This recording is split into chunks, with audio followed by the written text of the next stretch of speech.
lost me when you lied. I don't ever wanna be crowned, just another prize. It breaks my heart, breaks my heart, breaks my heart, breaks my heart,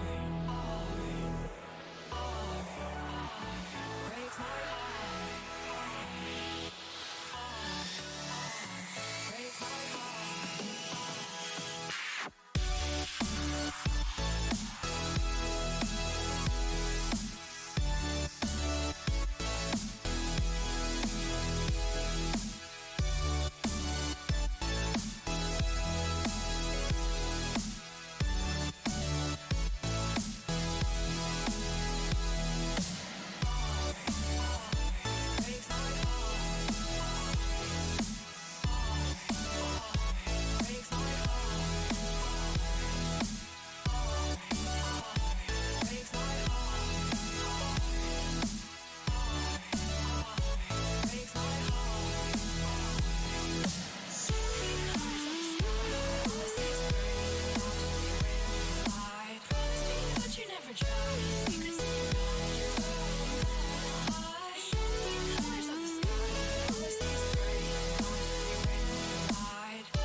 Lost in the midnight blue shadows of the moon. Here with open arms for you, feeling something so new. Said with me you'd reach the sun. Oh, but we were so young. Till the summer's done, but keep me in your heart, so I hold on. So walk on by, I've got no reason to love you, but I do, I do, I do. So walk on by, I've got no reason to love you, but I do, I do, I do. Show me colors of the sky, but all I see is gray. You lost me when you lied. Promise me, but you never try. Secrets in your eyes. You go and run, I'll hide. Show me colors of the sky, but all I see is gray. You lost me when you lied. I don't ever wanna be crowned, just another prize. It breaks my heart. Colors of the sky, breaks my heart. All I see is colors of the sky, but all I see is colors of the sky. Colors of the sky, but all I see is colors of the sky. But all I see is colors of the sky.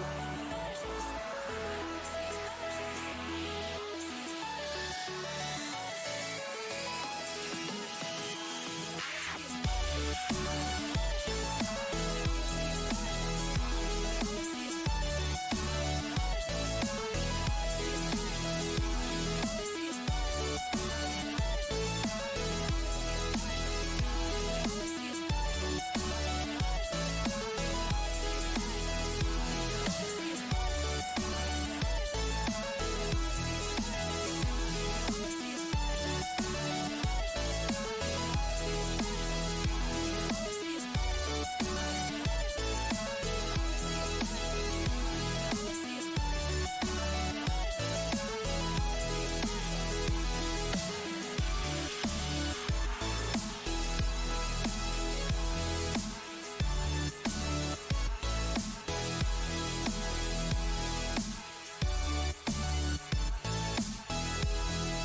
me to the ground now, and somehow I feel like you don't know me. Shook me to the ground now, I don't even know how. Brought me to a life that you never showed me. Coming from a locked up ghost of yourself, but you're coming from the light.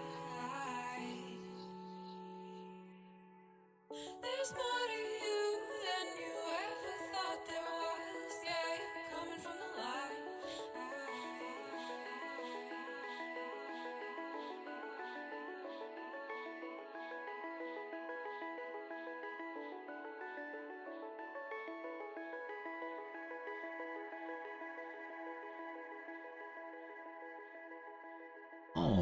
All right. Good morning, good afternoon, good evening, and welcome. My name is Resorty. Happy to be here with you. Hope you're having a very good one wherever in the world you are indeed. Hope you like Moyer. Here comes my shirt. Hello, friends. How's it going? Not as bad as I thought it would be. It's not great. The camera does not like lines, but here they are anyway. Hope y'all are having very good days. It's a Tuesday morning here where I am, probably a Monday evening where you are. Hope your work week has begun well enough. Hope things are feeling pretty good. I'm excited for another stream of Crusader Kings 3, and thank you for being here right as we get started. Unlucky Pause, you followed just before we started. If you're still here, hello.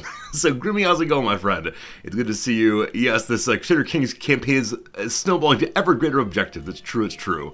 I don't know. It's hard for me to say goodbye to a CK3 playthrough, even after we've achieved certain goals. I always feel like, oh, just one more goal, and then we just get bigger and bigger and bigger. That's how it goes. Silent, what's up? Hello, Neophobos. Pepper, pleasure. Zephy, always good to see you, my friend. How's it going, Jim? How's it going today, Marks? Axix, welcome. Fernanthus, hello, friend.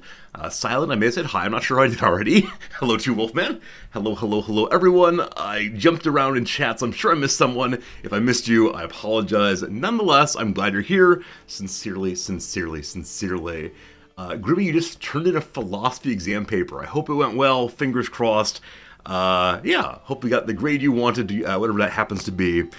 Friends, yesterday was the first day of classes. First day of class is always a very exciting day. It's a day on which I get to meet new people. I occasionally see older people in the hallways too, and I did. Many students came up and talked to me about how their summer is going, how last semester ended. Just some really nice, checking in conversations. Very friendly, very nice, etc. And my first day was okay. It was okay.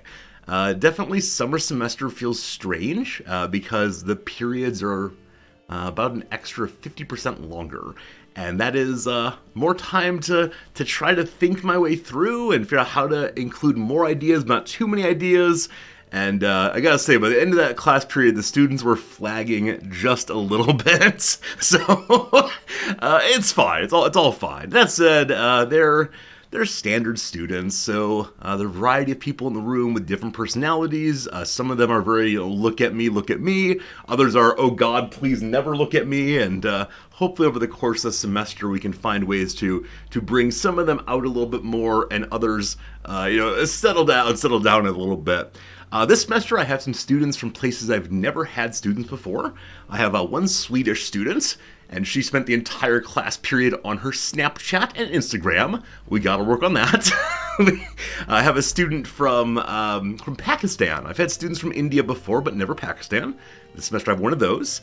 I have a student from non-urban China, which amazes me, because I don't know much about China in general, but also not much about it outside of the urban centers. But she said she's from a very small town that's relatively to the west of China, and I know absolutely nothing about that. So I look forward to learning her experiences. I'm actually quite impressed by her level of English proficiency, given that she's from a part of China that isn't thought of as being super westernized by comparison with the eastern portion. So there's that.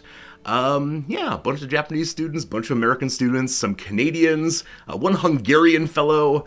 It's all pretty darn cool. Hello, Contraption, good seeing you. How's it going, Cyber Oracle? Neil, you're back to work week tomorrow, back in the mental health department of hospital. Oh, wow. It sounds like important work, but also potentially stressful work. But cool to see you for sure. Hello, Wizards, how's it going? What can we say about yesterday's class?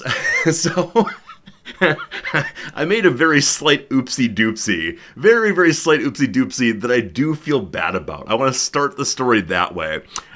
Here we go. So occasionally on the first day of class, students decide that the class they signed up for is not the class that they want to be signed up for. This class I mentioned previously is mandatory. Any student who goes to a school has to take a section of a class like mine. And so, after handing out the syllabuses, the students often look through very quickly to see what policies are, how many exams, this kind of thing, because they know that they can occasionally find other professors who have less work or easier work, or whatever else. Anyway, handed out the syllabus, some students walked through. One student immediately put his books away, packed up, stood up, and left the room. This is fine. I don't feel offended. As he's leaving, though, I want to say goodbye. I know I'll never see him again, so I yell out, "Have a nice life!" And the students generally laugh, and he puts his head down and hurries on out. And that's fine. That's fine. So he then emails me later that evening and says, "Professor, I'm so sorry. I'm sorry for leaving your classroom. I had a doctor's appointment. I forgot to tell you." So he'll be back on Wednesday. We're good. We're good. I feel pretty bad about this one. I feel pretty bad. So I apologize for my response. I was meaning to make a little joke to build the community of the classroom, but it was not a nice thing to do ultimately. So yeah, we make mistakes. But the students are fine and good. There's one who... How do I put this politely? There's one who might be the most frustrating student I've ever had, but not for the reason you would think. Not for the reason you'd think. She's into philosophy, which is cool. I like that. After class, she approached me and said, "Hey, can we sit and talk for a while? Hey, I'd love to pick your brain on some philosophy talk." I said, "Sure, of course. I got some time for next class." And so we sat down. And she began to, put together absolute skepticism about everything, including the sentence, "You say this is a pen, but how do you know it's a pen?" And so very quickly I realized, oh, she has taken philosophy to mean let's be anxious about everything. And so by the end of the conversation, I did say the words, "Have you considered therapy?" And she says, "Yes, I probably should do that." And it's fine. I'm happy to talk about skepticism, etc. But she just sort of spiraled from one question to another absolutely everywhere. And I was like, wait, where is this coming from? Does she have like a really brilliant philosophical mind to think of all of these kinds of questions? Or what exactly? And then it struck me. I figured out what happened. I actually asked her on this one. Because she stumbled into this bit of skepticism. How is it the case that something can come from nothing? How is there a universe at all? There must have been nothing before, and now there's something. Fine, no problem. This is a question I think an average undergrad comes up with, no problem. She then says, the universe can't be infinite because it began somewhere, but then how do we have the concept of infinity? The concept of infinity is not finite. Where did it come from in a finite universe? And I said, whoa. There's no way you came up with that question on your own. You're either the reincarnation of Immanuel Kant, the person who came up with this question in formal dictum first, or you saw a YouTube video on, philosophical problems, and now you're reporting them all back to me. And so I very politely said, "So, did you watch a video?" And she said, yes. So, I don't know. I think she's gone down some rabbit hole of, here's the hardest philosophical problems, and didn't get anything about possible solutions. And she's really, really, really all over the place right now. And so, like I said, I encouraged her to maybe talk to a counselor, maybe begin thinking through problems a bit more slowly. And I said, I'm happy to talk to you after class each day. That's fine. But you're going to pick one topic a day, and we got to stay on that one. So it might be a really fun class if I can find a way to get her to rein it in and have one-on-one conversations that don't just go absolutely everywhere. Because I like thinking slowly. That's how it goes. So that is the student who really stands out so far. Other than that, a lot of goodwill, a lot of students who are just glad to be in school and glad to be learning, and They'll develop personalities, in my estimation, as the semester goes by. Right now, all I have is some names and some countries, and that's cool enough. That's cool enough. Yeah, the jokes went just fine. My standard explanations were A-okay, and that's great. That's absolutely great. Jim, I agree. I agree with you that she needs to build something to work within instead of just working everywhere all at once. How can you pick my brain after class? I mean, if you want to send a message on Discord, I'm happy to talk on Discord. If you have actual questions, sure, I'm just some guy. Like, send me a Discord message and I'll respond to it with my little fingers. But the other issue with this woman is after talking between classes, I said, okay, I have a class now, and so if I have to teach the next class, I'll see you later. And she said, how long is your class? And I said, an hour and a half. And she said, okay, I'll be waiting for you afterwards. And I said, I have a meeting right after.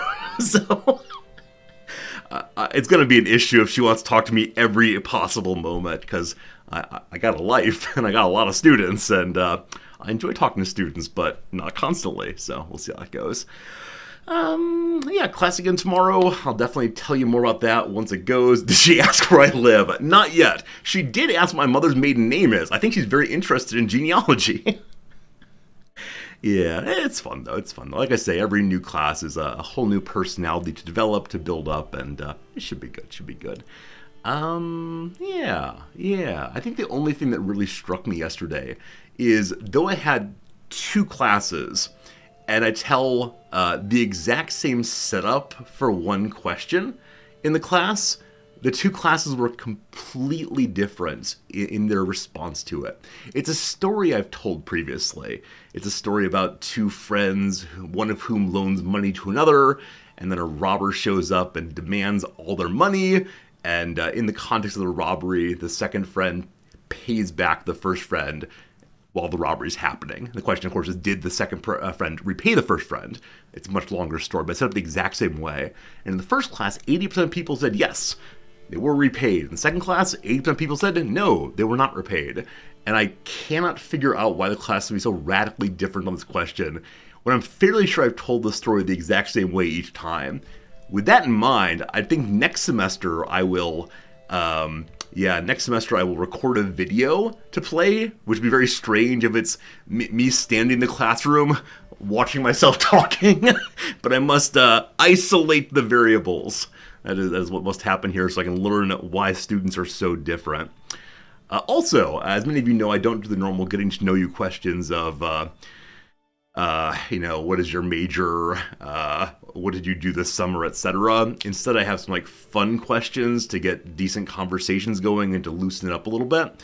So the 4 questions this semester are, number 1, wouldn't it be fun to go live on a boat? Number 2, this is a fun one. The world's going to end in 24 hours. How do you feel that time? Haha, fun! Number 3, if you could choose a superpower for yourself, which one would you choose? And number 4, what is the largest animal that you believe you could beat in a one-on-one fight? I want to say fist fight, but bears don't have fists. So these are the 4 questions. The question that got the most response, definitely that one about fighting animals, which surprised me. And it turns out that the majority of people believe they could go up to a very small dog. However, there was one student who emphatically said that he could beat up a seal. And I said to myself, how do you come up with a seal of all things? And I know nothing whatsoever about how seals fight. Or he's like, a seal. And I said, I think seal hunting's illegal in Japan, but if I could set up a one-on-one fight, I would definitely do so. My response then was a blue whale, because if we're fighting on land, it suffocates. Is that true? Maybe it dries out. I can just walk away. Who knows?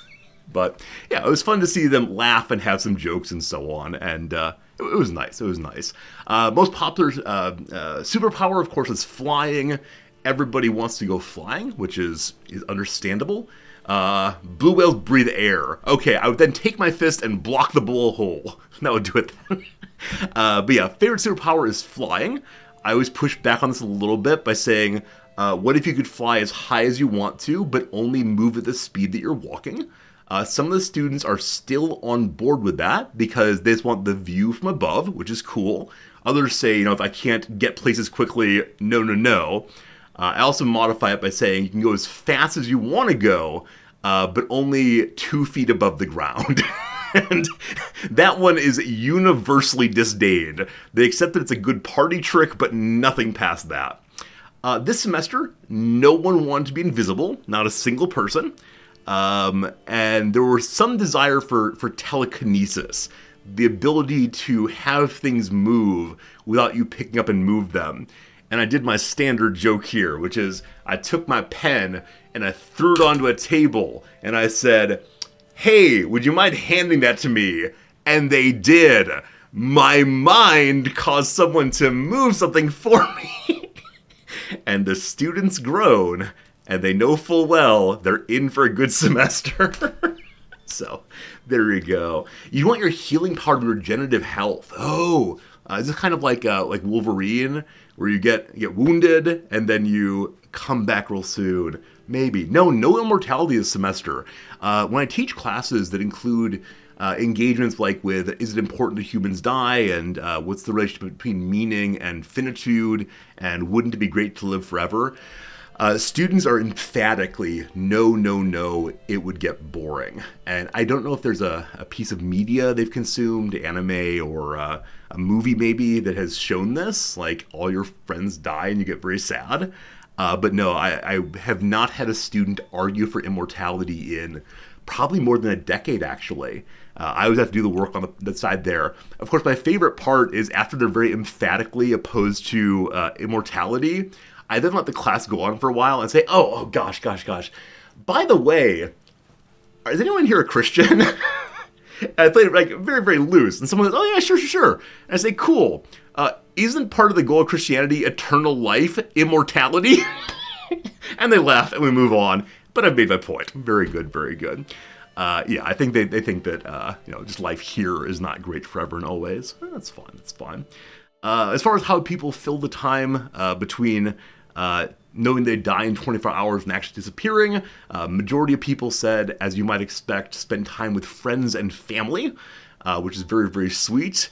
It led to one of the sadder exchanges in my class recently, though, because a student said, if I were dying in 24 hours, I'd want to spend time with my friends and family and just enjoy those last moments. Beautiful. And then her friend sitting next to her turned to her and said, doesn't your family live in Saudi Arabia? And the first woman went, oh, I guess I'd spend 17 of those hours getting there, and then my parents would probably be asleep, and I'd have to wake them up. a little bit sad in its way. There you go. That is what we do on the first day. Though it is also the case that we talked about the living on a boat thing. Nope, no one wants to live on a boat. My favorite version of the person who does not want to live on the boat is a person who said, I was in the Navy for the past 6 years. I've lived on a boat. Never again. Yep, makes sense. So, there you go. All right. No, Kamikaze. It's not wake up, the world is ending. It's not that everything disappears in 24 hours. It's that you, actually, I think I said a moment ago, it's everything ends. No, it's only you end in 24 hours. Your friends and family get to persist without you, which is a very sad thing to think about, but it does get the students thinking about what matters to them. So, okay, that was the first day of class. Other than that, I had nothing happen yesterday. After teaching, I just get so tired and come home and read a book, and that is how it goes. Hey, Muddy Buddy, and Navy on subs, good no more boats. Yeah, I totally get that. I'm someone who gets seasick pretty easily, so no boats for me at all. I like the idea of the tropical raft in really like a shallow and calm water. That sounds very appealing. But yeah, deep water, heavy seas, being kind of constrained long term. No. Hey, Mandrake, absolutely right. It is a kind of introvert brain drain. I love teaching. I get a lot out of it. I feel good sharing with my students and hearing from them and so on. But at the end of it, I have this feeling of, okay, must sit quietly for a while, and that is just fine. Just fine. I've got to say, though, as an introvert kind of guy, streaming doesn't affect me. Like, I'm talking to all of you from all around the world, and it does not drain me at all. And that's a really nice and kind of weird thing. I'm sure someone has done some kind of psychological testing on it, or at least interviews on it, because I know I'm interacting with people, but in that I can't see you, it doesn't feel draining in the same way. It's strange stuff. Strange stuff. Cyber Oracle, you are good at public speaking, but you feel drained afterwards. Yeah. For me, I think part of it is I know what I'm supposed to do there. If I'm in a situation where I'm in front of or engaging with a lot of people without a plan, that's a little tough for me. But when it comes to, like, I'm going to talk about these things today, and I will listen to student comment on these things, it's more prescribed. I think of it like going onto a stage and now being Hamlet, as opposed to little old introverted me. That's how it works. Part of it that I'm in control. Yeah, but even in the classroom as a student, I was okay raising my hand and saying, oh, here's my idea. And I understand that I'm in control of the words.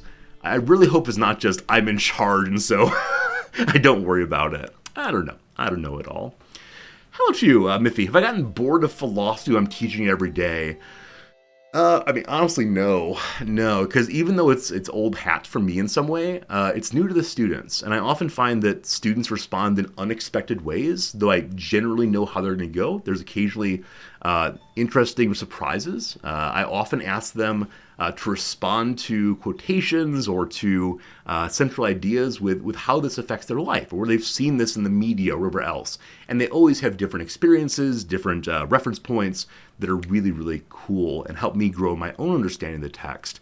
Now, that said, this semester I'm teaching 2 sections of the same class with half an hour in between, which means there is the occasional moment of, in the second class, did I already make this joke in this class or was it the last class? Well, let's make the joke. They laughed. Thank goodness I hadn't said it before. It's a little tough saying the exact same words a second time, but it's good. I really enjoy it because it's new for them, and I like seeing people grow and learn and open up about the world, and that's all I ever want in teaching.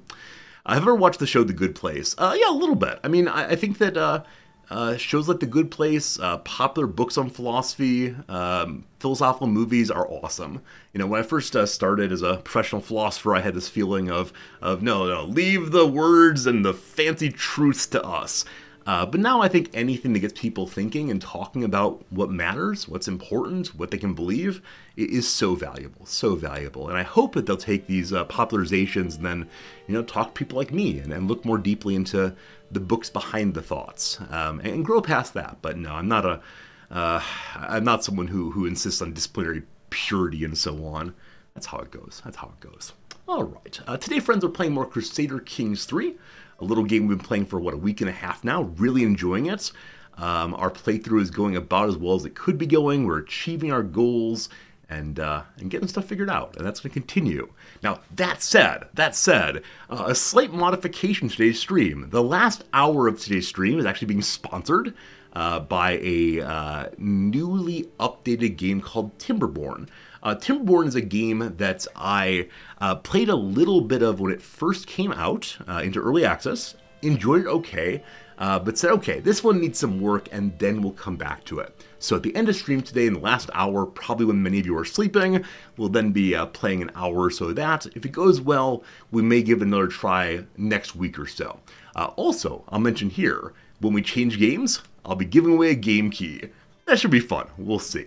But first of all, we got to get into our CK3, and before that, we got to do a little bit of crosswords, because the first ad break is coming right now, and after 3 minutes or so, we'll start CK3. While the ads are running, I will be crosswording as it usually goes. But thank you for being here. It's been nice talking to you so far. We'll have more of that real soon. We begin today with the Monday New Yorker puzzle. We will conclude today with the Monday New Yorker puzzle. In the past 2 weeks, I've had you all help me with the final bit of this puzzle, which has been so much fun, and hopefully we can do the same again today. Affliction that might be treated by breathing into a paper bag 7 letters. Oh, it's probably hyperventilation. That's more than 7 letters. Welp, we'll figure that one out. well. Anna Schechtman, she has a really nice article about growing up as a fairly anxious person and making crosswords to deal with her own anxiety. And yeah, it's a lovely, lovely article. I think she's working on a book right now on the experience, no, on the history of women making crosswords, because it's been a very male discipline for a very long time. Now, she's quite good. She's quite good. All right, so backbone of a summer hit. I assume it's like a riff of some sort. I assume it's some kind of like the uppercase S concerns me, but I was gonna say like some kind of like good beat or happy feeling, thinking of musical hits. Past that though, I'm not quite sure. A beginning of a famous Clark Gable line. Is it like, frankly, my dear, I don't give a damn? I think that's him. So, frankly, my dear, oh gosh, my dear. I've actually never seen this movie. Civil War, you can tell me this one, I've forgotten what it is. But whatever it is, I don't know. 1950 film that earned Judy Holliday. Why are all of these about pop culture? Judy Holliday the Oscar for Best Actress. I have no idea. Right, Gone with the Wind. Thank you, Gone with the Wind. But no, I have absolutely no idea what this is. We'll find it eventually. Excellent. First rate, A+1, who knows? Chinese city with a Buddha statue that's more than 200 feet tall. I've actually seen this city mentioned. We recently, maybe 6 months ago, went to a giant Buddha here in Japan, and I looked up where all the big Buddhas nearby are, and we're going to try to hit all of them, but I have no idea. Concession stand purchase. You can buy some pop. You can buy some popcorn. If it's between acts at your favorite play, you can buy some wine. Who knows? Name for God in the Old Testament. Well, it's Yahweh. Yahweh. I think it's spelled that way. I might be wrong. We'll see. One-time Roxy Music keyboardist Brian. So because it's 3 letters and a artist named Brian, I assume it's Brian Eno. I do not know what Roxy Music is. Youth org focused with 2 S's, because with New Yorker, on peer-to-peer education. I know there's like Big Brothers and Big Sisters, but that's not exactly peer-to-peer, though it tends to be one younger person. Yeah, I'm not sure. Get blank writing. Like get that in writing, get it in writing probably. Initialism in a dating app bio perhaps. There could be a tremendous number of these describing who one is, what one wants. We'll see. A long-running CBS drama. There are lots of them. Ways of speaking that appropriates African-American vernacular. Oh, interesting. I've heard this phrase before. Can I get it? I think it's seen as being similar to blackface. It may have the word black as the first word of it. What's the down here? Miss by a mile. I believe it's black something, but I don't quite remember what it is. The first king of England, at the house of, I don't know how to say this word. I know that Richard, I think, is part of this. Is it Plantagenet? Plantagens? No idea. Harry Styles. No clue. Pricey bubbly. It could be champagne. That seems unlikely, though. So, let's look what this down is. Here's the affliction that might be treated by breathing into a paper bag. Oh boy. Is HTC right?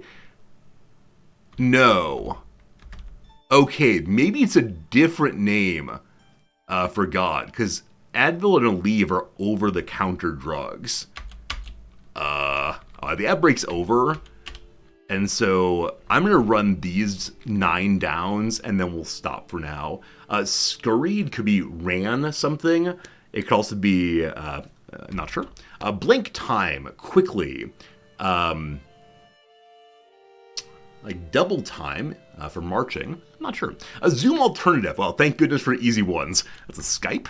The NBA Eastern Conference champion from 2015 to 2018. Kvetcher's cry. Oh my goodness. Kvetchers is what, a Yiddish term? So I believe their cries are oys, because why not? A Subway sub, named for a former Subway system. Huh. So Subway sandwich restaurants, I get the Veggie Delight usually. They have like chicken parmesan. I have no idea. They used to make wings. So chicken bones, of course. Yeah, what kind of wings are there? And there's like airplane wings, of course. They're like bug wings, I suppose. No idea. Relevant in legalese. So it's to add something. It's not ad hoc, because that'd be Probably add something. Cost me id something. We'll see. Bill and, oh gosh, more easy one. Bill and Ted's Excellent Adventure. Cool. A fine start. Patty Hearst kidnapped by the SLA. It was faked. It was faked, right? She intentionally pretended to be kidnapped. Fiasco. No. False. We'll figure it out eventually. Anyway, thank you for being here, my friends. A good start so far. And now, as promised, welcome to our Crusader Kings 3 playthrough. This is our ruler. He's getting up there in age. I think he's in his mid-60s now.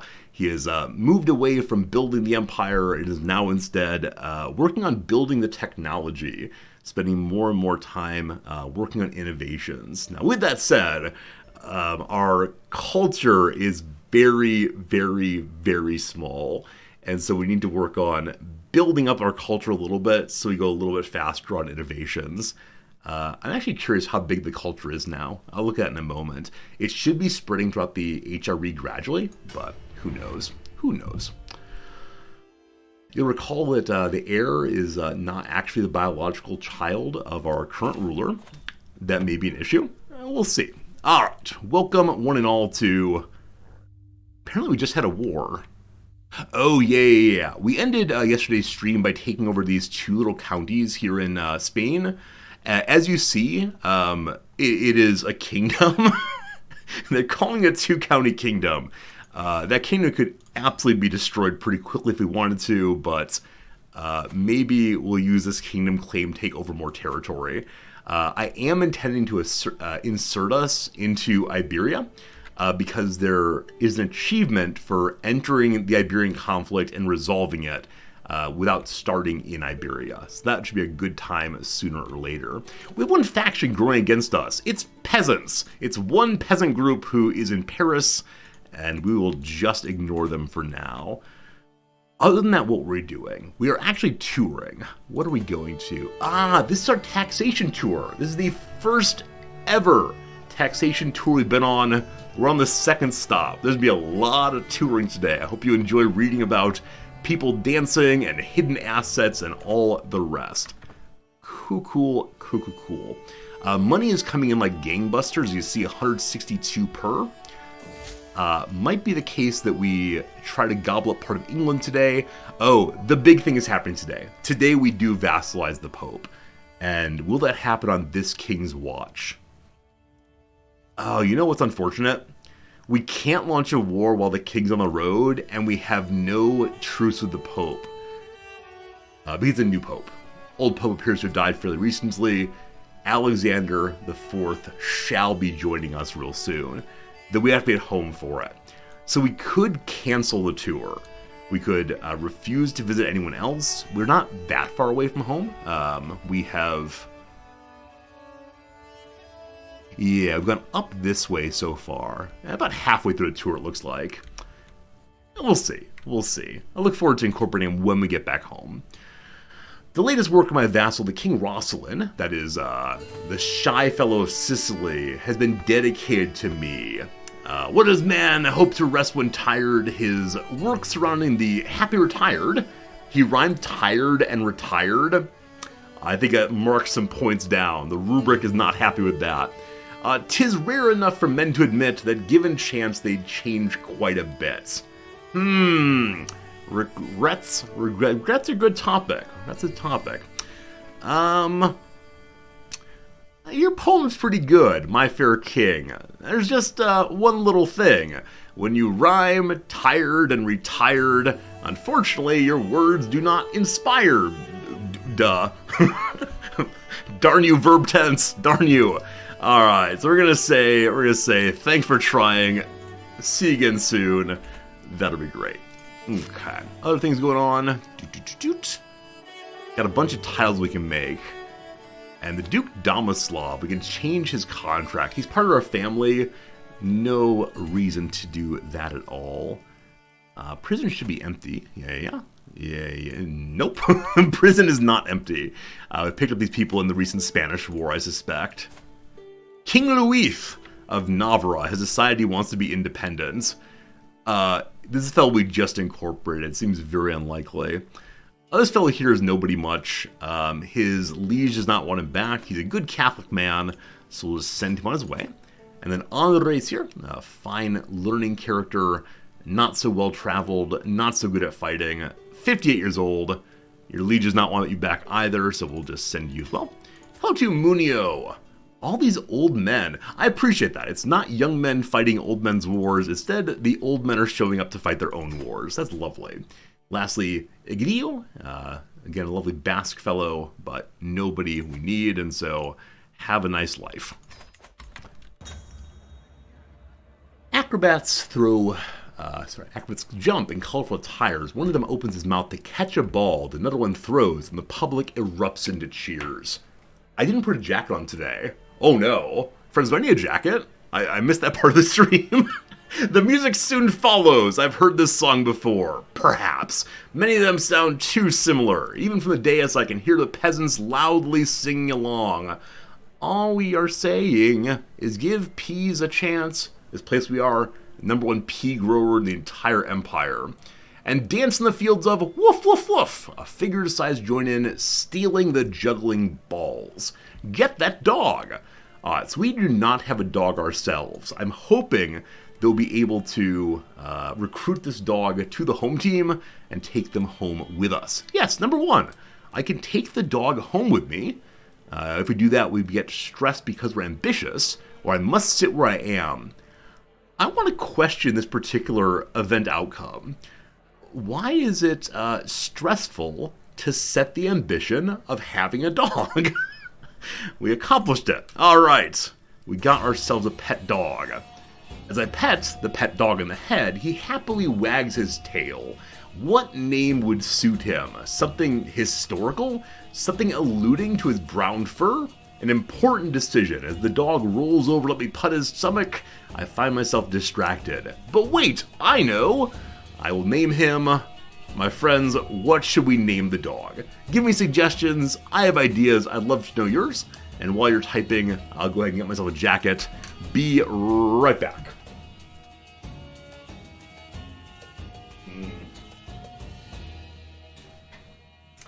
I'm feeling a little wild and crazy today, so I'm wearing my light colored jacket. Don't tend to wear this one.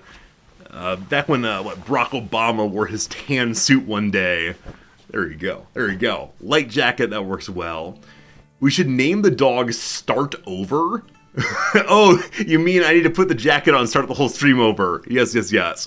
We could name the dog Maximilian Fortinbras. That's a very good name indeed. We could choose Maximilian Steve. Why not? Kevin. These are all like normal dog names. None of you have ridiculously appropriate names. It's an empire here. So you'll be the Lord, the Lord Mayor Fluffington. No, Fluffington's the cat's name. The Lord Mayor Bark McGee. That's strange. I'll take one of your names now. Lord Mayor Kevin, fine. Kevin's name. Alright, excellent. Oh, Wolfgang? Wolfgang would have been very good. I apologize for not waiting a moment for y'all to come up with good names. Unfortunately, I don't think you can change names once you've gone through. I'm starting to give good instructions. It's unfair of me to say, what name would you like? And then you said things like, normal names. And I said, rubbish, absolute garbage. Alright, we are leaving our lovely visit in Guilders. It is time for us to demand tributes. Did we succeed?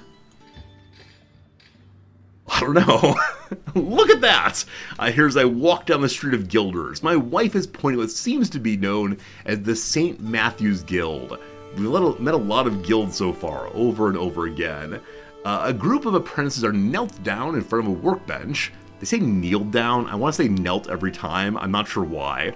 The master supervises the craft from the lintel to the door, arms crossed. You need more strength for that, son? We can invite our wife to help out. This caused guilders to get more development. We can invest in merchants back home, or I invite my wife to go take a look. If my wife takes a look, she gains 2 stewardship. That'll put her at 8.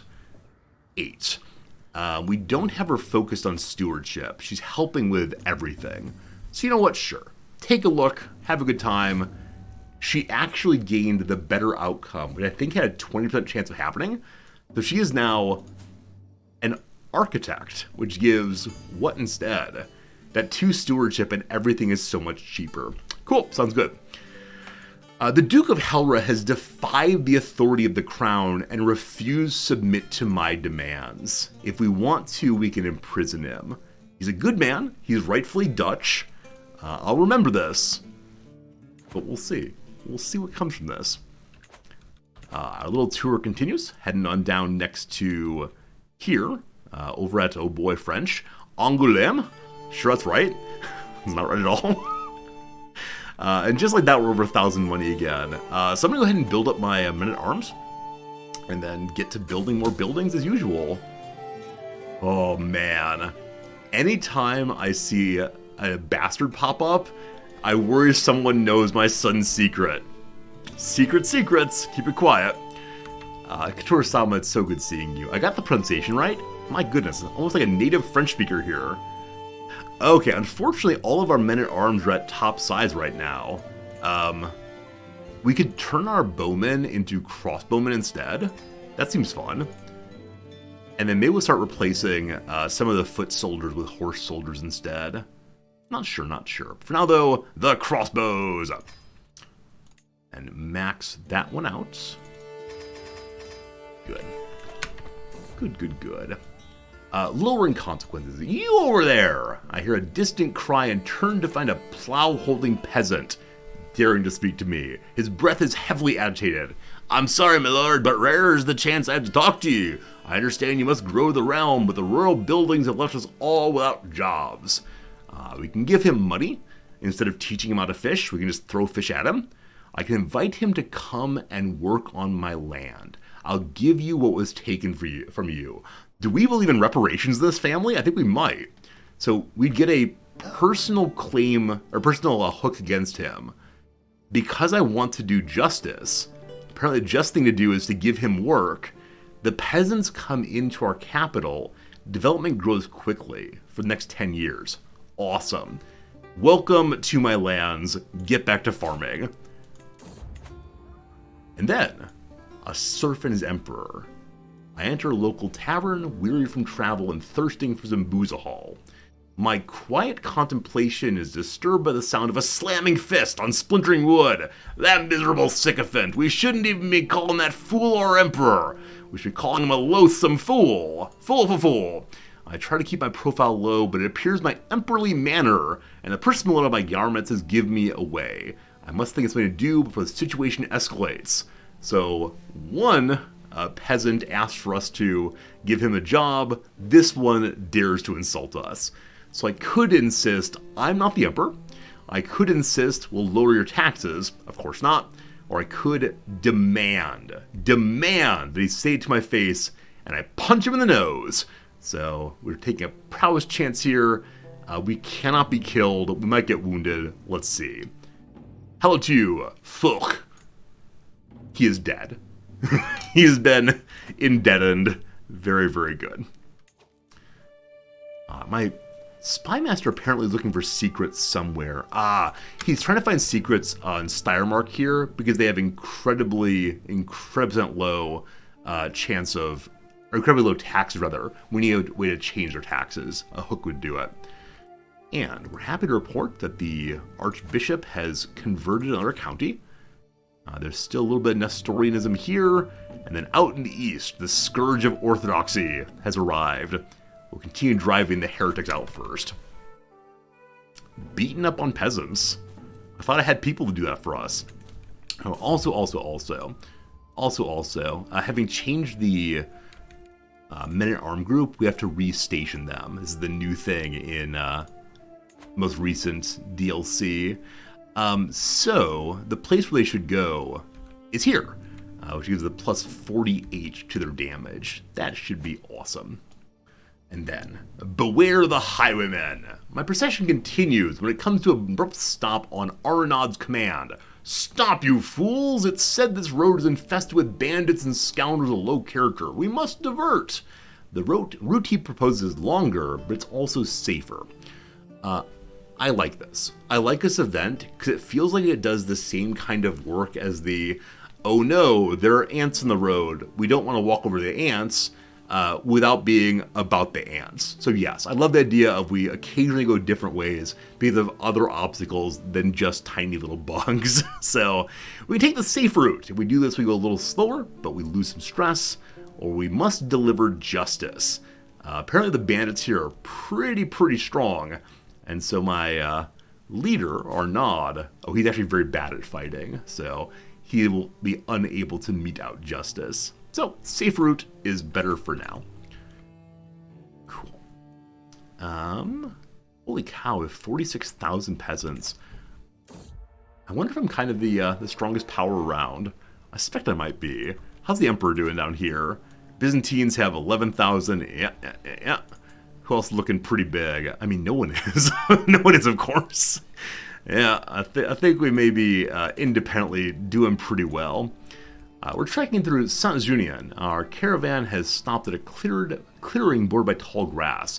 I see a commotion, and two people are having a fist fight. I will put forward the idea of shaking hands and being friends, and they accept. There's a question of, has Croatia had their taxes increased? Let us see. So, their taxes are actually high. I don't recall pushing them that far, but cool, thanks.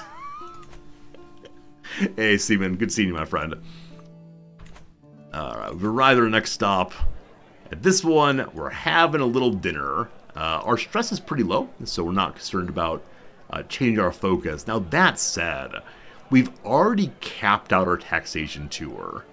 Is it possible to change our route?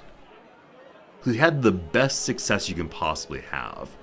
The only thing we're getting now by stopping at other realms, or other vassals, is they will like us more for taking the time to stop, and I think it also increases their taxation rate, or something somehow. But we have a bunch more stops already. Well. I can customize the route, I guess. Am I allowed to remove destinations? No, I don't think I can. And I was thinking of maybe just stopping at home so I can declare a war. But home is pretty far away, so we'll just keep on keeping on. It would be cool if you could end this oh, there's a go home button. There is a go home button if you are not actively in an activity. Cool. Welcome to dinner time. This is the Duke Arnaud of Aquitaine, 15 years old. He's going to show me his finest food. He's not allowed to give me drinks. Don't worry, he's hired someone for that. Gosh, a lot of money. Hey, more children. One moment on that one. So it looks like the buildings in our capital are unable to be improved right now because of technology problems. We've got to get our technology up some more. And I think I mentioned that before we started playing today, and then didn't do anything about it. So let's do something about it now. The question as always is, how is the development in cultures, or in counties of our culture? So first of all, show me the Czech culture. Cool. So it appears to be the case that roughly the Czech culture is where it started. It may have expanded a tiny little bit, but not too terribly much. As you see, there's a whole bunch of these would like to be Czech deep in their heart because we are the ruler over them, and we're using Czech phrases and keeping the finest of Czech clothes all the way through. We've had which part of the empire is part of us most recently. So I started here. I then went down this way first. So we probably can change this culture without too much trouble, but we'll see. Move my steward off of development for a moment. So if we try to promote culture here, 6 years, 6 years, 6 years. If we go this way instead, yep, 6 years also. 5 years. I thought there was something to do with like proximity to your borders over time. But no, it seems like it's about 6 years no matter where we go. So what actually affects this? It's affected by current cultural acceptance is affected by development, but it really does seem about 6 years regardless. I'm asking the man for an estimate. He says, 6 years, 6 years, 6 years. In that case, I'm actually not going to do this. We'll return him to increasing development. But we can see here that our innovations are kind of behind where I'd like them to be, but are instead doing, okay. Windmills will be done in only 20 months, and that is the biggest possible improvement right now. It'll increase our taxation income by so much. My kinswoman Jute, I don't actually know who this is, but welcome, good to see you. She is some random niece or something, has given us a child named Clementine, or Clementia, if you want. Welcome, welcome, welcome. Alright, on the tour, we have an Eye of the Beholder event.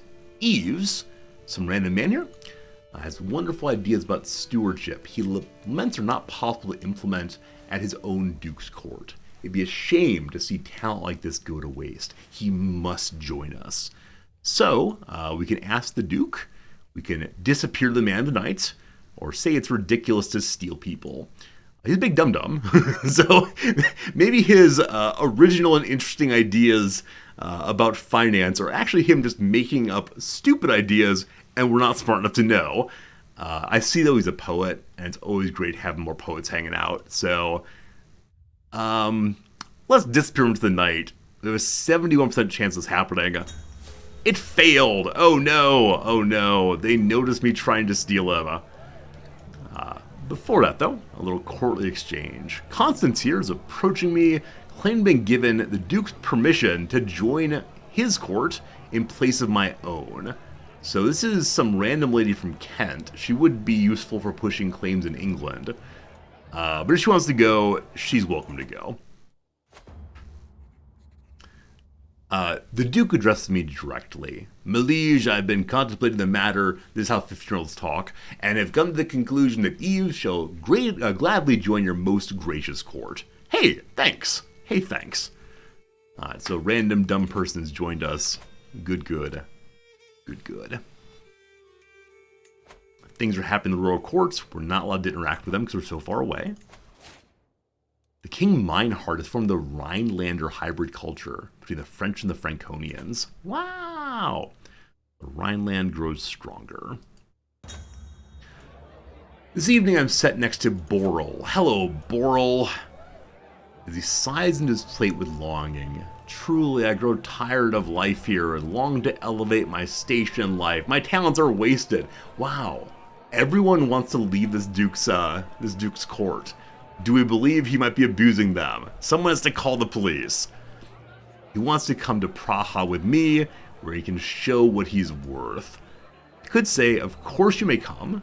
The tour becomes greedier still. I could say you can cry on my shoulder and be friends, or back down you. If they want to come, they get to come. The Duke refused to let him go this time. So previously, he was cool with me stealing his knights, now not so much. My host, though, brings me to a tavern. We have a lovely evening of drinking and debauchery, but the Duke says the mead in the establishment is to die for. The first round past my lips, I feel alive. The drink hits like a ton of bricks, and I feel that tonight will be a night of endless revelry.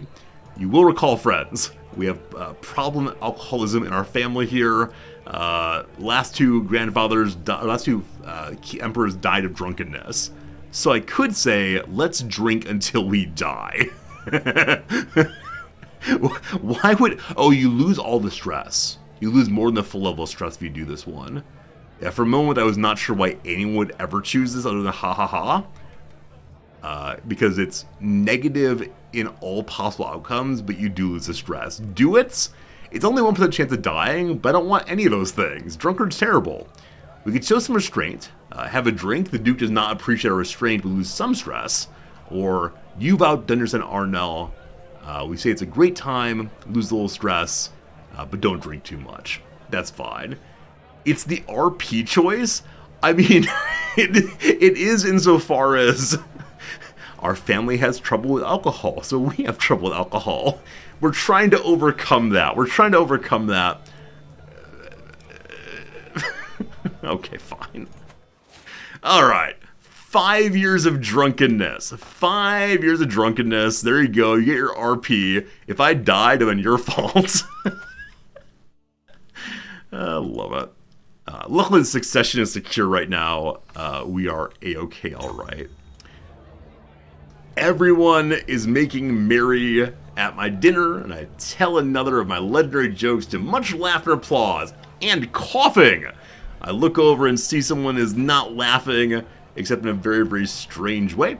He's also clutching his throat and hacking, growing red in the face.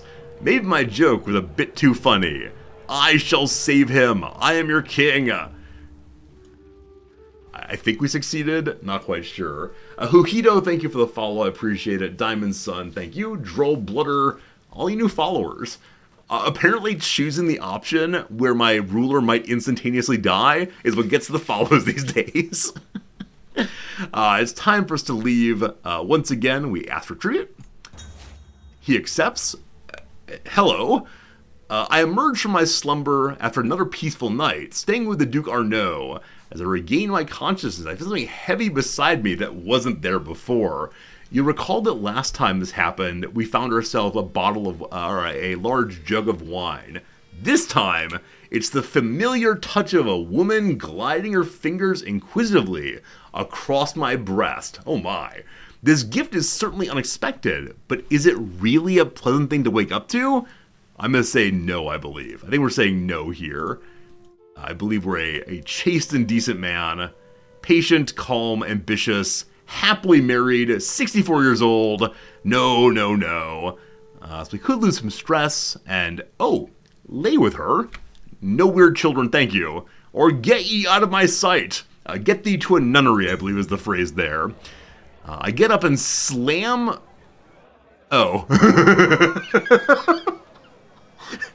this is one of the set of bugs I'd appreciate if the game would get resolved. So while we're in bed with some random woman, we are simultaneously saving a man from choking. I saw the word slam and got very confused. Hard on the back, over and over again. He turns blue in the face. A grotesque glob of gourmet food comes out of his gob, I assume, and splashes. Oh, thank you. You saved a life today, my emperor. I'm forever in your debt. Yes, you owe me your life. Or don't worry, nothing but friendship. I'll just say you owe me your life. Thanks so much. Hey, Partridge, thank you much indeed for your generous follow. Alright, a counselor has died. Big vassals want to be on the council. One's quite good at stewardship. However, some random baron has 10 points more. Give me your money! Great. Also, that person had a bunch of other jobs, so we'll need to set more positions in the court. We need an architect. This nice vassal would do that job. Oh, our wife's actually an architect also. Yeah, honey, you can come to work with me. Help me build some buildings. We need someone to increase control in our counties. They're probably all the way up already. And then there's a court poet who's coming back with us right now. So when he returns, he'll get that position, I think. Okay. Wandering forward. We have 2 artifacts with low durability. Our food taster just died. Okay, from wounds. Were those wounds to the throat, perhaps? We'll need to fix that in a second. No worries. The 2 items that have low artifact durability are ones I use occasionally. This one gives family renown. We have it equipped right now, so super useful. And the other item with low durability is the glass orb. All it gives is piety. Just flat piety. It's unlikely we'll use it on an emperor character, but it would be useful to pass on to our inheriting person, who's, okay. We could also give it to the, that's not him, to the eventual heir, who's just going to be absolute gangbusters when we get there. But no, we'll give it to his father for right now, because I don't think he has all of his slots full. Nope, still quite a few open ones. So, my son, I saw this knick-knack and thought of you. There it is, a glass orb. Use it, enjoy it, beautiful. Now another thing. We see here, keep with the wrong one, we see here that our grandson who should inherit is unmarried right now. I think I may have betrothed them earlier. I don't remember exactly. But let's see if we can find an appropriate partner for little Spasha. And of course is the case, he's quite good of mind, quite lovely of frame, but not built, not strengthened through and through. So time for the eugenics program to go. Ideally we want a Herculean person. And we'll see if that's possible these days. There are two people, one English and one Occitanian. One's Frankish, or Occitanian. One speaks Anglic, one speaks a vulgar language of the French. And this one's closer to being an adult. She belongs to some mayor. I mean, she's okay. Bossy, ambitious, just. Look at me actually caring about, is it a love match, as opposed to merely, do they have the stats I need? Over here we have curious and impatient. Bossy and impatient. They're going to have some amazing open communication in their relationship. All right, Eleanor. Welcome to the world of the Holy Roman Empire. Oh, you can't promise a grand wedding while on the road. Wait, why not? That's strange. If one's able to propose a marriage at all, it indicates there's conversation happening with parties outside of your retinue. So I feel like you should be able to say, P.S. it'll be a grand wedding with no problems. I understand that the game doesn't want to have multiple events happening at once, and so we're both characters adults. They would then instantaneously marry, and that would force the grand wedding to go instantaneously. And so they don't want you to have those two events at once. But in the case you're setting up a betrothal, you should be able to select that. Or it'd be really cool if you could say, we'll have a grand wedding when we get back home, and delay one event until the other's completed. But hopefully in the future that's done. So no grand wedding for you, my children. Sorry to say. But in, 14, or in 4 years, they'll start producing children, hopefully. We settle in for dinner at this lovely place. Apparently there's some gingerbread here. Also, accepting hospitality from this brash bastard destroys my appetite. I mean, yeah, he's not a good man by any means. In fact, the game says he's a warlike, evil person. If you say so, fam, just stay loyal, thank you. This is the final feast for a little bit. Then culture, then feast, eventually some tours. We just keep going along. Oh, food taster, thank you. Thank you. If we get poisoned at a feast, I'll be pretty darn bummed. So, hello to Totter Borsa. I don't know who you are, but apparently you know about herbs, so you can spice my dishes a bit. That'll be good stuff. Still no poets, though. Oh gosh, lots happened. Number 1, accepted. Number 2, after lots of hard work, I've learned the Baltic language. There's absolutely no reason for us to know this language, but it came up as an opportunity. Endless hours of practicing accentuation, sleepless nights, mimicking inflection, countless lessons, mastering intonation, mimicking, I read it again, it was all worth it in the end. During my efforts, I looked to emulate Betan's accent.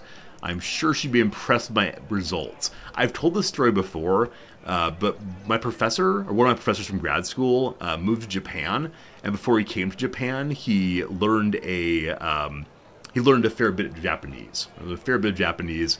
Online, and he learned from a young woman. And in Japanese, there are different ways of speaking based on how old you are, and also based on do you present as a guy or a gal. And so he showed up in Japan as a relatively large white man and sounded like a pretty little Japanese lady, and people laughed at him over and over again. He was way too formal and polite in how he phrased everything. So there you go. Prussians like us more because we speak the Baltic language. We can say we're accomplished, or we can write her a letter. She's in our court, so she does not deserve a letter, so I feel accomplished. Hey, Cam Bam Jam, thank you very much for the generous Prime sub. I'm glad you've been enjoying your late night streams. I don't know how late night it is for you, but it's pretty early here. Hope you're having a good one. Next event. We're having a challenge. Another board's placed down in front of me as we finish the meal. This time, not food. It's topped with tiny little game pieces. My liege, surely you know I'm famed as one of Auvergne's finest chess players. I wish to play not for fun. Perhaps they made it interesting by putting up a wager. The Duke grins at me, idly twiddling a piece between his fingers, eager for a match. So he wants to play for a hook. There actually is an achievement I've never gone for that maybe we should go for, not in this moment, but a little bit later. And I think it's a, like, compete in a chess match for a title, possibly? Don't see it easily. I'm pretty sure I never got it. High stakes. Bet a title on a strategy game match against another ruler and complete the match. I want to see if we can figure this one out. I don't know what tree it's in, but it'd be cool to try. Maybe not on this ruler, but someone soon. Does anybody know what's prerequisite for this? Do you have to change your culture into some like high stakes culture where everything be bets? Do you have to have a certain perk in intrigue maybe? I'm honestly not sure what's needed. We can do it eventually though. I accept your challenge. The greatest game, the chess.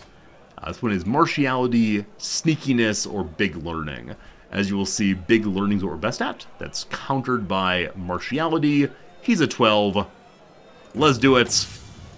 I know I should be reading, but I've read it before. Keep pushing the buttons. We lose! How do we lose? Frankly outrageous. I don't understand how rock, paper, scissors works. There's no greater disappointment than that which I feel when staring at the pieces on the board. Their arrangement clearly dictates I've been bested. With God as my witness, I did all I could. Am I bad at chess? Well, that's unfortunate. Alright, you say we'll see who wins next time. You made an enemy here, or the better man won. I want to point out one more thing. He's 14, and then one more other thing. He has no hostile looter traits. We, on the other hand, when it comes to wits, level 3, completely filled up on video games. Not video games, board games rather. So I actually do not know how these events work. This one's been in the game for multiple patches now. I should probably go read about it on the CK3pedia at some point. Should we do that now? Should we learn how chess games work in this game? Let's do that. Let's do that. I swear we're still going to play the game a bit. Minnow Spoons, thank you for the follow. I appreciate that. That should have popped up. Have alerts not been popping up today, friends? It's possible alerts have not popped up at all today, and I've just been thanking random people. Let's learn about how the board game works. So I'm going to go to this screen for right now. And then it'll look like we're doing the crossword. I swear we're not. Alright. And then CK3 wiki. Alright. So, I guess chess is a fine place to start. I accept the cookies. Great. Create the page chess. Nope, that won't do it. Board game. There are achievements for them. Board games.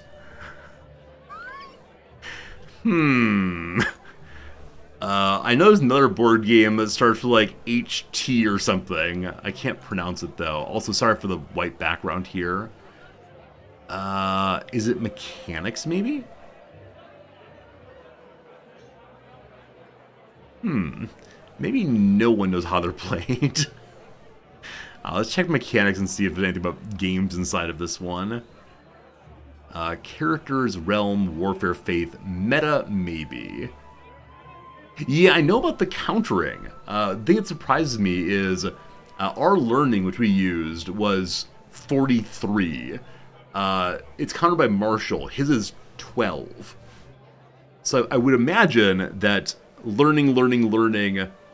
I guess I don't know how countered works. Is countered like an absolute refusal, or is it a comparison? So is it like random guessing? It doesn't actually matter which you're good at? Not sure. Alright, what else can I search for that might help us here? Because, okay, I'm going to change this slightly. CK3 chess. Any clue how to play it? Chess is actually just rock, paper, scissors. Okay, this is fine. We'll trust a random forum post. I may have been stupidly excited about this feature, but it turned out to be a crushing disappointment in the new DLC. So chess in CK3 plays out just like a duel for a small bit of prestige, gold, or fun. You invite a character to play, they accept, the game begins a series of event choices, but based on martial intrigue or learning. You basically just keep picking one choice to win. I think? Martial's countered by intrigue, intrigue by learning, learning by martial. Fine. How it's actually to real-life chess is anyone's guess. Your opponent says ridiculous things, you know, at the end game, and then at the end there's a chance for an opinion boost or loss based on RNG. Is that all? Alright, so...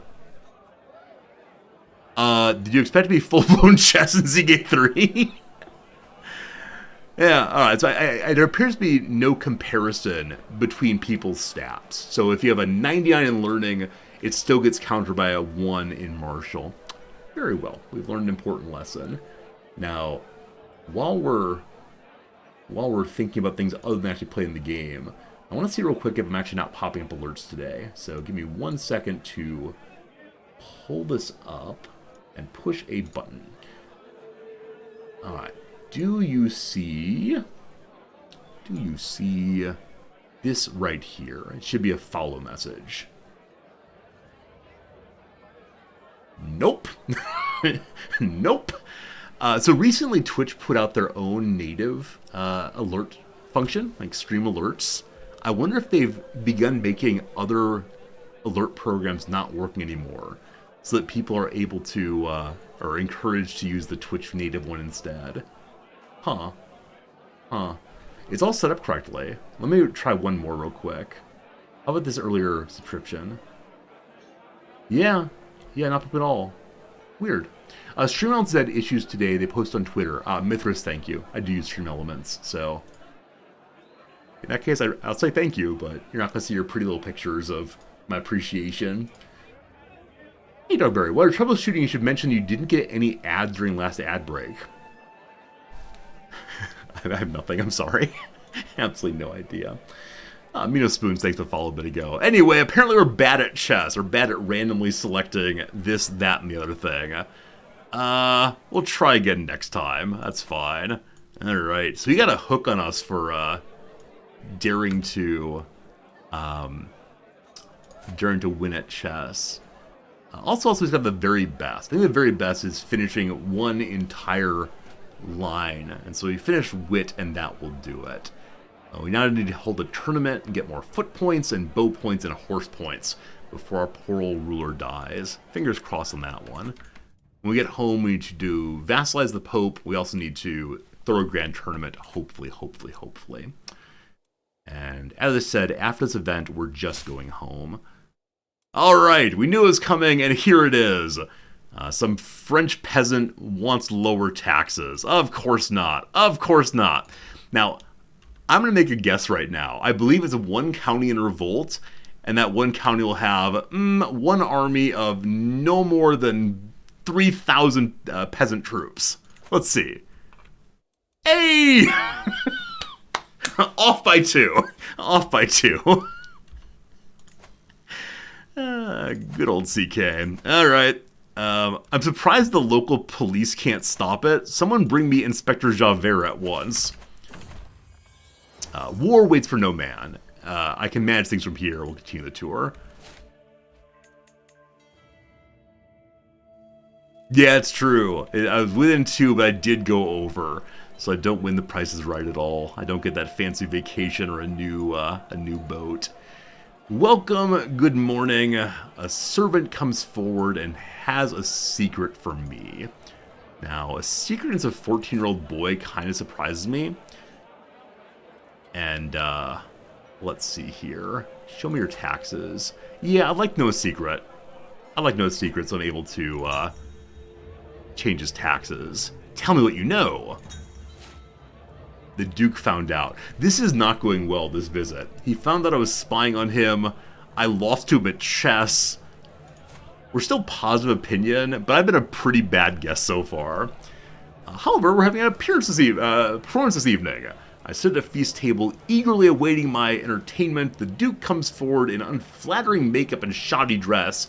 Oh, whoa, I cannot hold on to the mortal coil any longer. Curses, I shall never again humiliate Emperor Spasa of the Holy Roman Emperor. The performance invokes a lot of bowel movement sounds and mocking pain sounds, a recreation of the time my rival, the Walia Kotadevi, died from being ill. Should I indulge this? So this is a rival I don't know how I got. I think she was in prison for too long. She's a minor character from somewhere in Spain, but apparently this guy heard of it and wants to reenact her death. How wonderful. Or I refuse. No, it's wonderful. We had a nice time. Thanks for making fun of people. We are not into affirming and inclusive humor at this point in history. I gotta go down and around. Can't cross into the peasants over the bridge. So much money again. Silly amounts of money. I've concluded my visit. He has treated me very poorly so far, so give me tribute. By the way, there's also a man named Bozo here. Are you a clown? Our conversation has left me feeling absolutely elated. My skills in the matter of war are legendary. Would you join my court? Sure. Everyone joined the court. Also, the child duke here refused to pay his taxes. He has plenty of money. He's shaking his cute little head. I think I want to take this person's land from him. So we're allowed to imprison him now. By the way, no one is home in Lombardy now. Because there's war in Lombardy, the Duke has warned not to venture there. Too bad. I think we're going home, though. But before that... Oh, is my Emperor actually trying to walk directly down through the war area? Indeed he is. Where were we most recently? We were in Guilders.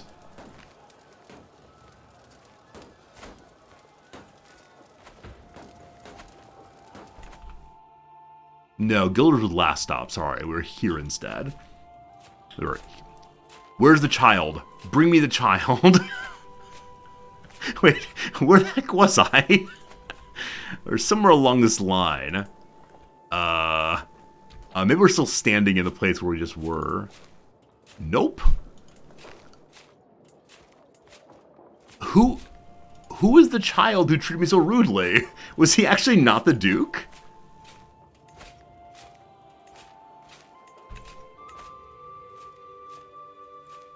I'm sorry to say I don't remember where we just were. All these places bleed in together. All right, we can pull up the route and see. Oh, I'm sorry. We came down this way. We were right here. There he is. Oh, hello, child. I wish to throw you in prison and then revoke your title. Or can I just take it straight away? I can take it straight away. That's fine. He'll accept.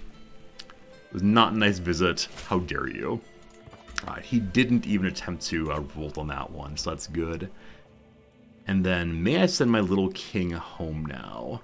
We'll see. Can't go home, because I'm hosting an activity. Oh, so what this is saying is not that I'm actively doing something. Not that I'm actively at an event. It's instead saying, because I started this thing, I can't end it. You send out the message for the hunting party, inviting all the hunters to come. It's very, very rude to cancel that. I'm surprised that a royal tour works that way also. Because I declared it, so can't I undeclare it? It's just me and my friends going around. But it's an interesting design choice, for sure. Hello, Iron Wolf. Thank you for the kindness. Noticing my little old stream. It's nice being here. These places I don't intend to hold on to. We'll give them someone in our family after giving away the minor portions to random folks. And then the last two I will give to some nice person in the family not our inheriting son. But if I have a spare, we might give it to them. So, of our family, please and thank you. Our grandson. This is a non-inheriting grandson. He has no land right now. This is the inheriting grandson. Cool. So you get that one, as well as the county and the duchy. No kingdom yet. No kingdom yet. So now the person who has a hook on us from that chess match is not able to use the hook on us because he's nobody, absolutely nobody. Cheval, who was just given land, left our court. So once again, we need a new cupbearer straight away. And the poet is still in our pockets. This is racial profiling, I apologize, but I'm not sure the person who said is our cupbearer is of our religion.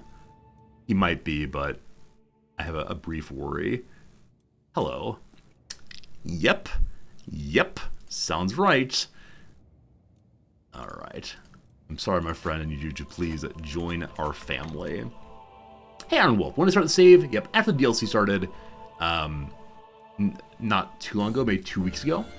And we started at 1066 as the Duke of Bohemia. Is where we started this thing. My daughter Droslava has been showing the signs of pregnancy for some time now. Everyone thought her husband was involved, but no! It was some random man, Zanuf. Everybody knows cursed Zanuf. His accursed, lecherous ways. We came down around, now we're going to go across and up and save Paris once more. Secrets! The Serene Doge Antherio of Venice has taken a lover. Oh my goodness. So the Doge, unmarried, wants to stay above all of that, has still produced some children. Shame. And by shame I mean I'm throwing the woman in prison. I'm sure that she'll be freed by her lover. She will. That's good. Do we revoke elective monarchy? Yep. We are in actually Confederate partition still, which is very strange, but yeah, we're keeping our family on the imperial throne. All right, this is Folks. This is our beloved grandson. He's holding... Oh, sorry, no, Folks is holding the ceremony. So the sermon's about the bishop. For all the children, my little grandson took it to heart, believing he should be suggesting that everyone is better Catholic. He can become a zealot, he could become ambitious, or instead sadistic. I mean, ambition's not half bad. Ambition's not half bad with that bonus to all stats. Zealotry, though, could be fun for crusadering in the future. We're the Holy Roman Emperor. Of course we're zealots. The faith must be preserved eternally. None of our current holdings can be improved at all. I could give people a tax break. No. Or we can go around and begin to... improve our holdings of our different vassals. That's probably the way to go. Someone wishes to make me a piece of mail. Apparently he's pretty good at mail making, so I will accept it. Only if, when it's ready and he brings it to us, he says, "You've got mail." Good. Good. Alright, so the fellow who we just gave land to, our non-inheriting grandson, I'm interested in helping him build up his territory. So we will do that. However, we're doing that one in 50 seconds. Or that's not true, in 3 minutes, 50 seconds. Because in 50 seconds, we have an ad break coming. It'll be 3 minutes of ad or so. While it's going, we'll do some crosswords, and then we'll continue playing this lovely game. And game should be paused. Hopefully it's paused now. We'll see. I'm going to go ahead and close this so there's not too much music, and return in a moment. So, we go to this page. Please don't spoil things. I appreciate it if you wouldn't. And we'll see how far we can get through this one in the next few minutes. Chess page. There it is. Okay, crossword. Cool. I think we just went through all the downs on Frankly My Dear and didn't find anything. So I'm going to return to just doing the crosses right now and see what we get. I know we were down to here. The first King of England, no. Pricey bubbly, like I said, champagne, not going to fit. Defensive football tactic. You're asking the wrong guy on this one. Garten, who wrote the cookbook Cooking for Jeffrey. I know there's an Ava Gardner, I guess. That's not the right person. I don't know who Jeffrey is in this case. My sister's keeper author is Jody. I think it's Picolet, but I'm not trying to say her name. A small sound could be... Oh, the word sound means some part of an ocean, I believe. It's a way in which the... ocean goes in, I believe. I actually don't know what it is, though, but something involving oceans, probably. Wraps up. Oh, it might be a gulf. Small swan might be a gulf. I'm not going to put it in, though. Wraps up. Bandages. Oh, ends. Wrap up could be metaphorically. I'm going to say ends. We'll see if that's right. Modern art form. That question mark means trickiness of the foot. Not quite sure what. Quit. Not sure. Combustible pile. Possibly a pyre. Something like that, maybe. Cautionary tales for children. Author Hilary. No idea. Or that might be Hillary spelled differently. One rising up. I mean, because I'm playing CK, of course, I immediately think of peasants and so on rising up. But in the case of non-peasants, it could be a person climbing to the top of their ranks. Type A person, an ambitious person, who knows. Talking head terms for the range of politically acceptable ideas. I know this one. It's called the Overton window. The Overton window is the ideas in a time period that are acceptable for political discourse. So right now, for instance, if anyone came forward and said, I have a totally serious, totally acceptable idea, let's make people slaves again, then it would not be okay. No one would say, yes, slavery good. However, you go back to the 1840s and people said that, right? The Overton window shifts throughout history, indicating different kinds of political ideas. There you go. They may be held by fans. So lots of things of fans. Could be like a ceiling fan. It could be some kind of like baseball team fans, etc., etc., etc. Cruelty. No idea. Let's see if we can get some downs now. We already went through all of these previously, but we'll see what we can do this time. Scurried. I said like ran away maybe. Blank time quickly. Yeah. I'm actually upset with myself. I can't get any of the ones on the cross here, so we'll see what we can do. NBA Eastern Conference champions. So who do I know has a basketball team in the East? There's Boston. There's Atlanta. I assume Atlanta would be ATL. Is it a Cleveland maybe? Oh, doesn't LeBron James play in Cleveland? I bet this is Cleveland. Cavaliers, I think. So that could be CLE or CLV. E feels more likely, given the Y and the S. We'll do that and see what happens. A Subway sub. So I think there's like a BMT, and I have no idea what subway line that would be, but I think BMT is a kind of sub. They used to make wings. Yeah, too many open letters there. Relevant in legalese, not sure. Like I said before, it might be id also. So I'm going to leave it as it is. Patty Hearst, king of the SLA. Seeing the F, I want to say fake news, but it's not that. Convinced to join. Roped in, I bet. Something like that seems likely. Ood and, well, odd. But how do we spell odd?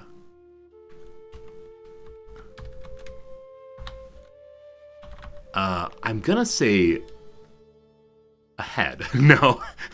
Ood and odd. That may be right, it may not be. Blank Hope, a soap opera of the 1970s and 1980s.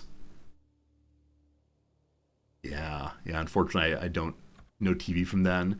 Where Ang Lee and Spike Lee both earned their MFAs. Well, that's an interesting combination. I do not know. I was thinking New York City, but really not quite sure.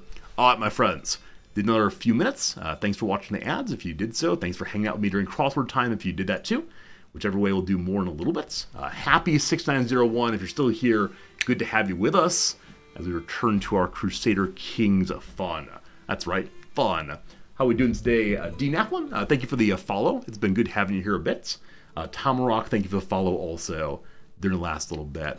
Oda Toda, I have decided to let emotes or normal talking mode go during the puzzle, as long as we don't regularly have things being spoiled. If it's all spoilers, I'll get annoyed, but yeah, I trust people to talk during the puzzle now. Please don't abuse the trust. Thanks. We have too much money, as I said previously, so I'm going to spend the next little bit attempting to make the vassals of our family especially as strong as we possibly can make them. Now, he's already improving, he's already improving himself very, very slowly. I'm actually going to make him a building. Oh, you know what? I haven't done this yet in my own territory. I forgot. We have so many old open holding slots. I have not done anything with any of them.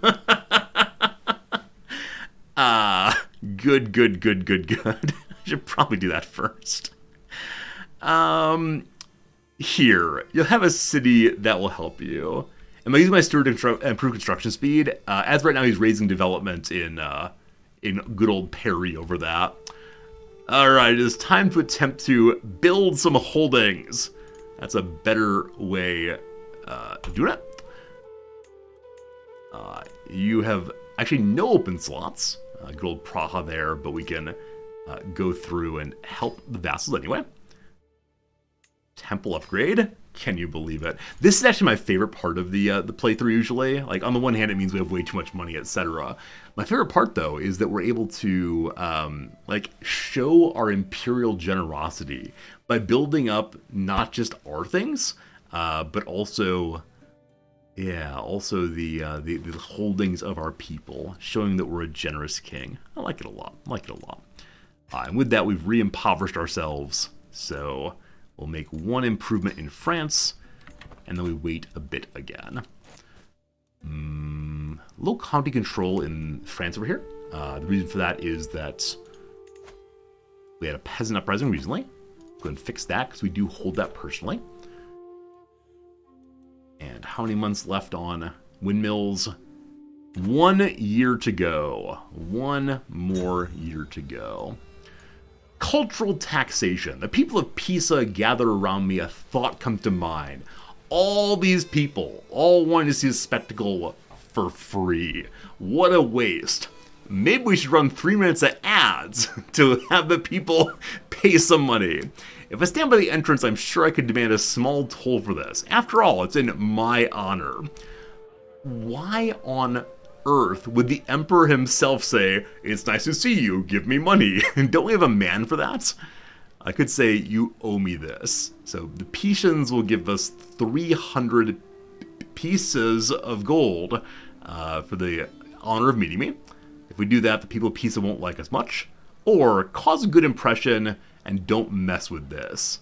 The people of Pisa like us a tiny bit more. Now, as I said a moment ago, I'd like to be a good and generous emperor. It's important to me that we find a way to share the wealth with absolutely everyone. However, part of this is redistribution. Pisa, a wealthy place. I'm okay with them hating me for the good of the society. The common good. The common good. Alright. Can we build anything else in our own holdings yet? We can again. Good. Bigger cows. Vienna can also get bigger mansions. Wait, did I just redistribute money from the poor to build mansions for the wealthy? Very, very strange. Very strange. Welcome, though, to a parade. Aliardo invites me to join a parade. He assures me the Doge watched over the preparations to give me the best parade Pisa can offer. As he speaks, some locals display some handcrafts. It's nothing I've seen before. It's actually kind of boring. Hey, Slivers, good seeing you, my friend. You got home from SGDQ. Yeah, you saw the Games Done Quick live. Hope you had an awesome time. Hope you saw some fun gameplay and talked to some cool people. I've never been to a Game Done Quick event, but I can imagine enjoying it a whole bunch, for sure, for sure. We could try to learn things from the Doge, namely become inspired by Parade. If we do that, we get more taxes from our own holdings, I believe. Cool. We like the Doge, and Czechs and Italians get on better. Or I want to see a cultural parade instead. Why not both? So I'm actually slightly confused what the difference is here between, like, why can't we do both of them? So this one is like, do I go talk to the Doge? And this one is I sit here and watch the boring parade.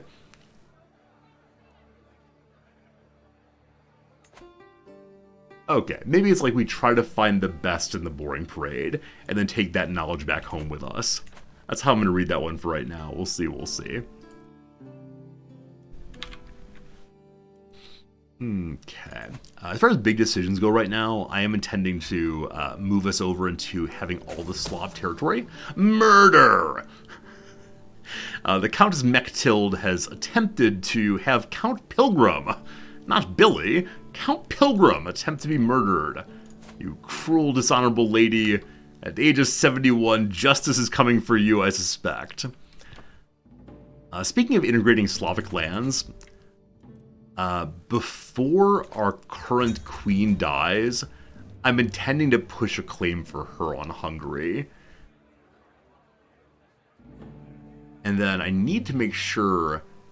Well, actually, I don't. I was going to say I'd like the title of King of Hungary to descend to the same child that's inheriting the other titles, rather. But it's actually not true. If it goes to someone else, I prefer that, other than having way too much territory. So we'll see in a second. The Feast of Fools! This fellow, quite unwell today, but is the leader of fools. He's going to tell us what to do. He's going to encourage sinful activity.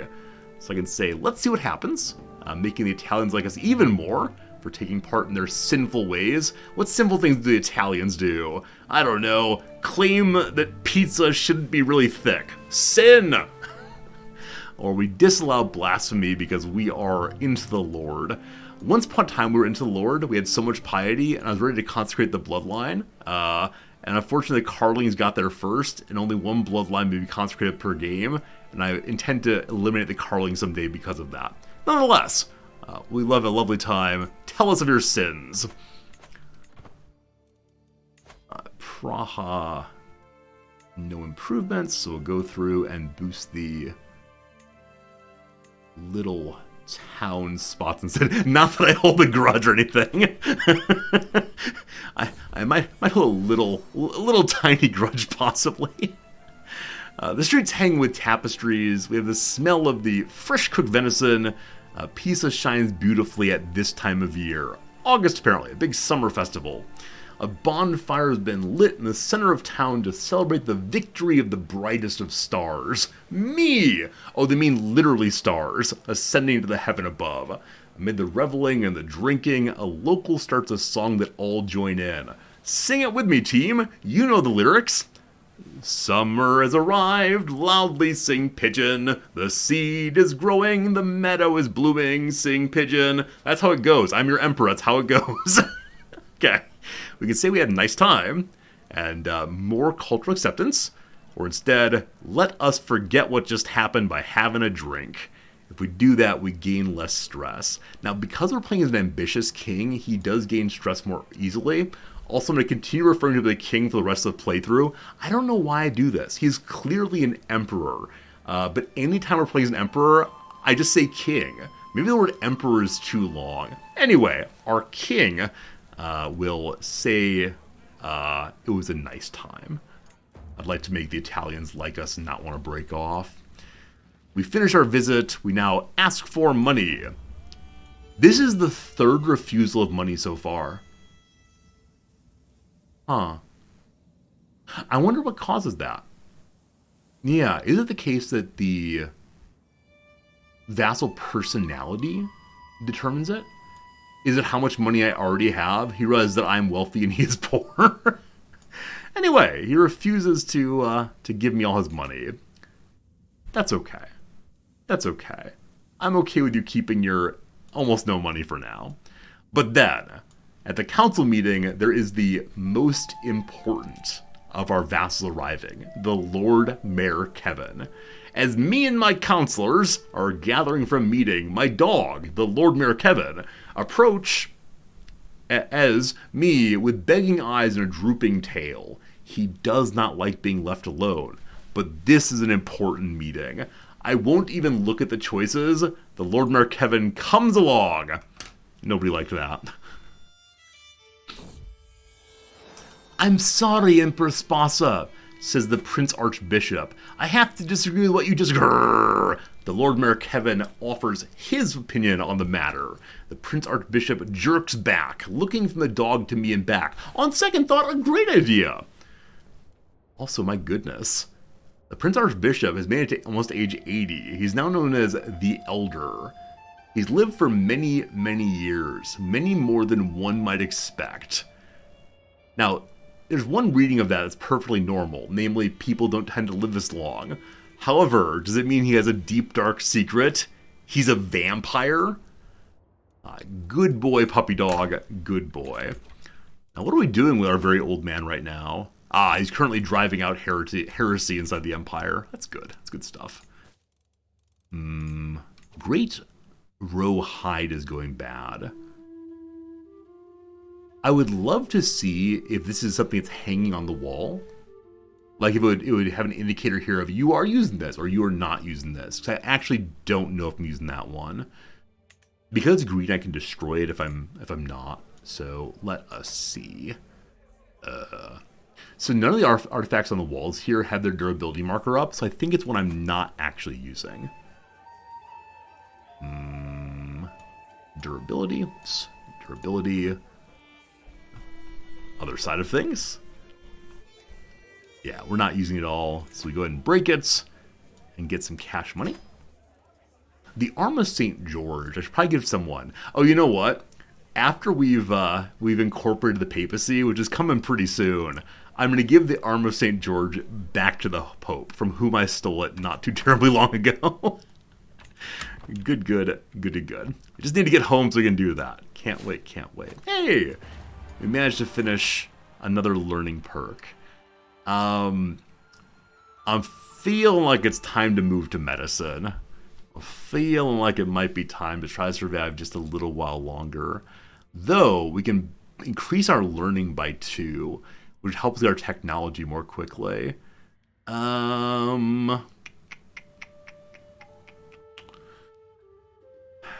Okay. I believe it's the case that I'm not going to go down through open-minded and apostate. I don't really care about the religious side here. So I will take scholarly circles just to get more learning in order to get more technology researched more quickly. I'm then moving over in the direction of medicine in order to hopefully stay alive a little bit longer. Good. How about you, Makatai? You can create a castle like in Civ 3 or CK or Civ 2, sorry. Kind of. You have this room. It's really cool to see what kind of artifacts you can put out, the kind of bonuses they give. You have a level of court grandeur. You can be kind of a plain court, a very fancy one. You can have nice clothes or poor clothes. Man, we're currently spending 60 money a month on all of our accoutrements. We could be at 250 money a month very, very soon if we want to. Anyway, we're the fanciest court around, thanks to all the things we have. And yeah, you can change your castle in different ways. Unfortunately, it's kind of one size fits all. The royal court idea is so cool. I really liked the DLC when it came out, but it feels like it's kind of been left behind recently. I really hope some later DLC or later patches will make the royal court more adaptable in terms of how many things you can put inside of it. You may have to unlock slots somehow. You can build it bigger. You can invite more people in. We'll see how it goes. But yeah, it's a pretty cool mechanic anyway. IMO. France needs more buildings. More buildings for France. Hey, Ramrod. Do you teach summer school? Yes. We have 3 terms at my school. The third of which is in the summer. It's a real term, and so I'm teaching Monday, Wednesday, Friday again. Welcome to the second Doge home. This one is in Venice. Great. Show me your fine Venetian, I suppose, food. I know you have some Venetian blinds, but we get kind of bored and we decide to jam cakes and vegetables together. You know what? I trust our culinary knowledge. We're gonna go ahead and put them together. Do we succeed in making nice food? Nope, it was terrible. We're sick now. Alright, so, Old Man Sickly is in poor health again. We do have a doctor. It's our child. He's not very good. Fingers crossed. Fingers crossed he heals up the old ruler real quick. We'll see. But, secrets. Various dukes and counts and mayors are having a good time. We don't believe in good times. Bonk, straight to jail. And one prisoner here, the fine countess, we release. And just like that, be right with you, we have been fancy enough throughout history that our dynasty gets a new improvement. Great. So, I've been going through law for role-playing reasons, just I want to be a good and just ruler. Cheaper buildings, super cool. Stewardship going faster, super cool. Really a nice thing to have all the way through. It's the money and power and goodness. That said, recently we've moved in the direction of trying to eugenicize our ruler, and so I kinda sorta want to go blood for all the creepy reasons. Yeah, it's just gonna be so annoying waiting for the positive traits to magically line up by doing, I don't know, Punnett squares and such. So we're gonna do Noble Veins and hope beyond hope that we get the good outcome there. So fingers crossed on that. Eventually we'll go back to the Lar, but for right now we're staying with the blood. It's Troop Up Dorito. We didn't go Noble Veins right away. I just wanted to see the new DLC stuff. It's really cool. That said, trips take such a long time if you do the really grand tour that we don't have much opportunity to use these other ones. Especially this one. Yeah, I gotta do more smaller tours instead of always touring the entire realm. Good. House of Warriors and Glory for night build. Yeah, I tend to go super night if I'm playing up in Scandinavia. But as the Emperor, I'm trying to be, a fair guy with a good family, etc. It's been a wonderful time here. We're sickly, but we're hanging out. And the Doge suggests we should have a drinking contest. Now, the idea of feeling unwell to our stomachs, we had some weird food, and trying to drink as much as possible sounds like a very, very bad idea. But, never back down, never surrender. He rejects my challenge. He knows when he's been bested. Hey, my granddaughter, who is not married, has given us a great-grandson named Dimam. Dimam the Bastard. Do we have any sense who your lover might be? We do not. I would definitely force them to get married otherwise. But, no. You do you, fam. You have a claim on Valencia. I don't plan to incorporate them anytime soon. Alright. We expand the farms once more, hiring some more peasants to help us do that. And... what is this? Oh yeah, a while back, I have no idea when, one of our courtiers decided to make us a piece of armor. And so he wants to know what should we, or he be thinking about while making the armor. We can say, kill them tremendously. We can say, make some cool knights, or, whatever, fam. Let's do great knights all the way through.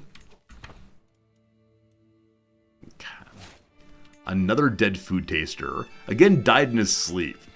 I need to have a young food taster, I think. Because we keep having older ones and they die so fast. And every time I think, oh man, is someone trying to poison the king? But, seems like no. So, someone with halfway, there's no one with halfway decent ability. It's all poor. So, this 46-year-old man apparently can taste things. That works fine. And then our poet's still on the road. Good stuff. Moisa just died also. And we just jumped 500 money. I'm kind of suspecting that he had that money and gave it to his emperor. You could have invested it differently. You could give me more money. But new jester needed. Alright, this mayor won't like being a jester, but he'll amuse us anyway, and mayor happiness does not matter. We then make a parting demand. I've concluded my rural visitation to Venice. We're now leaving. We're curious if this guy will give us money. He has quite a bit. He likes all the way. We had a good visit. It's time for the tribute. He does. He does. So it is possible that characters will not put themselves into bankruptcy. That's probably not the word. Into debt, I suppose, for the sake of paying a tribute to their king. In the future, we'll make a look and see if people will ever go below 0. If not, we've learned something. What skills make you be a bad food taster? I wonder. Maybe impatient would, because they don't take the time to actually taste the food. Let's go ahead and bring that up, though.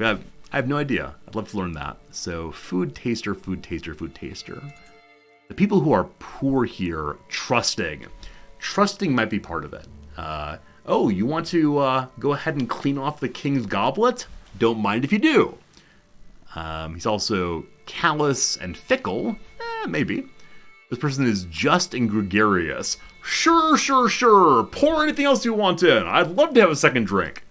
I can imagine a story where many of these characters are not good because of who they are. I'm not sure that's actually how it works, but it might be. Alright.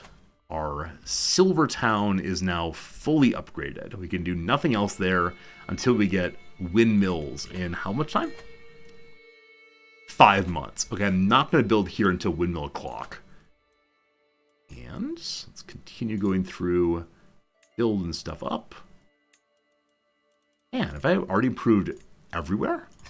What a good ruler I am. I shouldn't say, I'm sorry. What a good ruler I am. Duke Adelaine of Gulick, King Maynard's Marshal, that's the King of Lotharingia, my territory, has decided to be excommunicated. I can't wait till the excommunications come in from inside the house. Very, very soon. So we have a claimer to push against Hungary in a bit. Also, we've inherited the barony of Biliana from Bera. Oh no. You think he said his own name as he was dying? Oh no. Alright, I do not know where this is. I do not know who is running it. While we control it, I'll put some money in to help him out. And then, I don't know. Hello, non-inheriting grandson.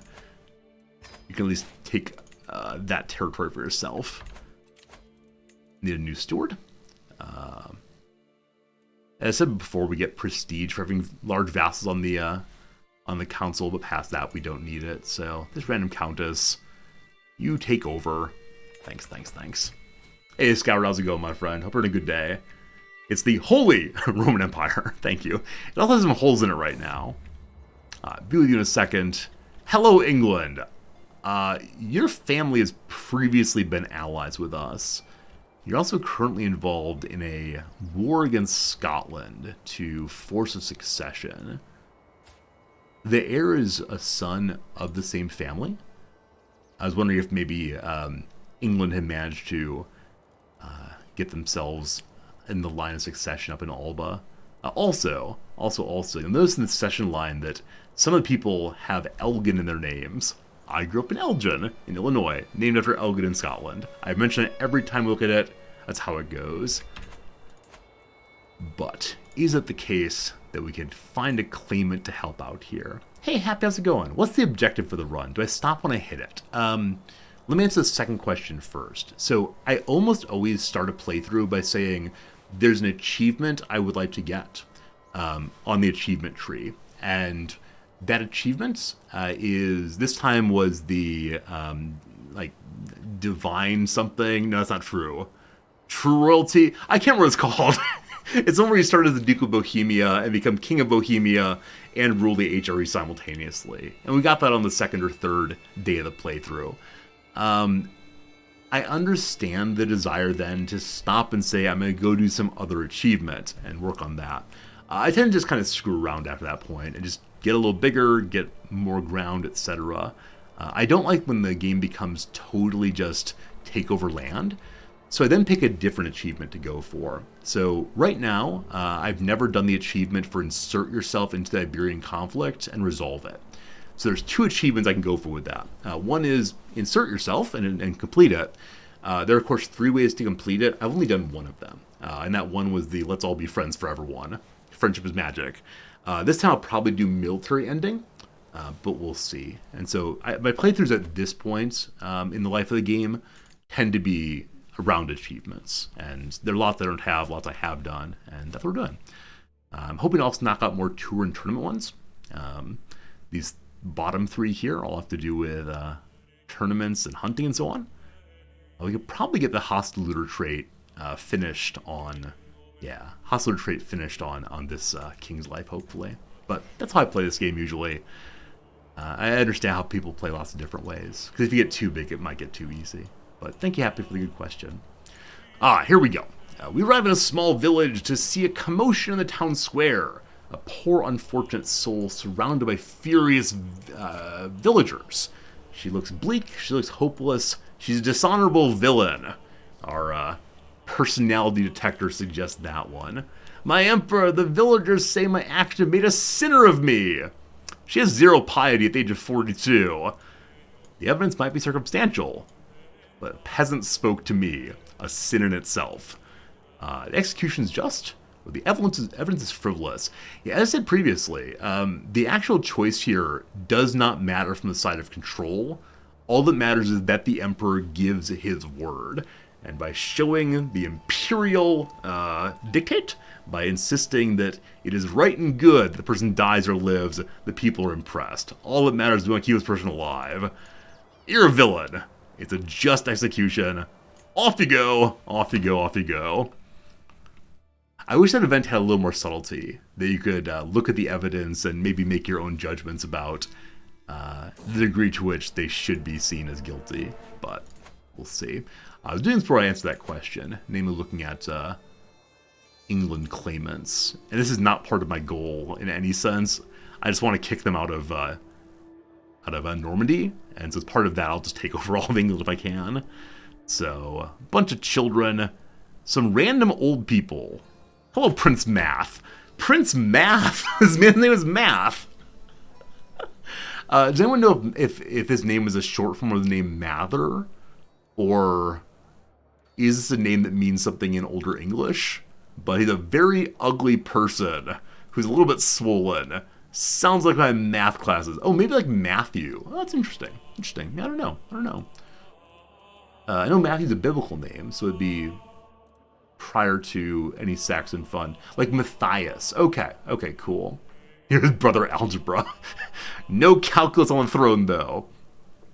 He does not want to come to court because he's the active heir. I did not realize that. But yeah, if Walter dies, it goes to Prince Math. This fellow here, Corb, the father of a petty king of Jomtaland, some Irish fellow, somehow has a claim on all of England.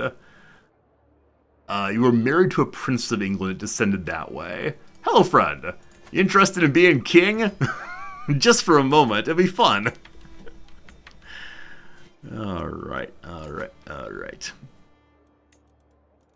France needs more improvements, and a stop on the way. Traveling through the muddy streets of Kaufbeuren, there are a few people, empty houses.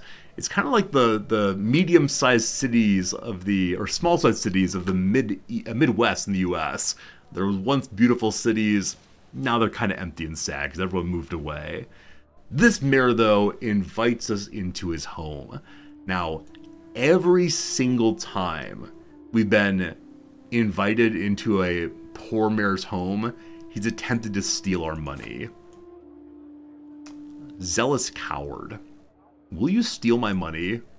We'll come inside. Hey, Mr. Board Games, thank you so much for the resubscription. I appreciate it. Flip Charlie, thank you for the 100 bits also. I really appreciate that too. Sorry pop-ups not working, but I appreciate them either way. Thank you again for the subscription and the generous bits. Math is a mythological king in Welsh mythology. Really salty. Am I saying it wrong? Because I know that any Welsh word is not pronounced the way I think it's pronounced. So it's M-A-T-H. How's that said in Welsh? Maybe we'll find out in the next break. String, thanks for the follow also. How's it going? My spy master discovered that the Count Orkar is a witch. A witch. Not direct report. Fascinating anyway. We're not going to be buying hooks this time, so I'll probably just ignore that. The streets of Burgau are decorated for my rival. We're meeting the Duchess Walpurga of Augsburg. Welcome, welcome. It's a boring festival that the dullard Walpurga has the decency to prepare. I mean, she's not that dumb. She's slightly below average. And also, a bit of a drunkard. Her husband looks pretty regal, though. Oh, yes. Oh, yes. Giants all the way. Go, go, Giant Sue. A math word in English, Scottish, Ireland comes from the root matus, which means bear. Wow. Thank you, Mekatali. I appreciate that. Oh, no. The Countess Perrine has been showing signs of pregnancy. We thought it was Count Engelbert's work, but no. It's instead the Duke Albert. He's called the Wicked. Oh my goodness. Oh my goodness. Hello to Toxton. Greeting from Caracas. Greetings to you from Tokyo. How's it going? You saw the Crusader name of the game. I thought it was an old game. Crusader strategic game. I don't know the strategy game Crusader. What's it like? No, it's Crusader Kings 3. It's a strategy game also and so much fun. We woke up. We did not die. Wonderful. Wonderful. The illness has been defeated. Our health is still poor, unfortunately, but not as poor as it was but a moment ago. The tour continues. We hear flutes, we hear drums, there's dancing, people are dancing, shaking their groove things, and we attempt to dance with our wife. Sweep her off her feet one more time. We now in our mid to late 60s. One more dance while we have the chance. When we get home, I will be sending my wife away from our family to go rule in Hungary instead. The Duchess Walpurga has also brought forth evidence that Gertrude was fathered by her vassal Duke Albert. It is Duke Albert's second infidelity. I mean, he's got that big old shining heart. I suspect we can get him excommunicated if we want to, but there's no particular reason to do that right now. He likes us, his family is good, he's a Czech man. The Czech people have some troubles. So, we also discovered a scheme. The Countess Ida was trying to fabricate a hook in my court. Don't know who it was, but good to know. We lost someone on our council, new chancellor needed. The King of Poland, sure, welcome on in. And then also, I saw that the Marshal finished sending control out. Let the Marshal ride around the kingdom, empire rather, ordering people to believe that the king's a pretty good guy. My personal territory is right here. Everything right inside my territory is nice and loyal. We also have Paris, they're good, and Austria also staying fairly loyal. So Regensburg will invite you to remember who rules you. Thank you, thank you. Hey, Salty, thank you for the IPA guide on how to pronounce the name Math, namely the error here. Maths and mathematics, where in mathematics the A sound is a AE ligature, math. Well, math is math. Is that closer? Hope it's closer. I'll figure it out off stream and then refer to it correctly in the future. Often a festival, I find a decorated tent. The materials are alien to me. A man invites me in. He's selling some trickery, no doubt. He wants to get a coin, and he'll tell me my future.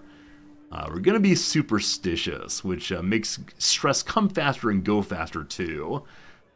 Makes the Swabians like me more. You know what? We're feeling lucky. and hopefully that benefits the Swabians. Windmills. Windmills. Love it. Also, Krasa gains some more experience points. He is getting close to level 1 physician. I'm considering throwing a few more wars pretty soon so that he can get physician points by healing up people in my court who are unwell, namely the knights. But, oh shoot, something else happened. Right, windmills. Windmills. Alright, you've waited for it, and now it's come. The windmill innovation unlocks an open slot here. With this open slot, we can then build windmills. Windmills. Located in areas where winds are the strongest, on hills or the coasts. Unlike the water mills, they will not be stopped by freezing. They can grind on all year long. So, though we've also unlocked the upgrade to the Kuntahora mine, it is the case that I want to do the windmills so I don't forget what goes in the slot, because I could very easily fill it with the wrong kind of thing. So for you, windmills. At our capital, then, we can make a ducal building. That I haven't done that yet. It's actually kind of silly. So I need to decide what we want our capital to do. Enables the train knights travel option. You bring along your weakest knights to train and learn from the challenge they face on the open road. Get more knights. That's really cool. Marches just give you more supply and such. Get some more taxes. We don't need that right now. These kind of buildings are now really useful for setting a particular duchy to hold on to your troops and to strengthen the men-at-arm kind. I haven't done too much with specialization yet, but I see how that would work. The Royal Armory cheapens grand tournaments. Also makes your army cheaper from this area, and you get strength on your men-at-arms. Down here we have jousts and horse races are cheaper to hold. I haven't seen a horse race yet. I can't wait to see it eventually. And then lots of troops get bonuses. The smithies, again, make things cheaper. The quality of sponsored inspirations goes up, up, up. And you get superior armaments, which, both cause your artifacts to go slower in just being destroyed, and you're a little safer. As of right now, safety is not super important. We can always bring mercenaries to keep us safe. Do the tax office is just flat money. The advantage of this one would be we would then get even more money off of our... No, we wouldn't. Yes, we would. Sorry, I briefly forgot which duchy this is inside of. But yeah, we'd get even more money off of the mine if we were to do the tax office in our capital. The only reason we'd need big money at home is if we lose the imperial title at some point. So, royal reserves would be cool to have better chances of hunts here. We don't have to go too far away for good hunts. But I'm going to do the one I was initially excited about, which is to say, I'm going to do military academies. Strengthening knights is always very, very cool. And also, being able to bring along lower tier knights to strengthen up sounds awesome. Let's do it. Aspiring officers are vetted based on merit in the military school. We no longer believe in nepotism. But wait! Naturally, the school only accepts students with noble pedigree. Meritocracy within our nepotistic system. Got it how it goes. Would deserve be a problem because of bumping development there? Yeah, so it would be, I think, a way of offsetting higher development there. Because, yeah, hunts go less well the more buildings and such there are. Higher development overall. But the hunting grounds or nature reserve fixes some of that. So it makes it better, but not perfect. That's how it goes. All right. I've concluded the visit. The Duchess of Walpurga likes us just fine. And she has plenty of money. Give me your money. She does. She does. So more evidence in favor of if they have the money and they like you, they will give you the money. Welcome to another place. We're now here at Dukasilo's castle instead of Eichstadt. All these sound pretty darn Germanic. Pretty darn Swabian even, I bet. Whatever language this guy speaks is one that... Oh, he only speaks one language. He's monolingual, in fact. Can I learn a language from you? Nope, he only speaks High German. That is that. So, nice to meet you. Let's get to looking through your realm. Also, having finished the windmills, we should choose a new innovation. The game's encouraging us to go with land grants. Allows us to more quickly fabricate claims. CBs are cheaper. Parochial vassals are more common. So parochial vassals is the one that prefers stability, and that we don't fight trivial wars, I believe. Urbanization raises development cap. I'm probably going with urbanization because we've capped out our capital. One more building slot. Cool. That'll come after a bit. Knighthood, also cool for, knights. But, yeah, we'll go with urbanization first. Should be good. Hey, Icarus HQ, thanks for the follow. It's good having you here again. Certainly. Paris has been developed again.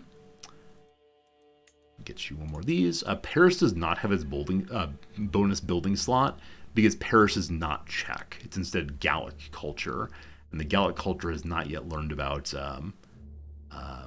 windmills. Only we know windmills. So I'm going to check real quick. What's the current level of development here? 27. So it's still climbing ever higher. Eventually be up to that 35. But if we want to spread our culture there, again, 6 years. 6 years. Now we'll leave her on developing the good news of windmills up that way. Okay, 4 months until we finish driving out the Nestorians from this area. We were bribed to look away from a certain room. What was in the room, we'll never know. We're being shown how wonderfully the gardens grow over here in the middle of Germany. And we can take that knowledge home if we want to. We could raise his taxes. We could bring knowledge back directly. We do that. Cheaper buildings at the capital, faster buildings at the capital also. No, I'm sorry. Faster and cheaper in our realm. Awesome. What else can be improved again? Lots of holdings here. I think we're already building a castle there. So on this one, we'll build a castle, and this one will build a city. We already have a temple. Cool. And then France needs a better castle. For that, we need... they need to have the hoardings innovation. The poor French know nothing this time. Or poor French friends. Okay.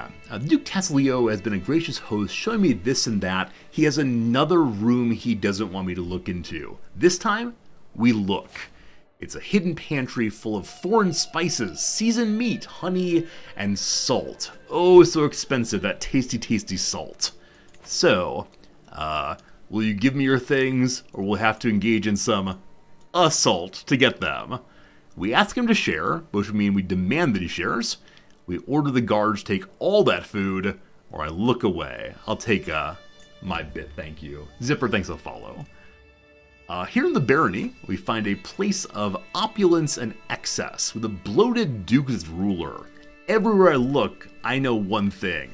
The duke is not paying his taxes. Arnaud, the caravan master, suggests to tax the excess. Okay, show me your taxes, please. Okay, he's normal low. I would like to increase him to normal if I can, but I'm not going to boost his taxes up at all. Because he's not pulling in that much. Yeah, only 1.4 a month. I like the RP element, but it seems not exactly true here. So, I can write them off from now. The Duke would appreciate that. Or, if we go for the challenge, he actually doesn't have his taxes go up. Instead, the control level of his counties goes up, and we get a little bit of money. Tax the Duke! Never turn aside the opportunity for taxing a duke. Never. Yeah. You don't get to play the fancy music with a construction like that. Alright, we have an inspiration. Here comes Hoopold. He brings me forward. He's been working very, very hard on a piece of armor. He says the magic phrase, "You've got mail." Magnificent, flexible mail. More prowess, more prestige, and our knights are more better indeed. Not an armor we're going to use. Our current armor is illustrious in quality and so much better. Ideally, I want to give it to someone who has knights, or else that part's useless. Though normally I want to make sure my heirs have clothing first. So let's take a quick look at the heir. You're drunk.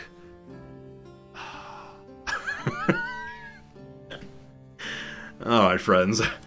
Alcoholism still runs in the family, unfortunately. Only one generation managed to avoid the siren call of scotch.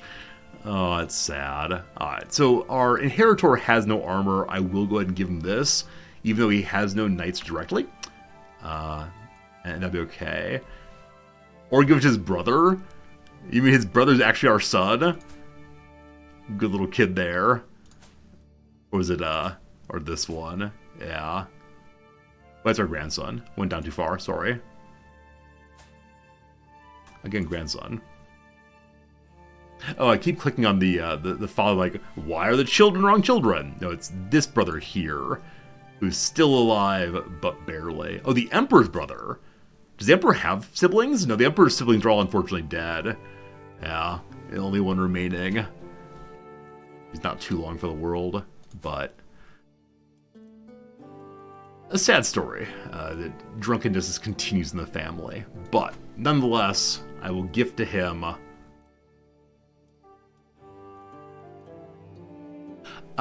why are we not wearing our fancy armor? What armor is our ruler wearing? Let's look at that in just a moment. So that's what I want to give away.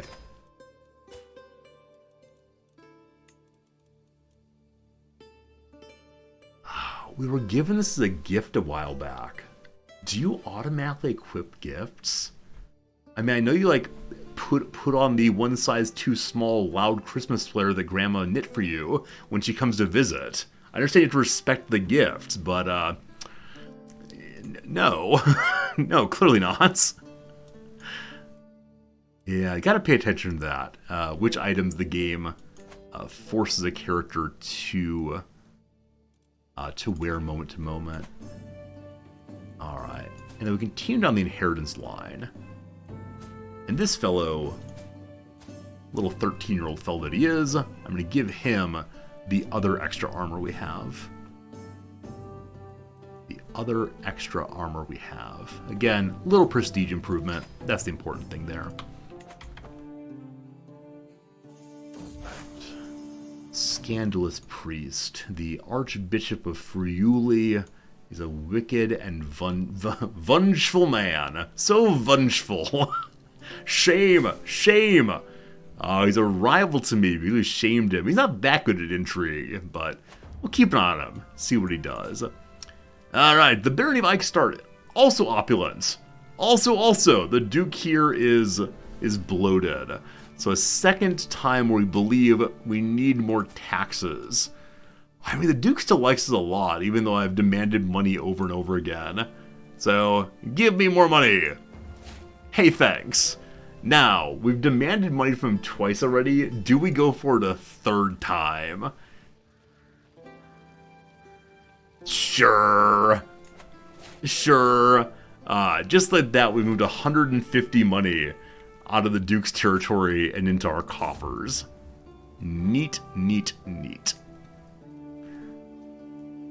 Okay, so this slot I usually use for my my lovely new windmills.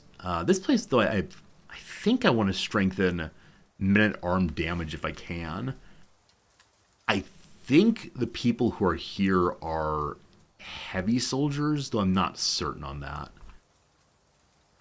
Let's check and see real quick. So, okay, these are in Prague, Vienna, Kaslav. Yeah, so I actually have light footmen there, and I don't care about light footmen at all. I should probably get rid of them. So which building, though, bonuses light footmen in this new build of CK? The barracks? No, barracks are only the heavy. What bonuses light footmen, if anything does? think they're listed as skirmishers. So militia camp instead. So militia camp or the barracks. I'm going to go barracks. I'm going to go and get rid of the light footmen and move to heavies probably instead. Life of a ruler. People want to hear a story about when our first child, that cheating hussy, was born.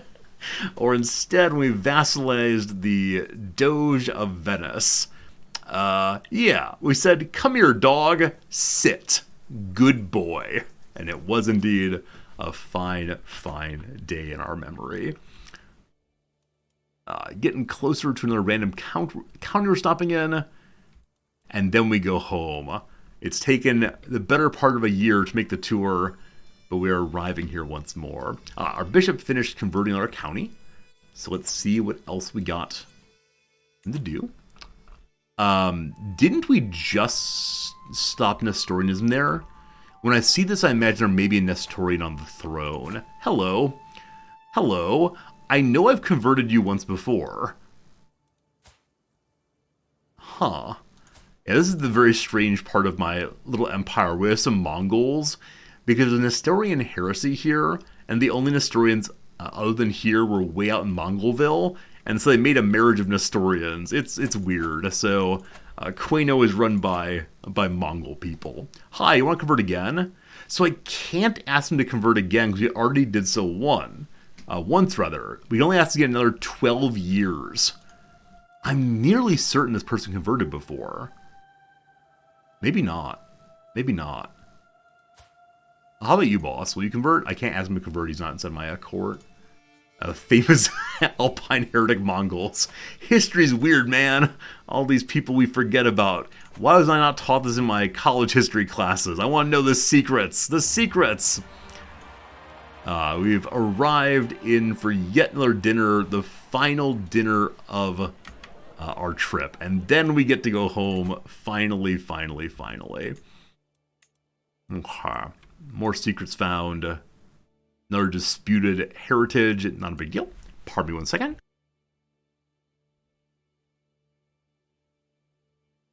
It's a history they don't want me to know. It's true. They just tell about the great men of history. Namely, what's my name again? Good old Emperor Spasha. Past that, nobody knows who really lived. Thank you. Bless you. I appreciate that. I may need to get a glass of water in just a second here. Probably will do that. All right. Welcome then to this fine castle. Who lives in this castle again? This is Playson. Don't remember. Eventually I'll remember where all of our people are stationed. But for now, Vienna, Koshlav, Jatek. Okay, crossbowmen here. So we want to find things that improve the damage of our ranged folks. Also, want to go ahead and junk our light footmen. I'm enjoying making our culturally specific heavy footmen, just because they're special. I like special troops. Even if not the very best, they're still pretty cool. And so we dump heavy troops now into here. Yeah, good improvement to both their attack and their defend as well.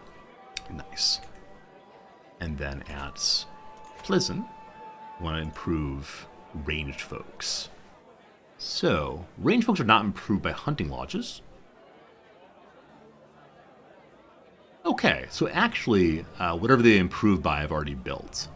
The blacksmiths give flat damage to anybody, so I'll probably make those that also give some more money as well. We'll go ahead and do that. An interesting proposition. Having a quiet dinner, and the Countess Ratislava descends on me like a rabid dog. So I hear that and I think, like, she begins barking at us and baring her teeth.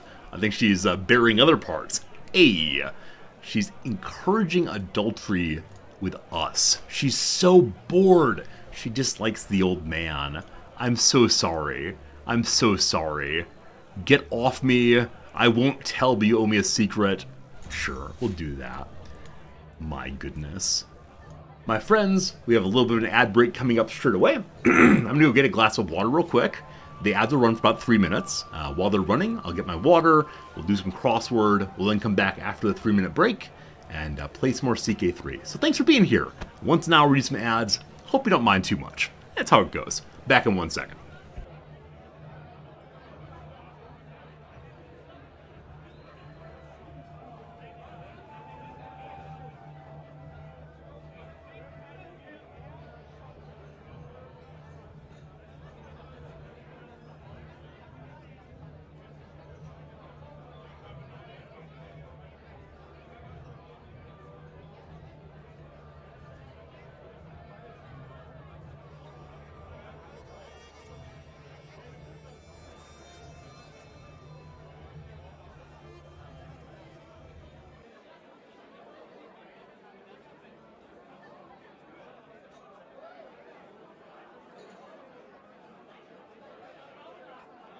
I'm pretending the microphone's off. It's actually on. Haha! Sorry. That's not even funny. Not even funny a little bit. Alright, so over to crossword time for the next few moments. And there we go. Alright, this is our first time going through all the downs. We'll see how far we can go. Yeah, the various Lees earning MFAs. Like I said, probably somewhere over in New York, but I'm really not quite sure on that. We'll see. No, the mic wasn't muted. I was being a big dum-dum. You never tried New Yorkers? So New Yorkers is super fun. They're the opposite of the New York Times, where the New York Times goes from very easier in the week and then very harder in the week as it goes on. The New Yorker begins hard and goes easy. My wife and I do the New York Times every evening. We're up to almost 1,000 days in a row of success. Goody good. To the down. Results of a successful Oscars campaign in brief. It's either nom or nod. Nom is nomination. Nod is a slang phrase used for getting attention to the Oscars. Probably a nomination. Makes connections. So connections can be like romantic partnerships, meeting someone, plugging something in, going from one gate to another on an airplane. I don't know. Affliction that might be treated by breathing into a paper bag. It could be anxiety. Oh, panic. Nope. I was a panic attack, but it doesn't work with either of these. I have no idea. Like I said, the only thing I know for breathing into a paper bag is hyperventilation. Maybe there's a different word for that. Not sure. Band that performed on a hit remix of Jason Derulo and Josh 685's Savage Love. I know that Jason Derulo sampled Imogen Heap's Hide and Seek. I love that song very, very much. Very, very much. Brazilian novelist Clarice, whose language is crooked and clean, per Grace Paley. That's a cool description. I don't know this novelist, though, unfortunately. Government agency in Bethesda, Maryland. I think that's the FBI or CIA. The CIA is in Langley, so FBI, I believe. Anonymous gifter, thank you for gifting a sub to Water the Wets. You get to watch the crosswords now. Surely the greatest play on stream. Thank you for the generosity. School whose sports team are the Engineers. So probably one of the technical schools. Rensselaer Polytechnic Institute's a possibility. I'll put that in, keeping in mind that it might be wrong. Yeah, we'll see. A wee one. A babby. A tiny tot. Not sure. The dropout actor Naveen. Wax alternative. So there's waxing and waning, like moons. There are different ways to remove hair. Wax is one, shaving another. Past that, not sure. Hey, anonymous gifter, thank you for gifting us up to BZ, BL, Bezeeble, Bizzle, whichever way. Thank you very much. Dang Newbie, good to see you. Thank you for the resub also. Super generous, everybody. Thanks for the kindness. If it's one person, it's many people, whichever way, thank you. And Dang Newbie, dang good to see you. A retailer whose logo features a tree and mountains both. So I'm guessing it's REI, that outdoors shop. Though I'm not certain on that, but it seems likely. And REI is often in puzzles with useful letters for constructing. Hardly a slow poke. With the question mark, it's something tricky. Could be like a jab. So instead of poking, you whammo them. I'm certain the Jody here is correct. So, what's the across? Modern art form. With an A, I'm not sure. How about a B here? No, again, I don't know this author's name. Yeah, my knowledge of names is not as strong as it should be. I'll leave it blank for now, and we'll see. Twistable treats. Is the word Oreo in the puzzle today? Golly gosh, it is. We're just going to finish doing the downs all the way across, and then we'll get back to the game in a second. Go deep. Probably just, I was going to say dives, but that's not spelled out. Delves instead. To delve is to go deep. Some Horace works. My wife works on Horace. I wish she were home. So...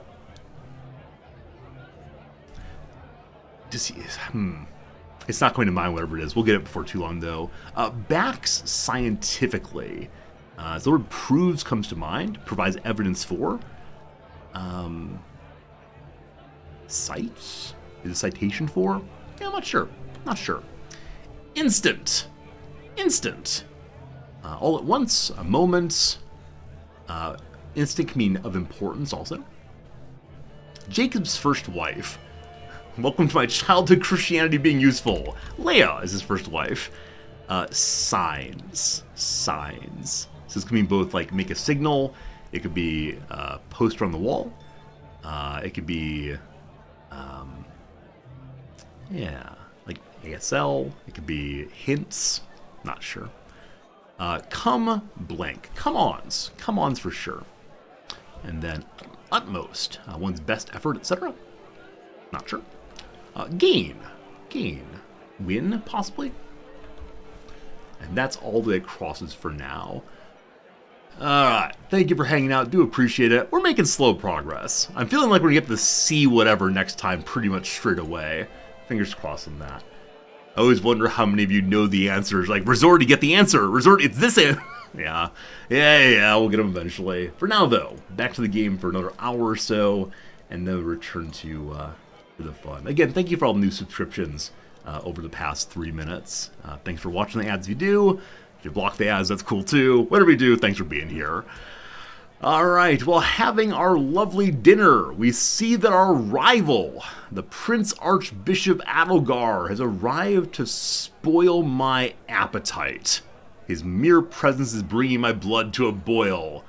The Count Dipple has offered to remove this troublesome fool, but I sense he has an ulterior motive.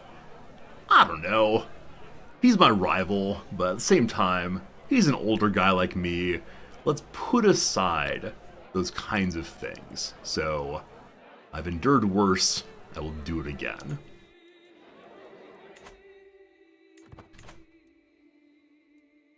Okay, where else do we have claims we might want to push before we say goodbye to this ruler? A bunch of duchies that I already hold, a bunch of counties I already hold, Venice, yeah, we got it all. Ride the grudge to our deaths. Hopefully he goes first, we can spit upon his grave. I do like how you think very, very much. Very, very much. Alright, food's been piled high again. The little pastries I've grown so fond of are absent. There are no little pastries. I'm confused. I know you expected more, my emperor. The cook assures me every last one went missing just before it was to be served. We tried to catch the thief, but the gluttonous villain is far too, elusive. Are you a glutton? Is your child a glutton? Bring me the glutton. So we can go hunting for gluttons, or we can just be a little bit sad. We'll be a little sad. I'm not mad, just disappoint. Why did I wish for death for my rival?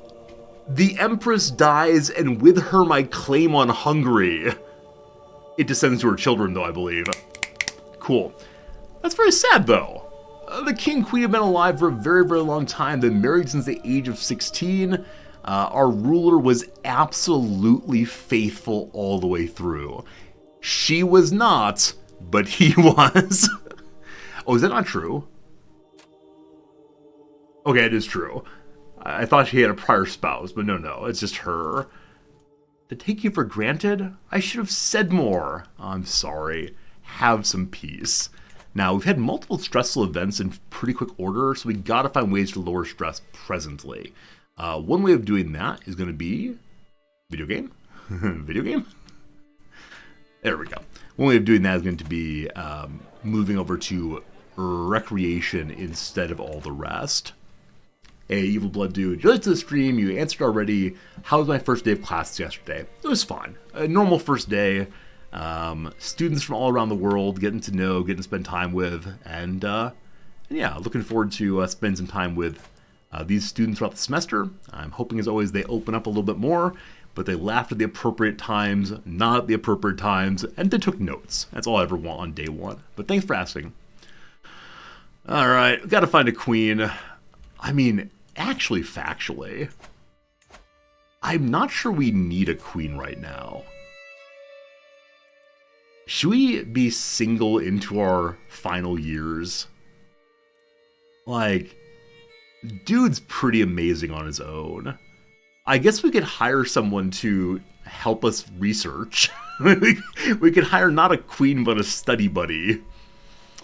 Or maybe claims. Yeah, claims are also thing to do, I suppose, but our ruler is fully developed enough to not need anybody. Yeah, definitely need, like, we can get a stats queen, but I think this ruler is just fine ruling by himself. Like, we're fine on domain cap. Yeah, like, genuinely all I care about is how high is your learning. Past that does not matter. Hello to you, Countess Paga. I need someone who's unlanded, though, so they come to my home. So, no rulers allowed. Okay. Your name is Titbert. Cool. You are Christian, though from the Spanish areas. You speak Berber. We don't share a language. Maybe she can help me translate books we don't have so far. That'd be nice. She's real bad at diplomacy, unfortunately.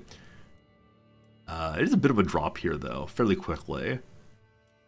Oh, genius, actually. But not high enough, not high enough. Titbert, do you have any, like, current events? Nope. It is just what she's done so far for all the talents and skills she has. You, the smartest woman of whom I know, shall be our queen. Oh no, we're gonna lose some prestige. How would that happen? That's very sad. Marrying random people who have only one member of their family. Cool. So we put her immediately onto just help with the learning. And so with that done, we finish our next innovation in 6 years. I actually don't recall how long it was previously, but that must be faster. Gosh, it must. Enzris, oh, that's not right. Anasnis. Hope that's close. Thanks for the follow. How's it going, Quentin? Good seeing ya. Hope we're having a good day. Once again, boring old food. Disgusting as it looks. As one tiny herb on top. We can eat it anyway. Equally likely to have an okay outcome or a bad outcome. I won't let the filth touch my tongue or give it to the dog instead. So I've only seen this one time because we have only had a dog once. I give the dog some tasty food. The Count did not notice. Happily the dog didn't get sick. Can you imagine if you kill your dog accidentally? Terrible. The visit is done. It is time to ask for money. Maybe he allowed that, maybe he didn't. But first, I want some dessert. Instead he gives me a flesh-colored mound in the shape of lewd body parts. Is this vulgarity? Is this interesting? Is this art? I could say, oh, I love it, or how dare you. Oh, of course we love it. Thank you for your rudeness and for expanding our culinary horizons.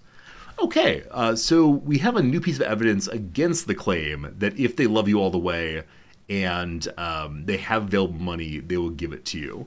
So I asked for $50. He said, you and what army? I then pointed at the 50,000 people behind me and then left. He's diligent and cynical. Huh. He says he's fearless. Maybe that's it. Maybe being a fearless person through cynicism is what caused them to refuse giving money over. Like, were he greedy, I'd absolutely understand it. Maybe even ambitious. I guess cynical also either makes them not give the money or be less likely to do so.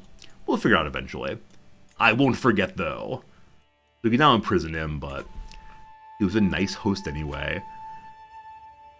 My friends, it has been such a long time. We are home.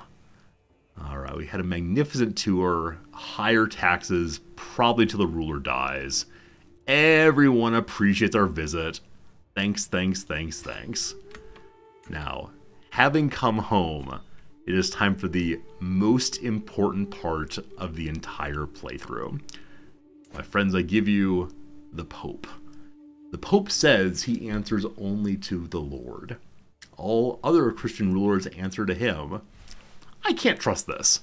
Who might come along and damage the papacy?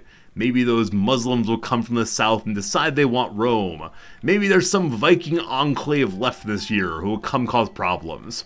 We must keep the Pope safe for all of time. And so, it is time for us to seize a de jure duchy. I'll gain the titles. The Pope will become my vassal. Hello, Pope guy.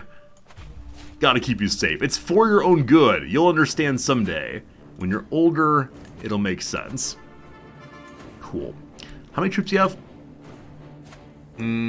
7,000. Enough money to get a whole bundle of cash money. So, or a whole bundle of mercenaries rather. So yeah, that's good. Hey Eka, if you could use claim the tiles in realm to revoke tyranny free, give them other people, I could fix vassal contracts. Eka, you're absolutely right. As of right now, the vassal contracts aren't so bad. They're just lower taxes, lower levies. No one has a guaranteed council position or anything. Those are the ones that are the absolute worst. Absolutely maddening. They're trying to come smush us, I believe. We have more than enough troops to, stop that. They realized we did. And definitely we don't need anybody else right now. So let's just go ahead and head on into their territory. We will not stop until we reach Rome. There's no place like Rome. But a random little castle has come back to us. While we're looking at it, we'll improve it. We'll also go ahead and increase the local holdings. We'll make a new little city. And we'll give it to some person in our family who does not yet have land. Jakob, you're not inheriting anything, brother man. So you have a claim on the empire. You don't use it, thank you. Don't use it. We appreciate you, though. Is there a local duke yet? There's actually not. And the person who has the rightful claim on the rightful holding of the city of the duchy is not of our family. But while I'm thinking things, let's go ahead and spin out a duchy also. Spending all the money. And fixing all the problems. So, to you, my friend, you a duke. The new count moves over. Cool. Alright, and then unruly toddler pope indeed. That's a great way of thinking about it. Is it the case that the pope cannot be a commander? Or does he recognize that he is so darn bad at all things command he doesn't want to? I wonder if there's a way to force a pope into being a commander.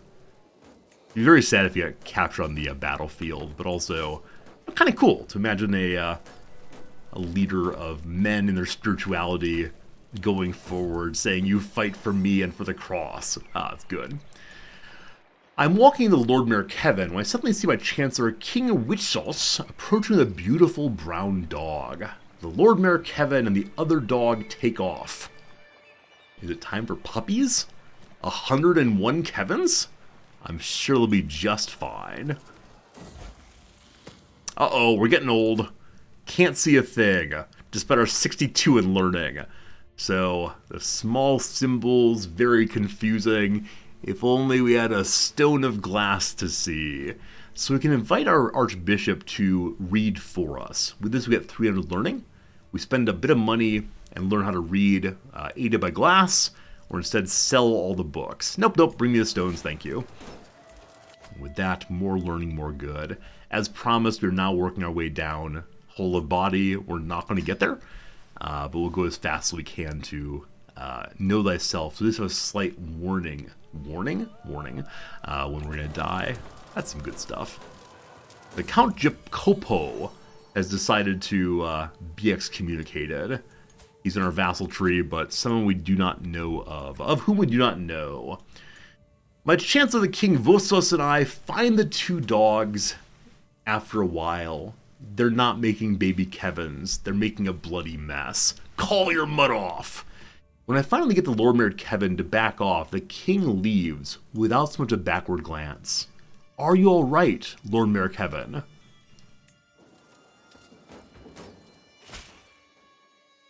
hey, we're talking to our dog and some man stumbles in wanting to thank us for the recent duchy. He takes the knee. He's a kind person. Thanks for the visit. Is my dog okay? We don't know if our dog's okay. Is my physician taking care of the dog? Not quite, not quite. Oh, Tutor died. And a random experienced fighter arrived. Hello to you, beautiful giant. Hello, I don't know who you are. All I know is that I love you. Bring me a daughter. Bring me someone of my family at once so we can have more giantism in our family. Good, good, good, good, good. A granddaughter or a 19-year-old lustful lady. I think she's the one who's already produced some children. She has a claim on Valencia. Cool. Cool. Yeah, she has a child out of wedlock. This giant will have a lovely time with you instead. We're then looking for a new something here. People being produced without knowing their lineage. Unbelievable. How could it be? Benton here with the 26 is wanting to be our teacher. That's fine. Need an architect also again. The random chase countess is just fine. And then a poet. Apparently lost the poet who came with us on the tour. Don't know where he went. We had him one for a while though. Also, I think I just remember my wife does not speak our language, does she? We can try to learn her language at least. So we'll learn the Berber language. I don't think she's interested in learning ours instead, but that's a fun way to pass some time. Also, we're allowed to challenge people to chess matches. And I know that you can bet a title on it. I don't know how high of a title you can bet. Wager fame, wager fortune. So that's just cash money. I'm guessing to wager a title, you have to have a cultural tradition or have some other unlock first. So I need to bet a title in particular. I guess I could bet the Holy Roman Empire to our heir and see what happens. Hey, speaking of heirs and such, we developed ourselves a new child in the line of the heir. 0 years old, beautiful and intelligent. That's nice. You will not inherit unless things get really bad. He's far enough away from the throne that I'm not going to disinherit him yet, but keep it in mind. Keep it in mind. As of right now, we're using selected heir, because we're at the highest level of authority. I'm not sure our next son will be able to maintain that. He's just not that great, but who knows? With lots of money and lots of holdings that are quite high level, we should be able to develop some mercenaries and maybe hold on to our authority level. Secrets!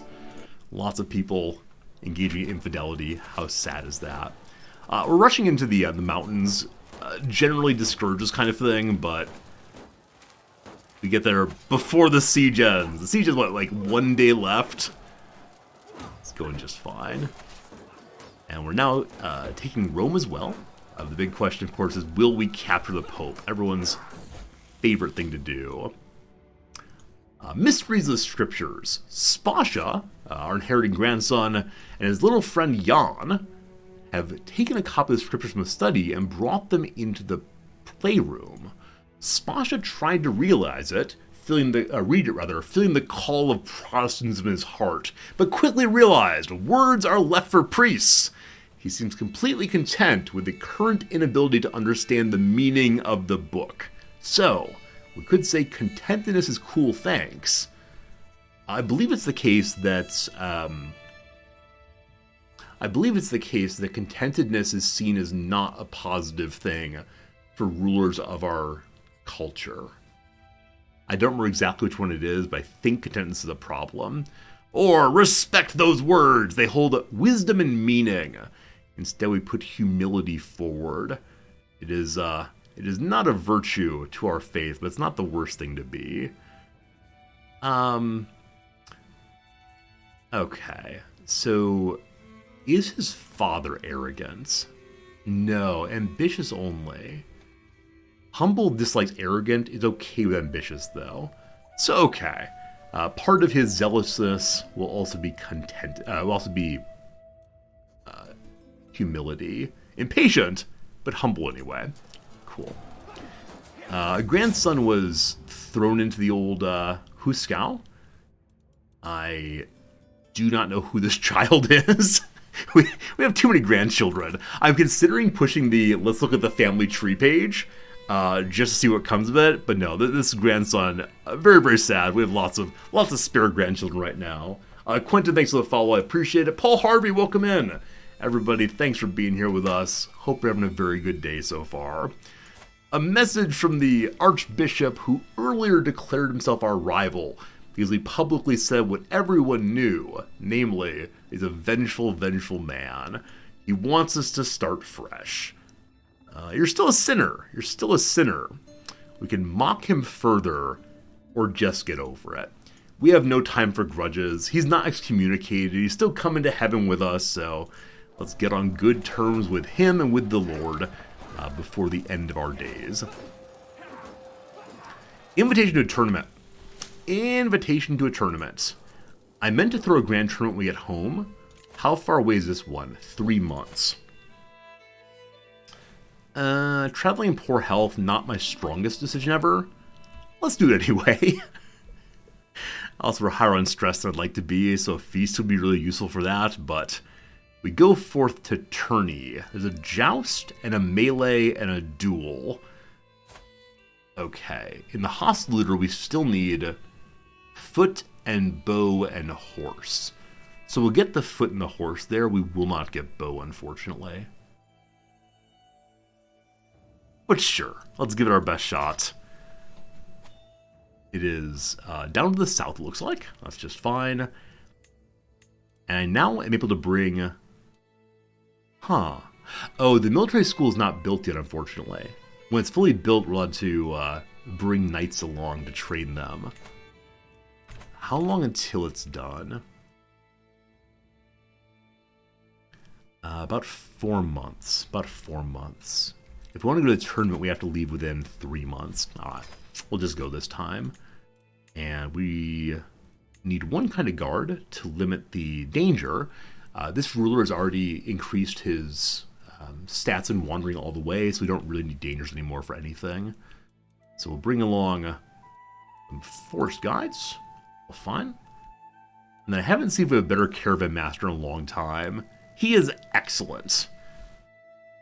Excellent, excellent, excellent. We see that he gives a bonus to 24 in speed and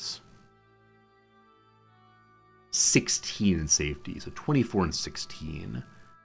He definitely is the best we got these days. So you get to keep your job. Congratulations. Let's go to a tournament. A tournament of lies. Off we go. Old man, hopefully not your last battle. Getting close, though. We captured some mare. Mares are worth money, always, always. Thanks so much. The siege is 15 days away. Let's shift you on down over to here. Oops, you on down over to here. There are sticks in the wheel. Someone allowed my wagon wheel to break. We pull on over, we call AAA, we invite them to come on out. Where are we? I don't know, the Roman road. And we'll be a little bit late, only 5 days, we'll still make it in time. So we repair the wheel and continue on our way. Ha ha! So we have captured the Pope this time through. We also took a book called The Franconian Herbs and Plants. It's an inventory item that gives more health. Very, very low quality, but nice to have anyway. Amazing. Now, were we playing as terrible Vikings, I would be absolutely delighted to do terrible, terrible, terrible things to the Pope. We're playing a good Christian ruler, though, so we're not going to do any of that nonsense. First things first, though. Which of these items do I not care about at all? Spouse's opinion does not matter to us, and we have more than enough prestige. So we'll junk that one and add in the new book instead. A little more health bonus. Also, nicely, a little more learning too. 63 learning now. Kind of silly. Kind of silly indeed. The war could be over right now, but nah. Hello to oh, fair Caesar. Oh, Caesar, you're not well. And the Pope does not want to free you, so you can just go away. Thank you, thank you. Hello to Thibaut. Thibaut is on the road by himself, has no money. Some random pilgrim, I'm sure. Just go forward and speak the good news of your Pope, namely me. And this person apparently has been in our prison before. So, and he has 200 money. He's not allowed to buy his own freedom, is he? Nope. Unfortunate. Unfortunate. So, we'll send you on the way with one more. Let's recruit you. You want to join me? Maybe we'll find a way to get his money eventually. So what it all comes down to is more cash.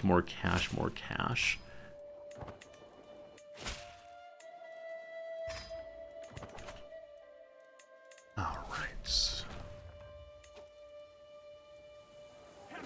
When this siege and this battle are done, we'll then end the war. We'll see if the Pope forces our way out of it, but probably not. He doesn't want to be vassalized. A message from the royal court. Someone wants to make me a goblet. It is very likely this goblet will not be as good as anything we have here, but sure, try your best anyway. Awesome. And then with him brought in, we can probably hire him as a permanent artificer. He apparently is pretty darn good. Awesome. Still no poets known. And our granddaughter would like to be an executioner. We married her to the giant, and now she gets to execute folks too. That's a good life, I gotta say.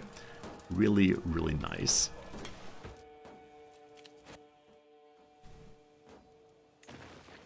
We'll assault. Sure. There we go. Alright, it is finished. So.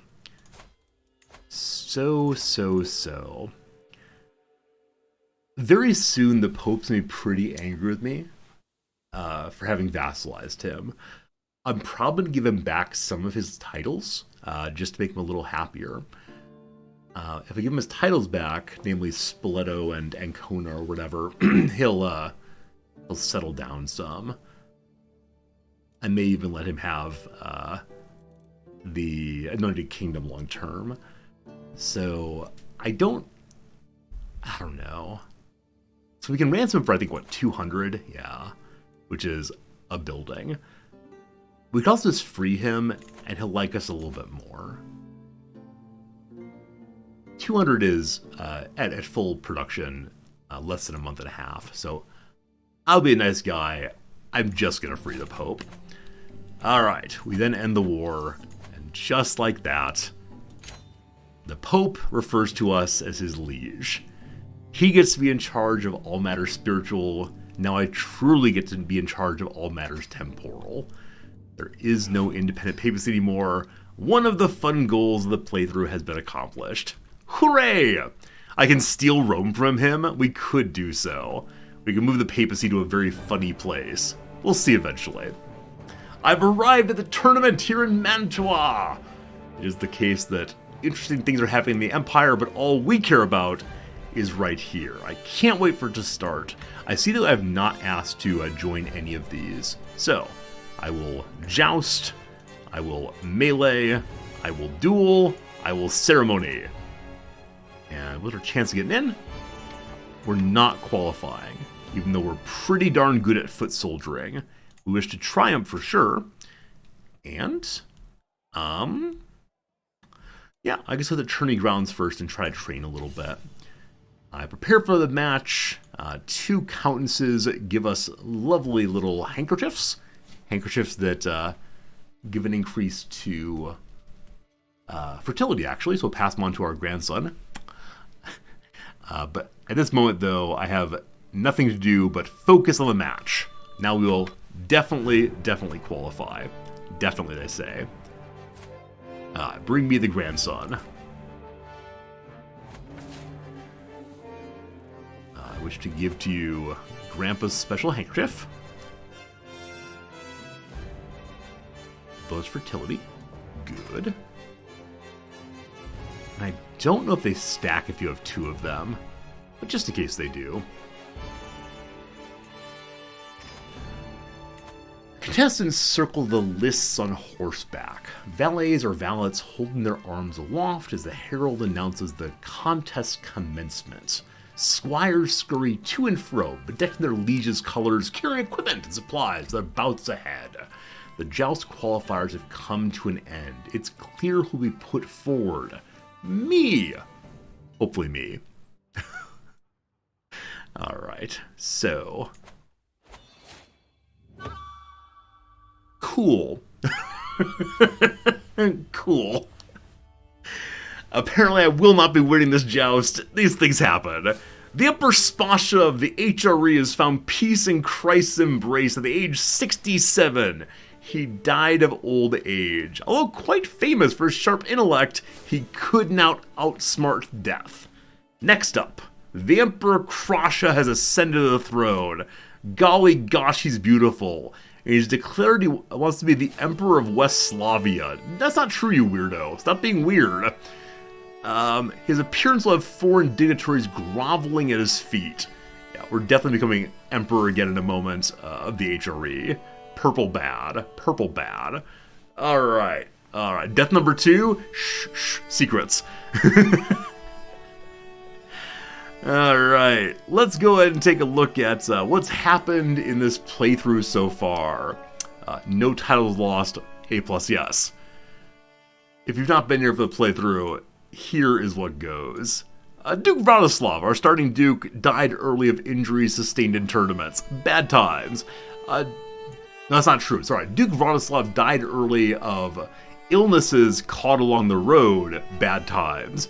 King Conrad died of injuries sustained at tournaments. Bad times. Emperor Jaromir, a drunk. Emperor Wojtek, a drunk. Emperor Spasha, he who has united Rome with the empire that protects him. One of the drunks here did manage to start the empire for our family via election, and then this is the first ruler who ruled via hereditary succession. So there you go. Welcome to Emperor Krasha with the weird hat on. End of the road. I sat at the table about to break fast, but all hunger's left me. Something feels amiss. I know it's true when I see my wife Yana somberly approaching. My emperor, a messenger arrived in the night bearing grievous news. I'm afraid your father, the Emperor Spasha, died of old age.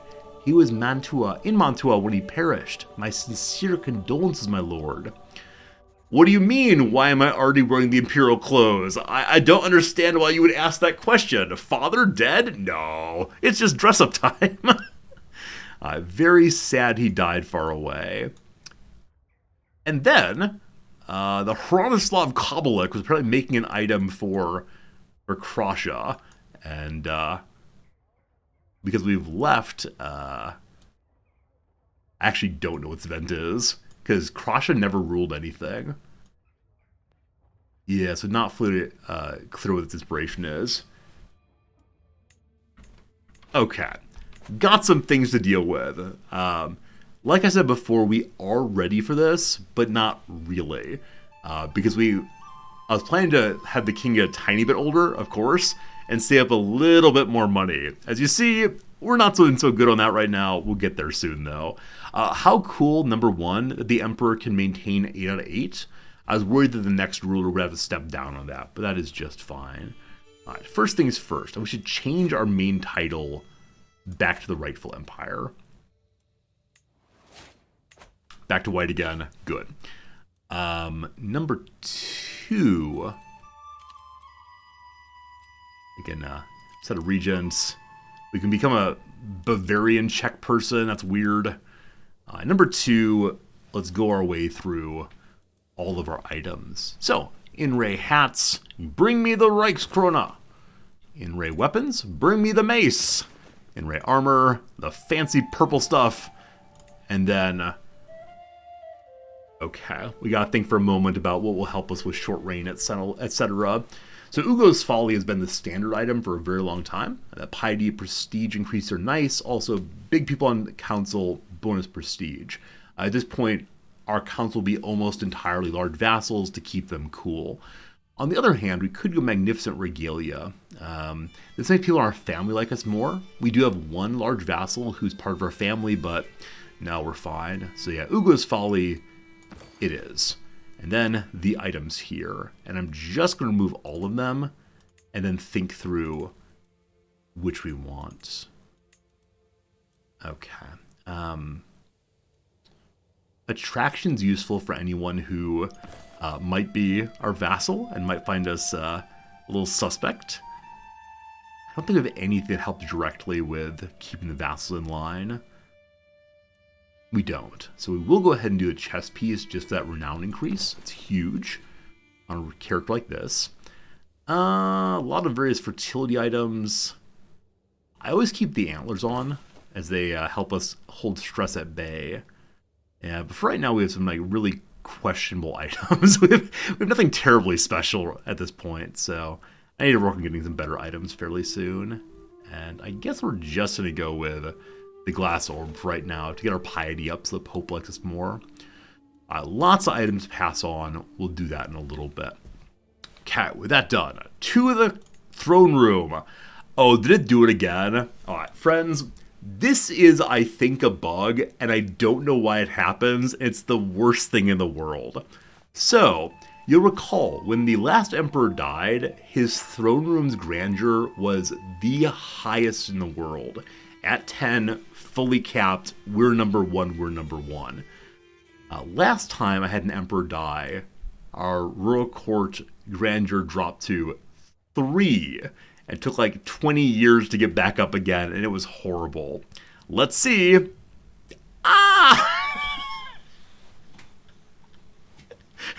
This is not how the video game is played. Yeah, so I don't know. I want to say this is a bug. I do not know if it's a bug. This ruler was not actually a ruler anywhere.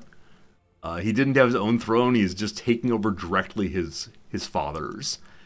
And so maybe this is how the game is played now, that you always reset to 3 and then gradually climb up. 30 years till it gets there. The reason I don't think this is intended is it feels like it's a double, maybe even treble penalty on short reign. Right? There's already short reign, which says, this guy's new on the throne. How's he going to do? We'll see, we'll see. This feels brutally punishing. And the reason I say that is not just, oh no, the lack of grandeur is sad. Instead, it's the case that you can find a random vassal and see negative 20 for court grandeur. Goes even worse than that. You don't like Succession in CK3. You don't think you'll play much of it. You only bought it this weekend. So CK3 Succession is very confusing. Succession's exciting for me, and it's the one place where the game isn't stable. Like, it's the place where things can shift around a lot. Now, if you dislike Confederate Partition, where your one title explodes seemingly, there are lots of ways to deal with it. And so part of it is maybe just learning how Succession works. But if you don't like the game, that's cool also. But I love CK3. And I always like seeing, can we make it through a Succession without having things explode? Because right now, if this ruler were to die, we'd have the West Slavic Empire break off as well as the Italian Empire break off. We can't have that, of course. We'll fix that in a bit. All right. To the council room. So as of right now, our wife's helping us with everything. She's actually pretty good at most things, except for politics. Politics is so useful because the increase to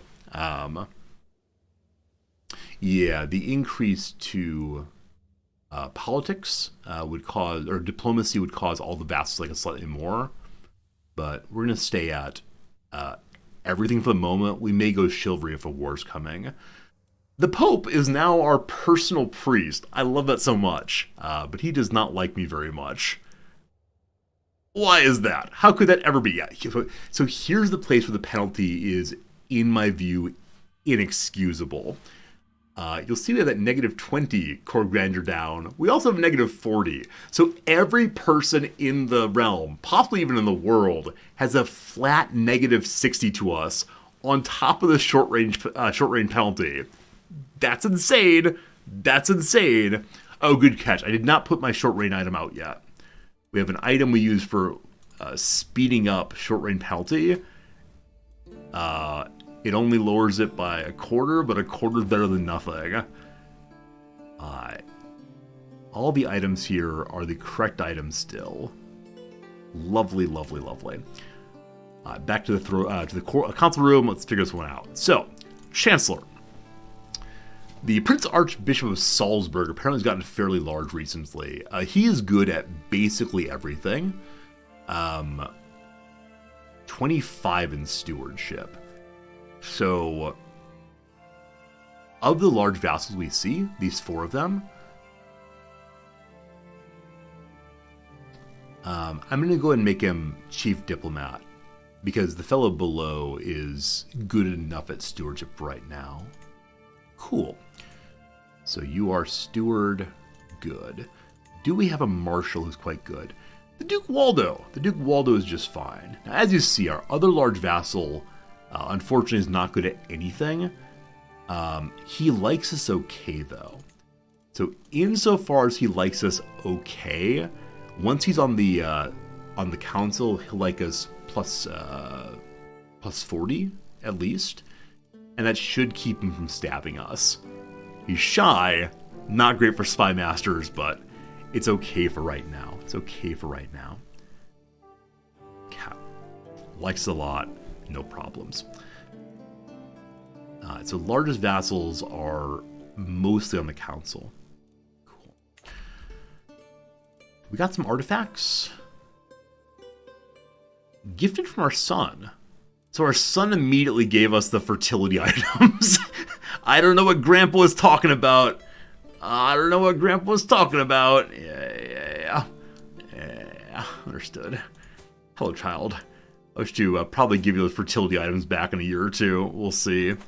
I should give him all of the other prestige and such items, because he has very, very few items right now. So, to you, I give crown. He already has an armor. We'd like to make some better armor before too terribly long. Amiable's pelt. The hide of Duke Julian's belovable dog. Should we give this back to Duke Julian? Or should we rip it apart for money? Anybody want to buy a dog? No. I didn't say the dog's alive. It's just a dog. I need to give the armor St. George back to the Pope. I think he'd appreciate that. Alright, you got some armor. Here's a spear. That's fine. And I think we have a spare regalia also we can give to him. This is not actually... Oh, it is a regalia. I'm sorry. Yeah, that's one we do send on. There's something called a regalia that's actually a throne room item that he can't use yet. Alright, Pope guy, I have for you some items you might enjoy. So one of them, some crazy saint bones. St. George's clavicle. There you go. Number 2. I'm going to give to you St. George's arm, I believe. We're in the process of building our entire St. George piece by piece by piece. I think that's all of the saintly pieces I have for him right now. I don't think we own anything else that's his. Yeah, he's not having a good time right now. He'll come to love us. A couple other quick things. We're fairly high on stress right now. Do we have any relationships? We have one friend and one rival. The rival's actually a knight of our grandfather. This kid has been trying to kill for a very, very, very long time. I have no idea what caused their rivalry to develop. But for whatever reason, he has not liked our family other than our kings. Cool. Our ruler did get the Kingdom of Hungary as a personal claim.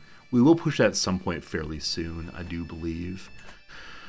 Alright, do we have any secrets of ourselves? No. Which means I believe the secret of this ruler's, I want to say uncertain parentage, but absolutely certain father, who is not the last emperor, has been lost to history. I ignored it entirely and it went away. Thank goodness. Because I'm fairly sure the only people who knew about his heritage were the emperor, the empress mother, and also our spy master. And I guess maybe the person who caused the misdeed. And now all 4 of them are dead. Hopefully the spy master didn't tell other people, but we'll see. Time for the big choice. So far we've gone deep into stewardship. We are administrators. Diligent all the way. We're gonna do more building probably, so we could go deeper into architect. I don't actually make a choice on this for just a moment until I see if I'm gonna need diplomacy to hold the realm together for a little while, but I think we'll be okay. All right, is it time for the Great Unpausoning? We saw there's a faction coming against us. They're being led by people who are now in the council, and so I think it's the case. We'll be okay for a moment. Unfinished business. Hronislav asked for a word amongst the tumult of succession. Before his passing, the Emperor commissioned my work. It's the middle of forging a goblet for him. Should I continue? Please. Okay. We are not on the road, we're at home. Once we have a little bit more money saved up, I'm intending to hold a local feast to help with our stress going down. Unfortunately, it is the case that we're both a drunkard and also profligate, so we are getting less money every month. Unfortunate, but fine. Also, drunkards can die at any moment due to drinking too much. Hopefully not at this point. With that said, I don't want to use either of these right now to lower stress. A feast is definitely the way to go. All right, new faction's coming. New faction, definitely weak.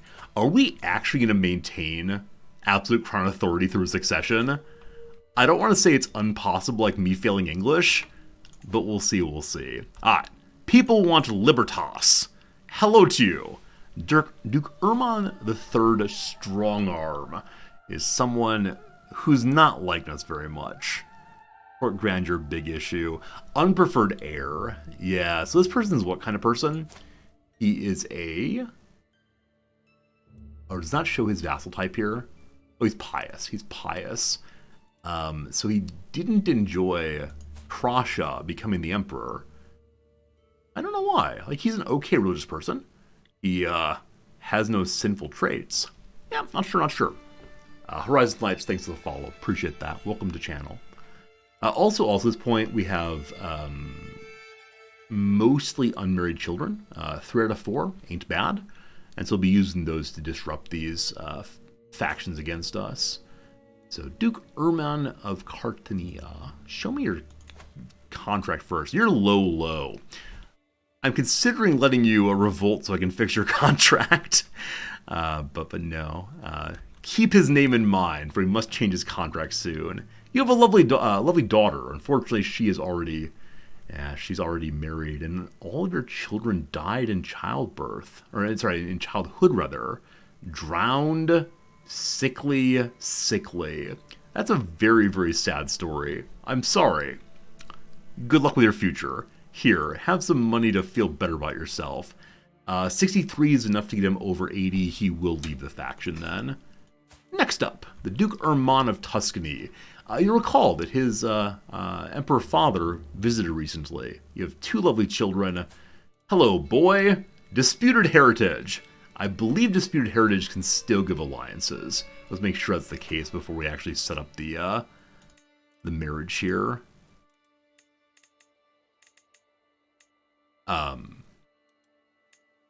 Is there no one in my court? One second. Bring me my court. Do I not have a spare daughter? Oh, they're all sons. I actually didn't realize we only had boys. Good to know. We go back to hunting again, this time for a lovely little gal.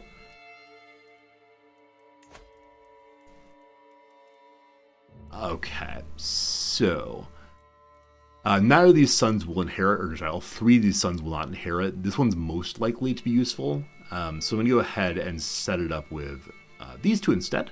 This one is going to set up an alliance with the Duchy of Tuscany. That is just fine. Did I select matrilineal in that betrothal? I hope I didn't. I don't think I did. A Salson script. Duke Arnaud comes forward writing about feelings of loss. All lives, all plans are left ajar when my father fell so far.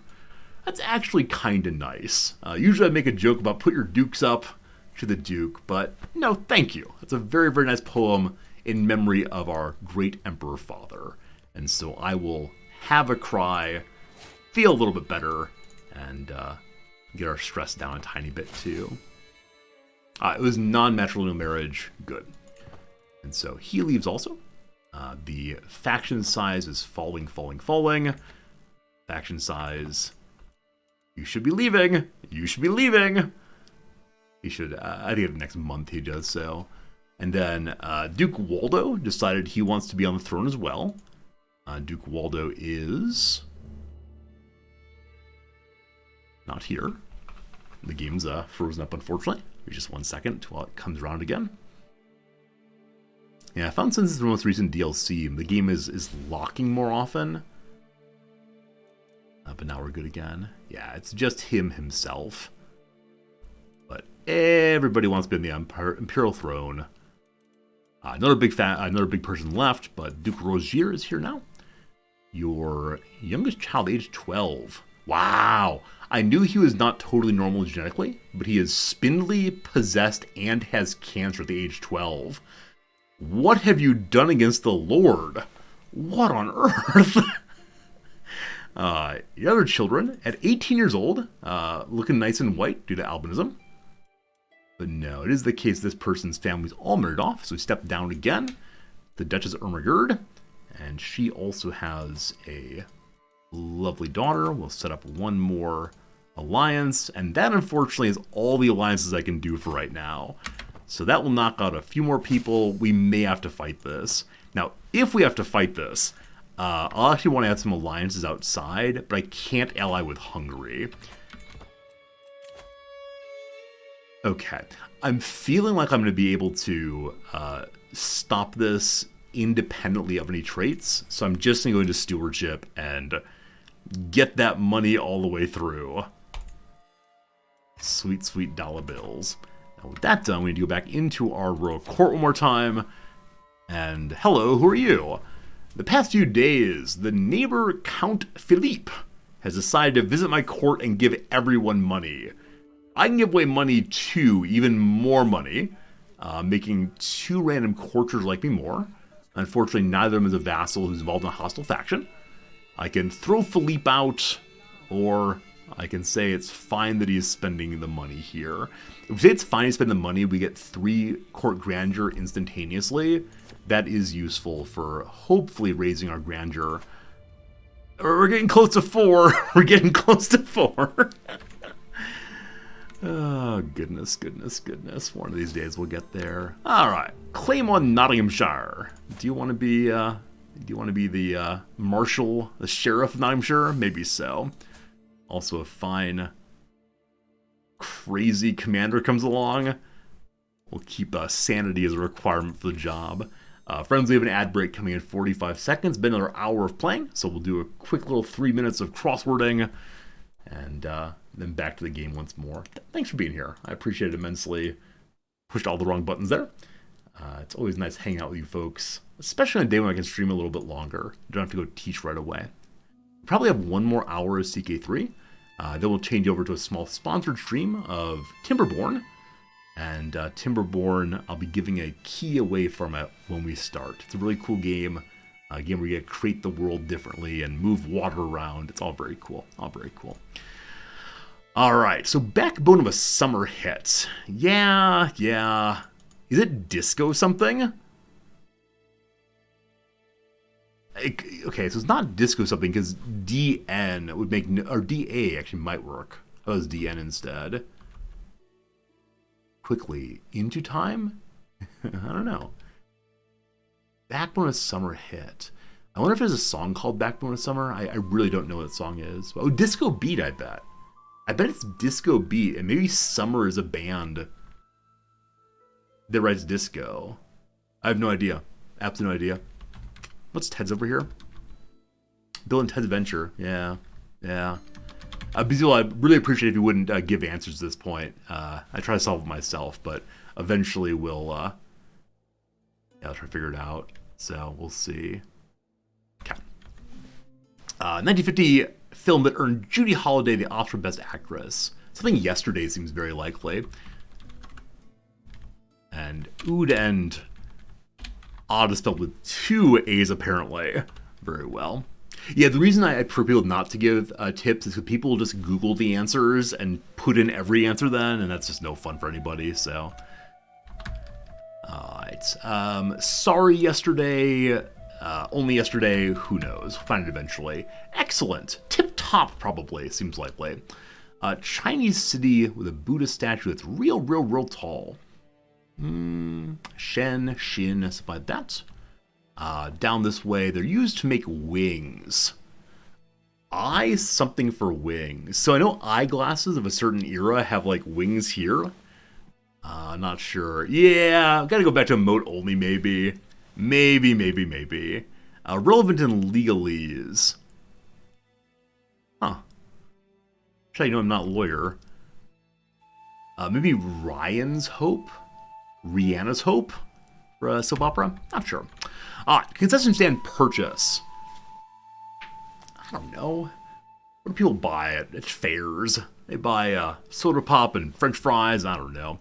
A name for God in the Old Testament. I put in Yahweh before. It's Elohim.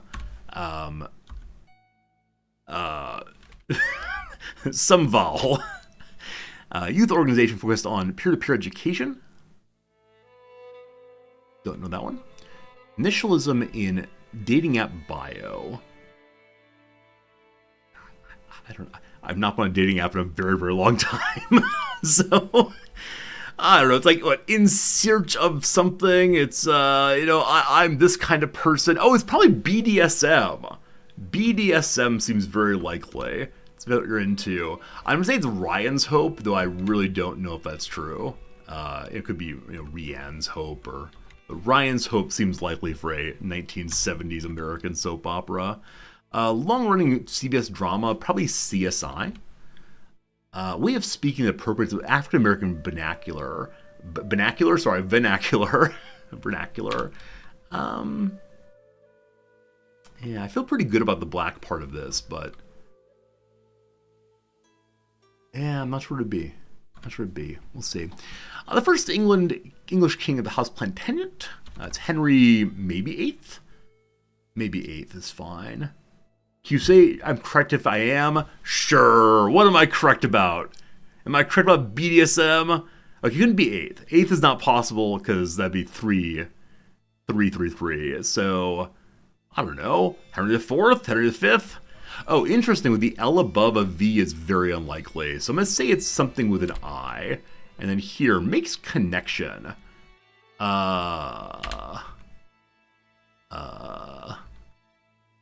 figure out eventually. Pricey bubbly. Not sure.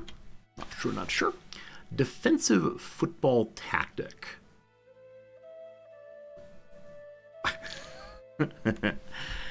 Garton, who wrote a cookbook called Cooking for Jeffrey. I wonder if it's like some obvious Jeffrey person I'm not thinking of right now. I can't think of many Jeffreys at all who are in the news. Small sound.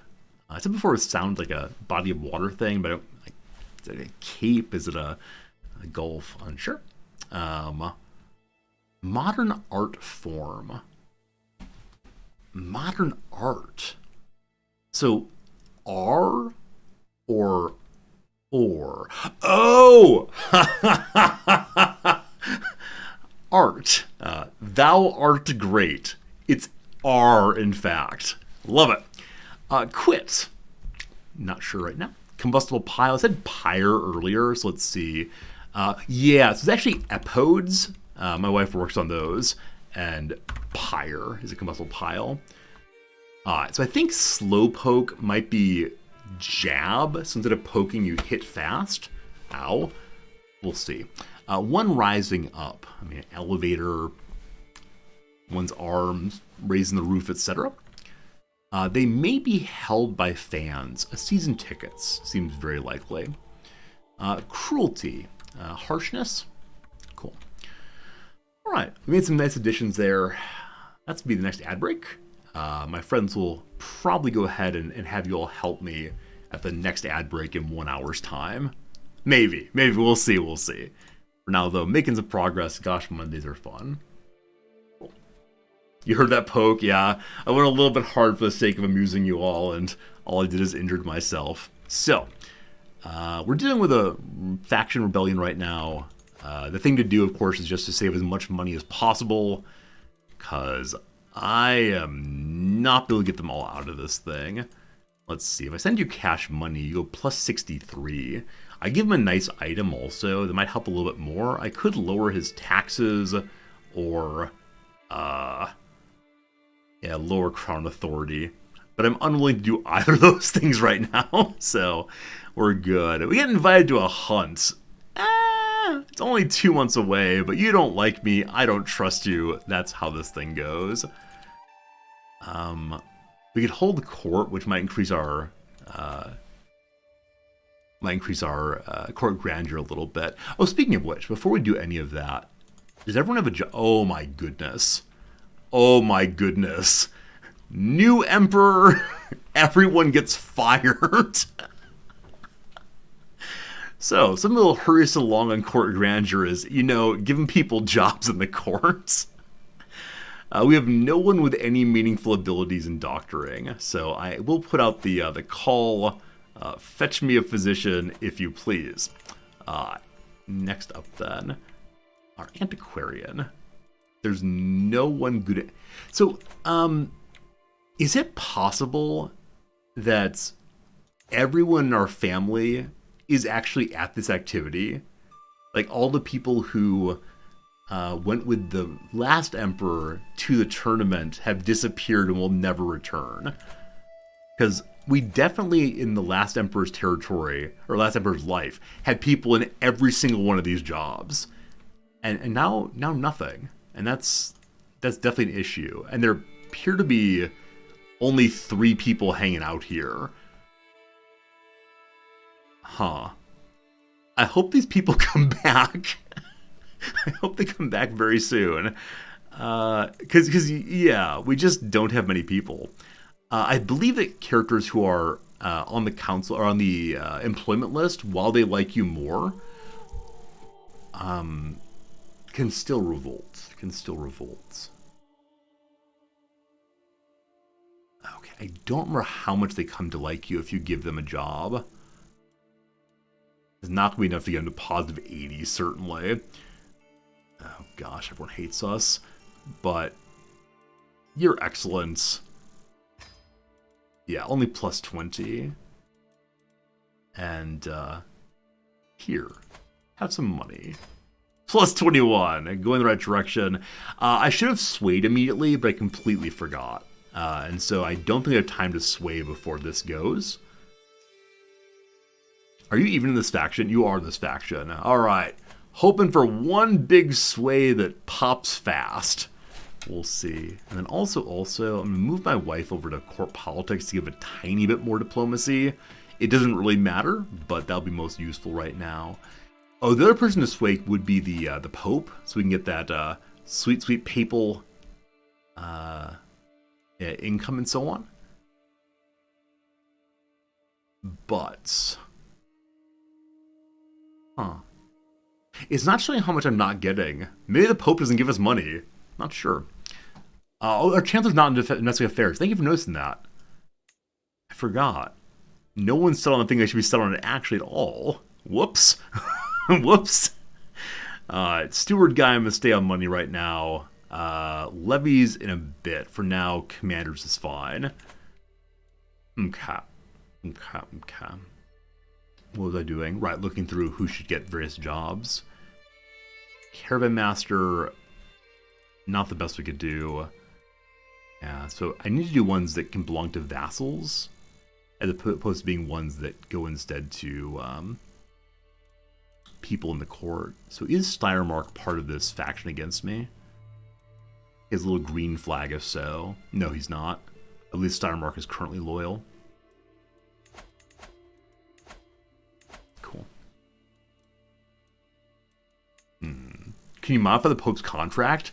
I don't think it's a feudal contract. Maybe it is. Because this is a duchy we're holding on to. We'll look in a second. Alright, you get some points also. Tutor, can people in the court. Food taster, the same. The architect can be a vassal. Including our lovely wife. Sure. Seneschal, nope. Everyone's bad at giving out money. I don't know why. What is it to be an almoner, and why is generous not good enough? It's worth making a Pope a king, so he can't break off from me. We could make him a king just for the jokes. Where are all of my knights? Where are all the knights? Okay, so all the knights we have right now are random vassals. I guarantee that all the knights went with the last ruler to the tournament. And I can't see who's actually there, can I? This is going to be unfortunate if we've lost all of our knights because of the last emperor's death. The emperor is dead. We're free! We do have a claim on Hungary, yeah. We'll be pushing that after this faction's dealt with. I don't have sufficient money right now to try to bribe people, and also to try to call for knights and hire them and so on. So, a physician. We do need this. Number 1, a man named Odegai. Odegai here has basic doctoring skills. There's Arthur also. Arthur, basic physician skills, already Catholic. There's Brandub. Brandub, a wise man. Pretty darn smart. And Eleanor Belmain, some random drunk lady. I appreciate that. But which one is cheap enough? So both of these are 150. If you want someone with actual doctoring skills, we're going to have to go negative on cash for a bit. Alright, Arthur, come on down. We have a physician. Great. Alright, can I develop any alliances right now? Prince Krasha can get married. Oh. Hello. Really don't want an alliance with Hungary because I intend to incorporate them. An alliance with England right now would be useful. So, or with Nubia. No, let's do England. That makes some sense. That'll help us hold the vassals in line. Now, various dukes should be given to the Pope. Absolutely.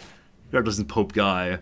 You get your very own folks under you. The advantage of putting various dukes under kings at some level is that they will then break off or not break off. So we could develop other kingdoms and then put people onto the kingdom titles who are loyal to us, and that way the dukes can't break off from underneath. We'll see. Alliance with King Walter, cool. And the Duke Waldred of Burgundy, 17 years old, come by to give me money. Thank you. I appreciate your oath of loyalty. Please don't break off then. Thanks much. Level 4 grandeur. Oh, it's going up real fast. Alright. What was my thought? My thought was potentially seeing if we could develop some kingdoms finally that would help some. So, they're not that strong. Not that strong. To whom should you refer? Part of the Kingdom of Aquitaine. Rightful capital of Aquitaine is over here. Someone not in our family, but who likes us fine.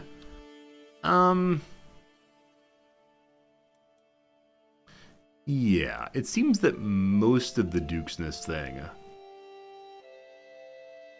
Now, just the one big one, actually, will get knocked off. Next one down, Westfalen. Westfalen part of the Kingdom of Germany?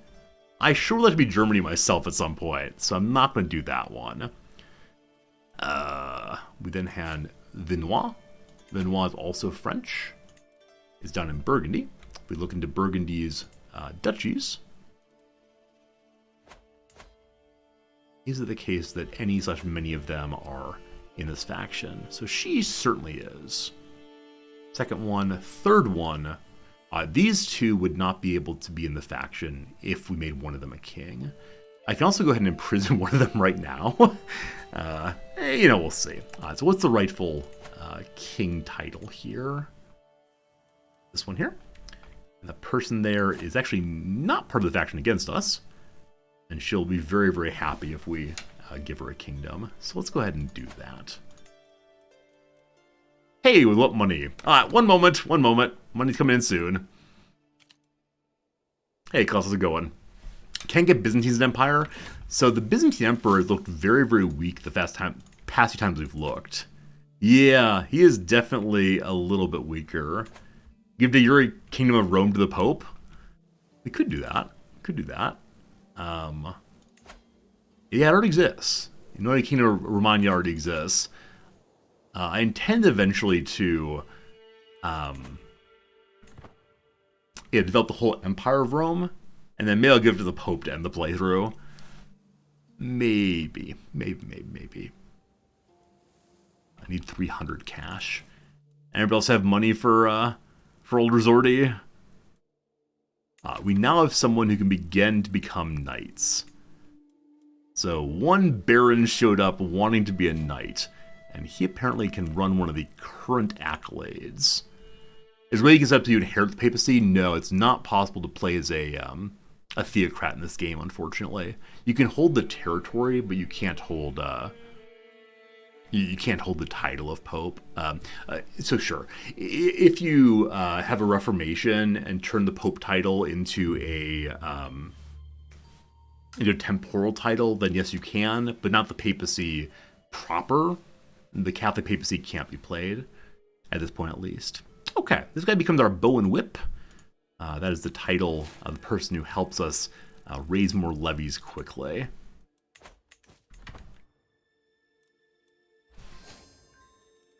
Alright, lots of healers showing up.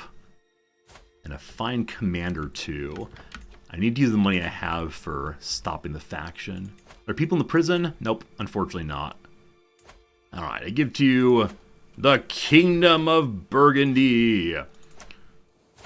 I give to you, as mentioned, the Kingdom of Burgundy.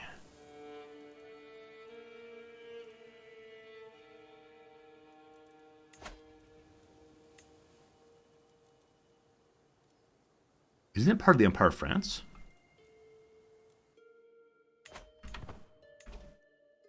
We definitely have the Kingdom of Burgundy. Where is it? Bohemia? Burgundy! It's part of the HRE de jure already. Cool. So she's quite pleased now. If I give her a little bit more money, she will not be in a faction. Let's make sure she's not in the faction. Wait just 1 second for it to recalculate.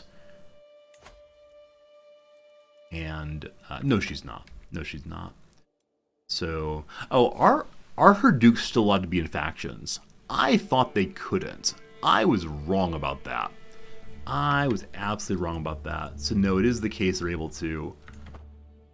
Oh, no, they're not actually. No, they're not. Languedoc is actually over here. So we knocked out the 2 Burgundian dukes. Because they're now weak enough, they can't go against us. My friends, the title is... Maybe not. The title was secure for brief moments. They managed to convince more people to join in. More shameful French vassals. A bunch of them are down here. So next up, we need to create the Kingdom of Aquitaine. Hey, I already have, actually. So who is the rightful King of Aquitaine? Person who owns the County of Bordeaux. That's you. So you, my friend, get to be the King/Queen of Aquitaine. That will then lock down a few more vassals. The faction ends again. Awesome. Now, as mentioned, the factioning should end. The succession has been secured. In celebration, I'd like to throw a feast, I think. Also, it is the case that every ruler of our family gets his first grand event for free. So we'll be thinking about what grand event to do in just a little while. Feast, though, not grand, just a normal party. Feast. Probably just at home. The next door we have cheaper feast for having manor houses and farms and fields. And down here we have manor houses. All right. Jatek next door is the finest of places. We'll go straight away. No danger on the way because it's just me. And we can take our knights along to train them. That'll be good. Our one knight or so. We are doing recreation. Awesome. No honorary guests needed. Unless there's some large vassal who's... Oh, the Pope guys. The Pope guy likes me now. I gave him vassals, so he's cool for the time being. Alright, here's to the Pope himself. And we'll do the finest of possible foods and the most courses ever. Let's have a little party.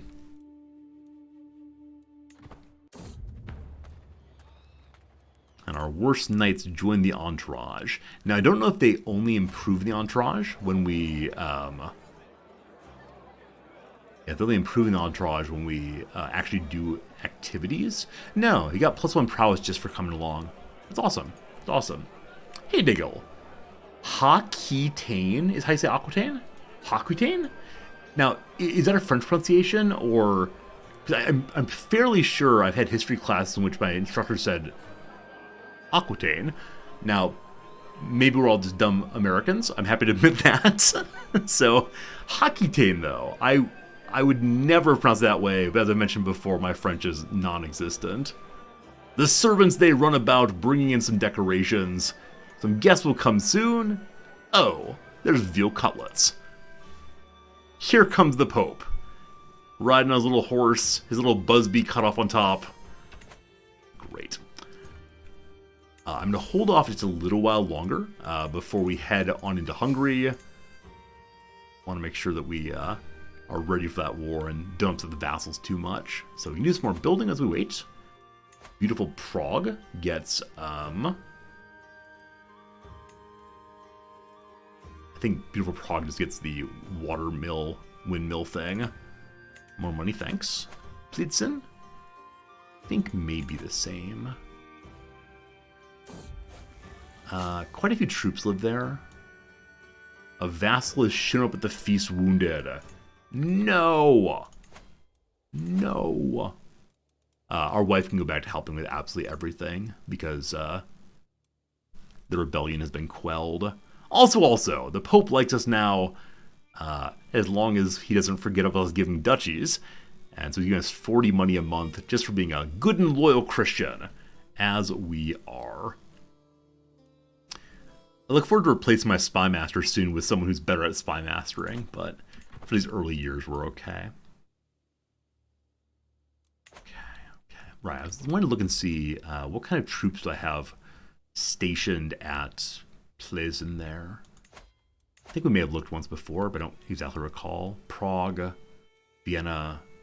Oh, we can increase this by 1, our little pikeman there. Increase by 1 also. Huh. I don't know why we're being able to increase this by 1. It must be one of our knight titles, but I'm really not sure. Oh, that's all my money. Goodbye, money. So Zatek. Plzeň's the crossbowmen. Right. And so we decided we want to make the whatever gives the most to men-at-arms in general here, if we can. And that was the blacksmiths. We need 50 more money, and then we can do it for sure. To make my vassal, the Duke, more susceptible to my attempts at approaching him, I can include a compliment. So now that the factioning is over, we can be nice to this person, but it's not essential we do so. So when we mention his loyalty and honor, keep it short and professional. He does not seem full of loyalty or honor, so we'll say professional messages are acceptable for sure.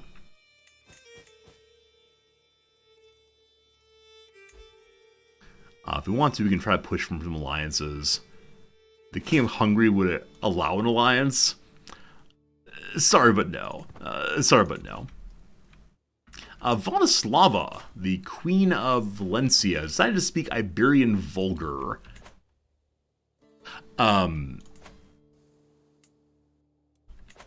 Queen of Valencia controls only some islands. I think that's true. Yeah. Valencia, what happened to you, Valencia? What happened, beautiful? I want to get a claim here so we can insert ourselves into Iberia.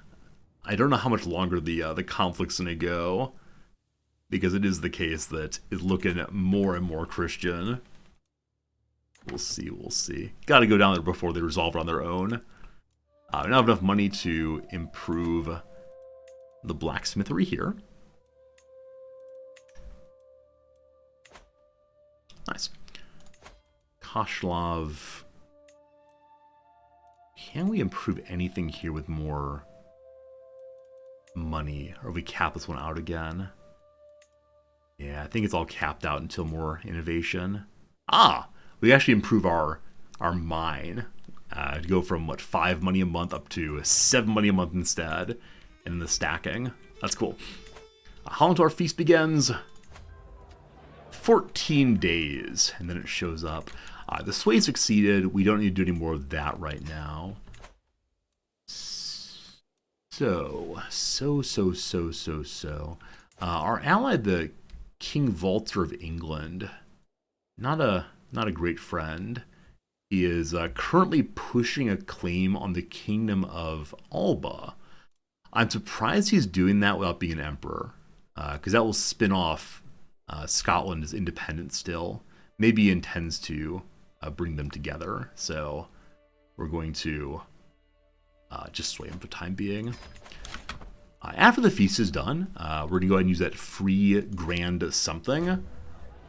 Haven't exactly decided which one yet. We'll go back and forth. The lovely feast begins. All that matters is we lower our stress. I understand that hosting can be a very stressful affair. You got to keep people entertained and go from person to person, having awkward conversations. We'll try our best. Artifactual liability. In the midst of the festivities, the captain of the guard hurries over towards me. My lord, someone's caused damage to the prize wine tune. The evidence points to my lord's vassal. My lord's vassal? I have no lord. Count Boyamed has been acting strange this evening. The captain of the guard is referring to me as his lord. Right.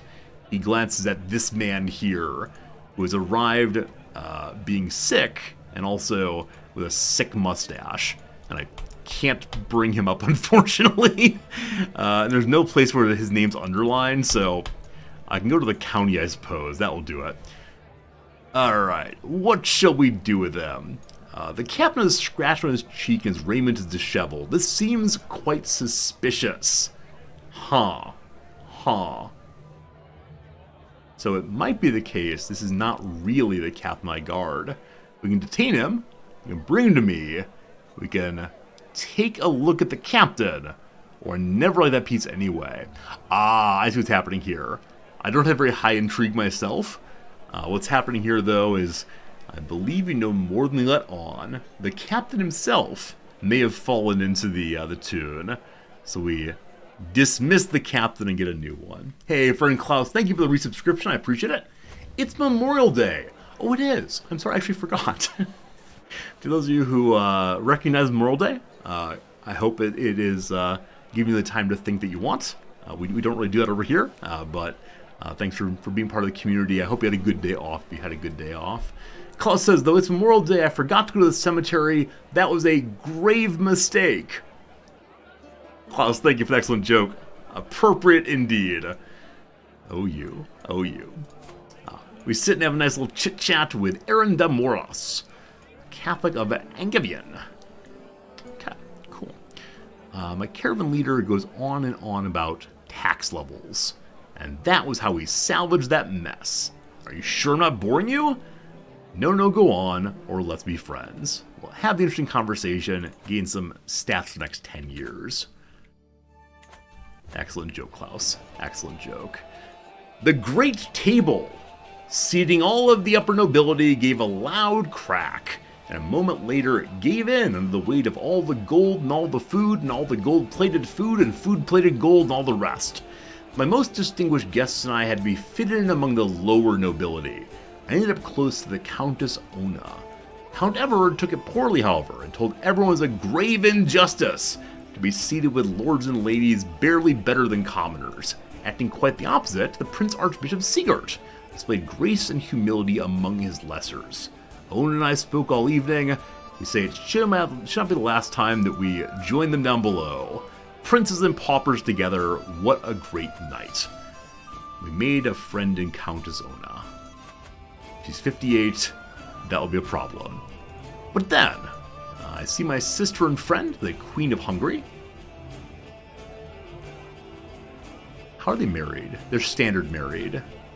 I was thinking for a moment that maybe we could use their marriage to get our family on the throne and then they accept vassalization more easily. But no. They're cousins who are married. Love it. Got quite a few children. No inbreds yet, I believe. Yeah, that's nice. That's nice. Inbreds feels very rude. I shouldn't use that kind of mass term about people. Anyway, a lovely time with our sister and friend. We sing a song together. Our stress goes down. We're under stress level 1 now, thank goodness. My guests begin to leave in good spirits. I'm relieved to see that Ide, I don't know who you are, does not depart without saying farewell. We both know we'll be seeing each other again soon. So we've developed multiple friends very quickly. The feast is starting to draw to a close, and my visitors are expecting me to lavish attention on the Pope himself, our esteemed guest of honor. Traditionally, a complimentary toast and a deep drink of wine does the trick. Then again, all Alexander did was just show up.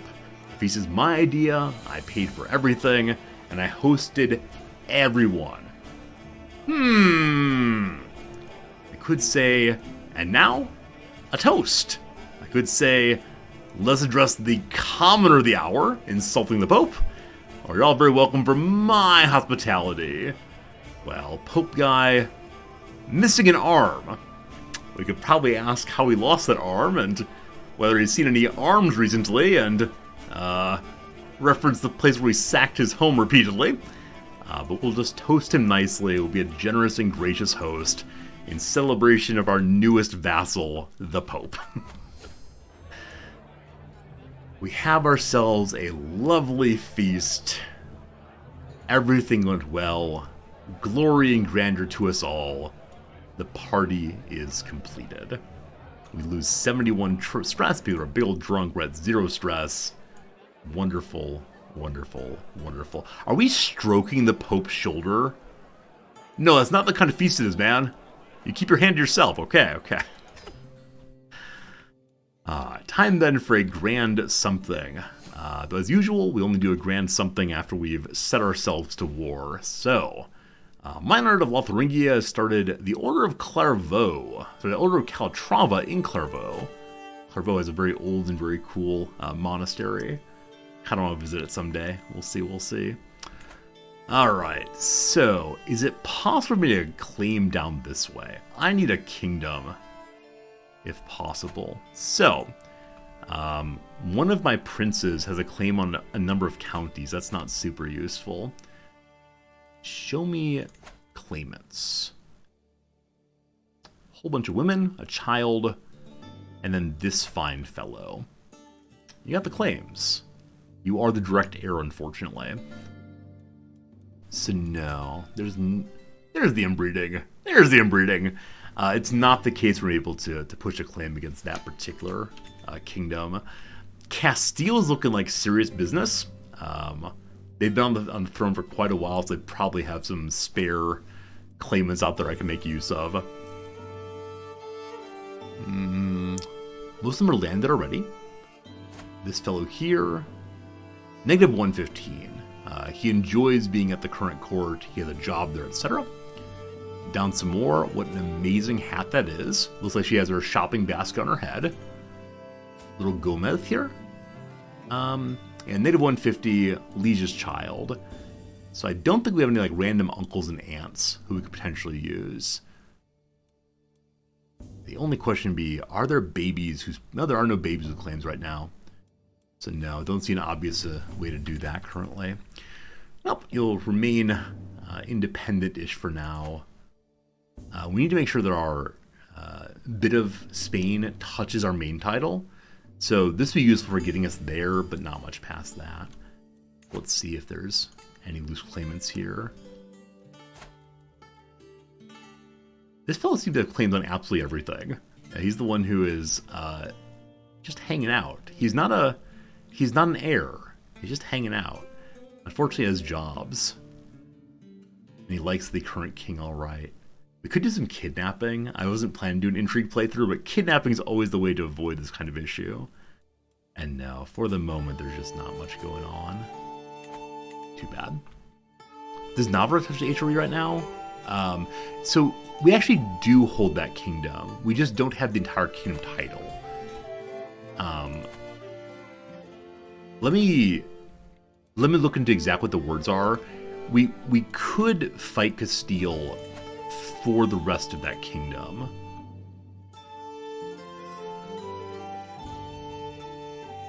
He actually has claims on all the nearby kingdoms.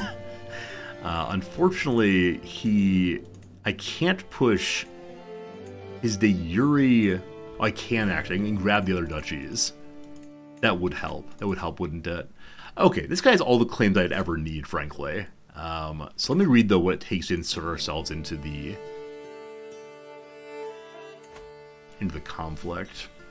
Every kingdom de jure of Hispania which satisfies below conditions become de jure part of the HRE. The Iberian struggle ends. Oh. I thought you had to do more than just end the struggle.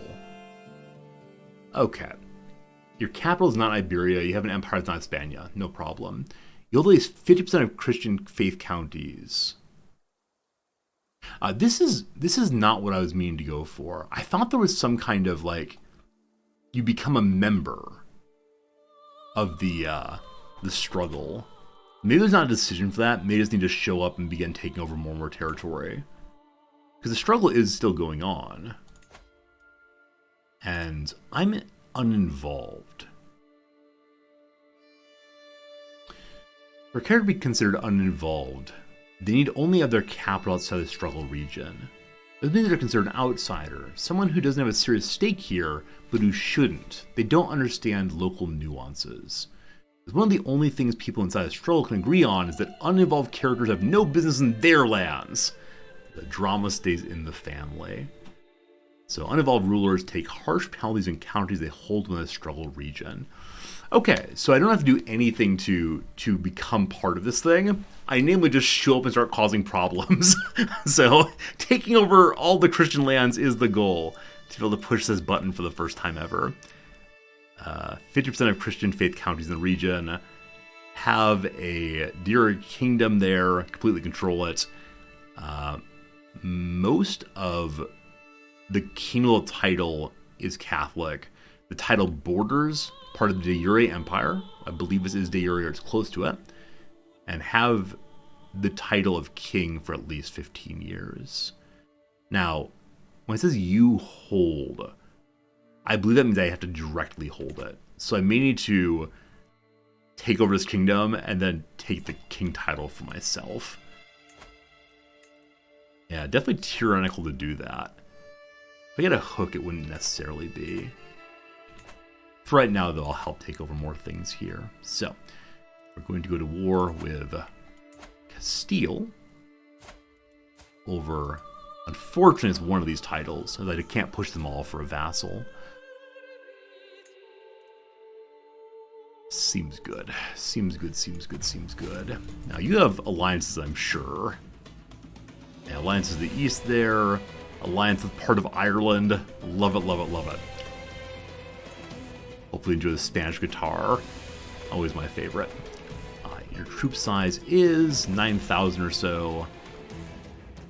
Okay. So, we'll do men-at-arms first.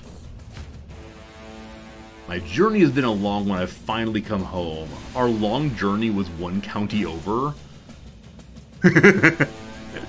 Good to be home, indeed, indeed. Love it. Love it, love it, love it. Well, there's numerous attempts to curb my favor not by noticed. I'm kind of irritated that Count Emmond of Nassau wants to be friends. Leave me in peace, please. Thank you. We're then going to raise some levies, but not too much.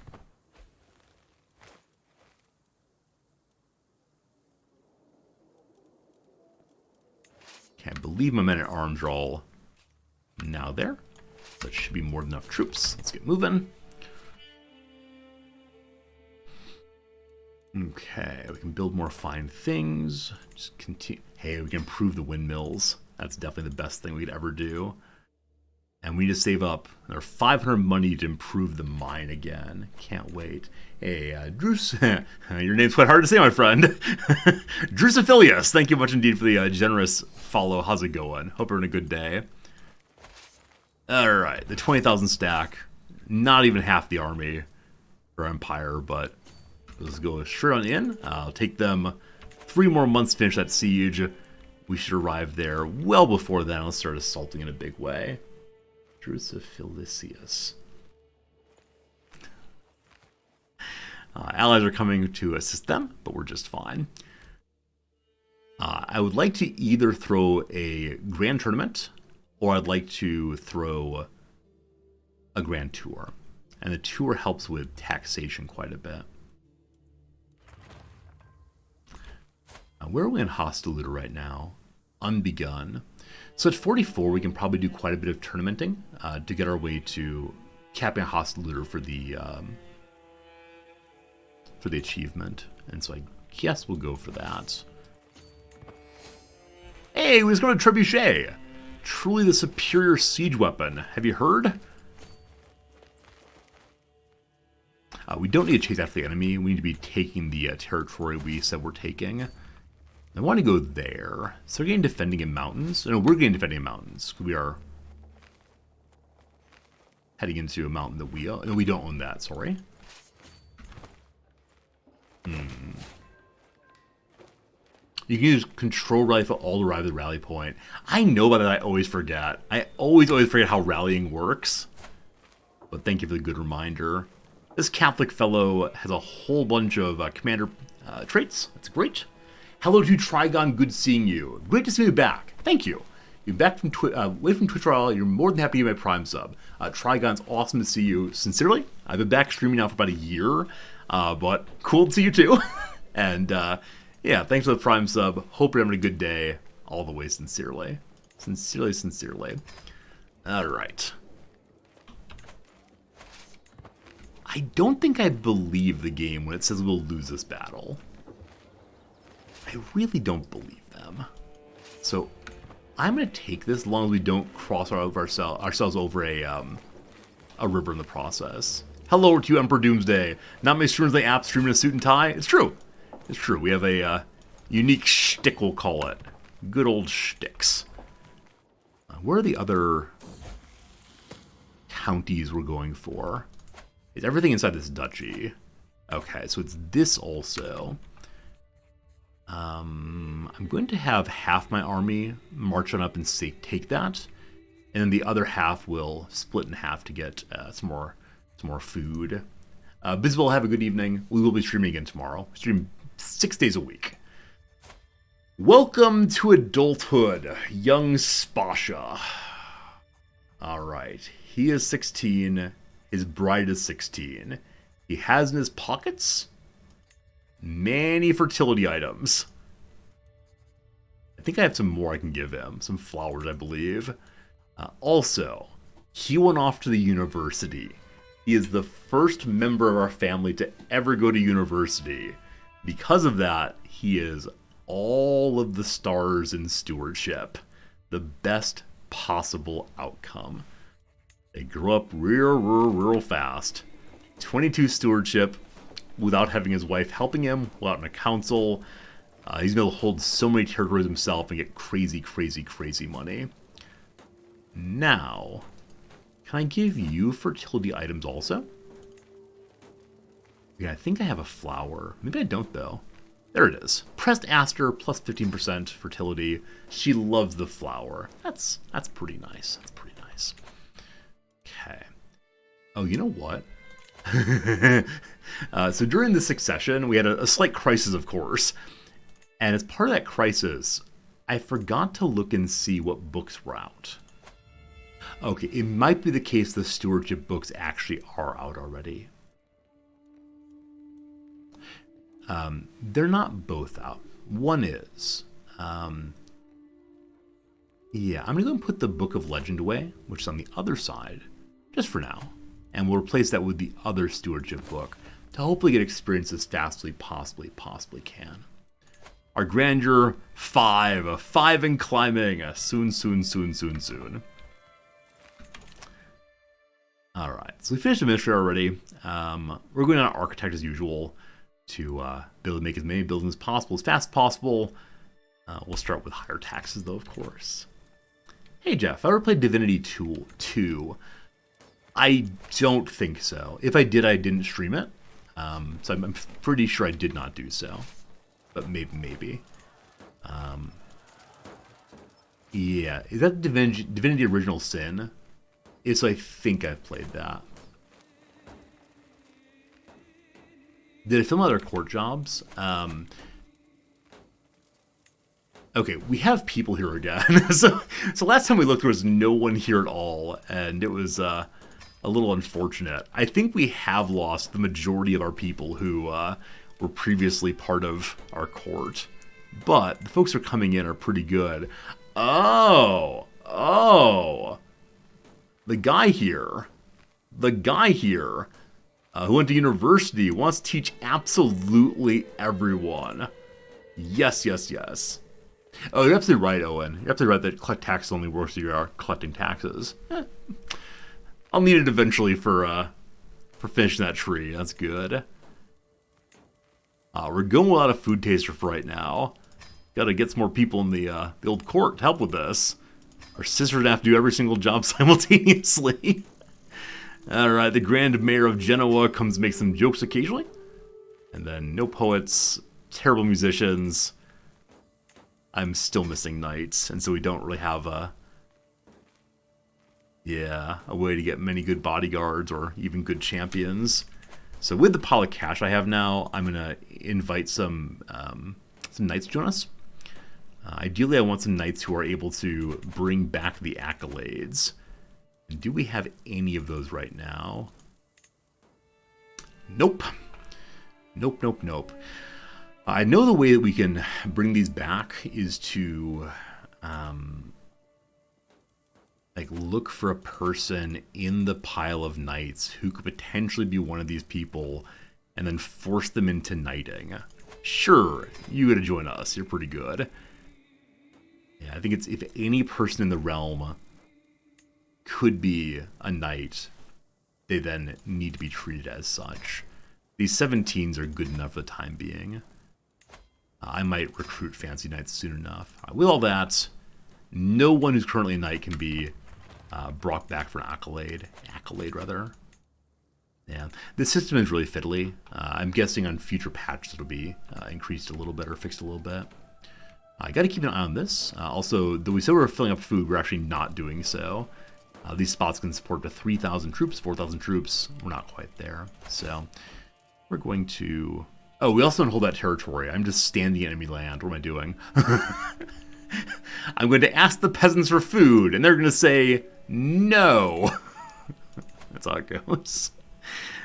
Find me some knights, please. They're going around right now. A little surprised on that. But you have siege weapons. Let's go bombard this. Is it possible the army of Castile is being pulled somewhere else? No, I'm not sure. Not sure. King Walter. King Walter has been swayed. Nice. And welcome to Ludolf. Most of our knights have been 17 we recruited. This guy will be just fine too. Welcome. Uh-oh. Okay, so I thought they were just having a little march to the north, probably to go siege my stuff. They changed their mind instead. So this fellow is a 26 in commandering. He's better in hills. That's probably the best we're able to do right now. If we manage to siege this down before they get there, we get the defensive bonus. If not, they get it.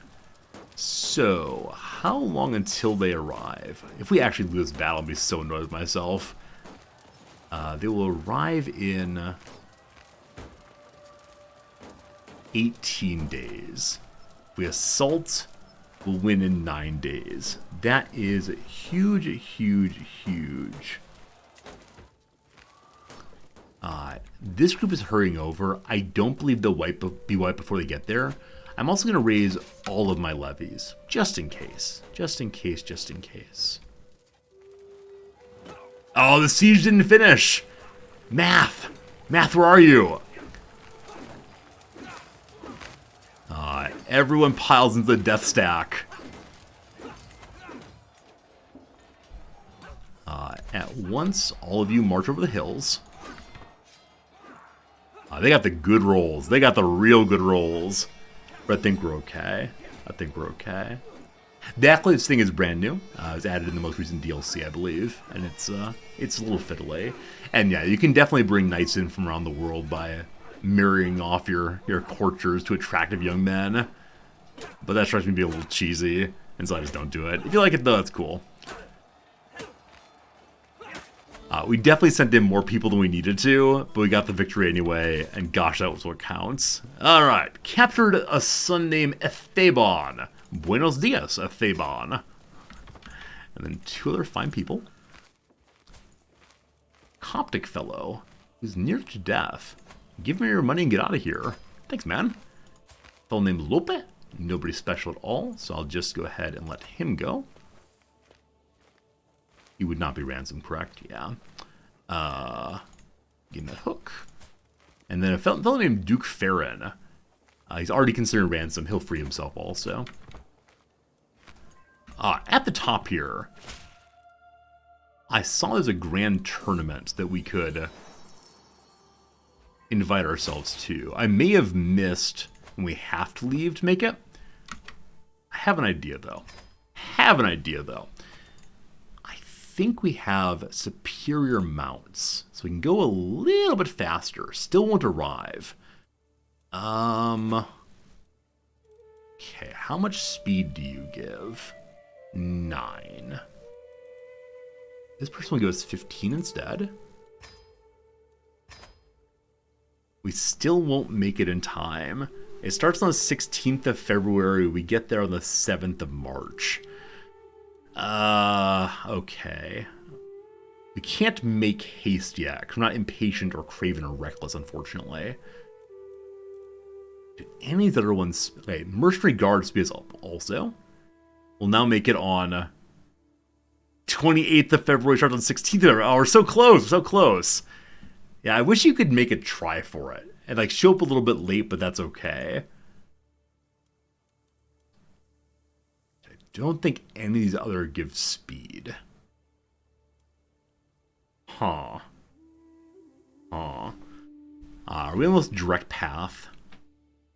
Looks like... Oh, it's really far away. Yeah, it's really, really far away, unfortunately, so...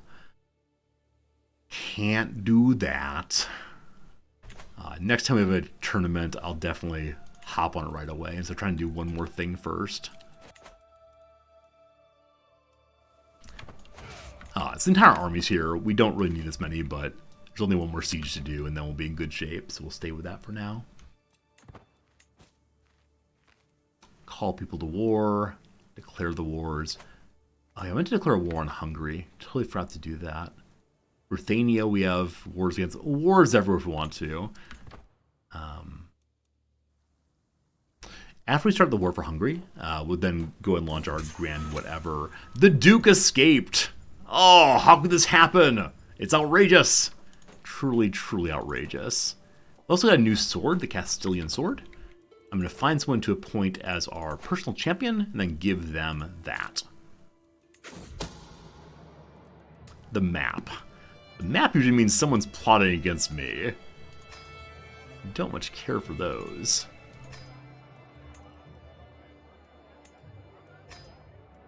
Personal champion. This fellow on top wants to do it. He's a fearless empath. He'll do anything to save the ruler. Brave, passionate, ambitious. Loves the peasants. You, my friend, are the most important to me. What's your name again? Who are you? What are you doing? You. Let me go ahead and give you a fine blade. I may also have an old set of armor for him, too. There's some armor. And also, that little sword we just got for him, too. Cool. Where and when did we start? We started at Duchy of Bohemia 1066 for an achievement. We've kind of been banging along since then, having some fun. And then, some spies say a hunter drew a map about us. He's pretty good at fighting, so throw him in the dungeon, and then let him go free to join our court. Useful people joining up. With Giant Death Stack, I'm just going to assault the forts and hurry through this. So we now hold all the war target. We're just going to march straight on through. How fast are we losing people right now? What's the attrition going to be? It's going to be kind of silly, I expect. We'll run out of food in 4 months. No conditions. There's ways I can spend my time, my money, and all the rest. We can look for a lost tome, 85% chance of being pretty good. We can get a hook on Brenmere, or just money for the treasury. Fancy book. We get a very good book called Emperor Krasha's Administration of the Kingdom. 20% stewardship increase. That's definitely better than one of our current stewardship books. This one is 20%, this one is 10%. Awesome. Do a new one instead. And get stewardship a little bit faster. Okay, now I think they split in half, but I don't want to bring my mangonels along. So let's leave the siegers for now, and then head this way. Do the siegers have a commander? They do. Good. We're going to catch the last group. Poor buddy. And now they need to go join into us all the way through. A man named Carol is here. Carol's a fine fighter. A legendary blade master all the way up there. Such health, such skill. You're the kind of person we want to hang out with us.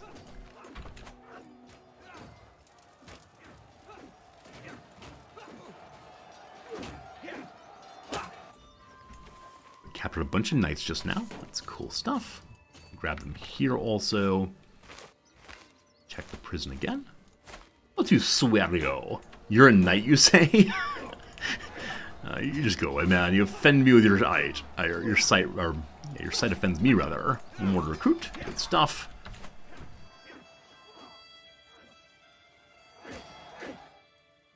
Another siege done. Cool. Hey, we captured the king.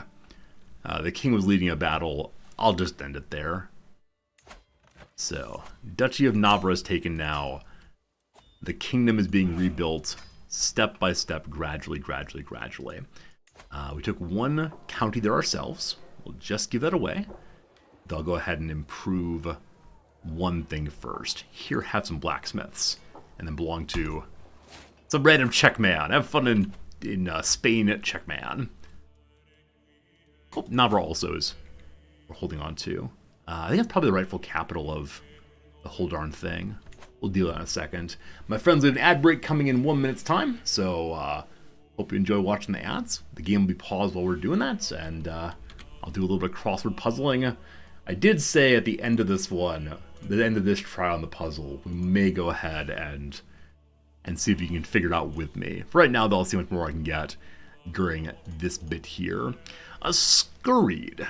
I said it like dashed, possibly. I feel good about tip-top, though. So I don't know. Blank time. Quickly. Into time? Info time? Inco time? Yeah, not sure. Not sure. Something is probably wrong here. Tip Top may be wrong. We'll see. They're used to make wings. Wings. Relevant in legalese.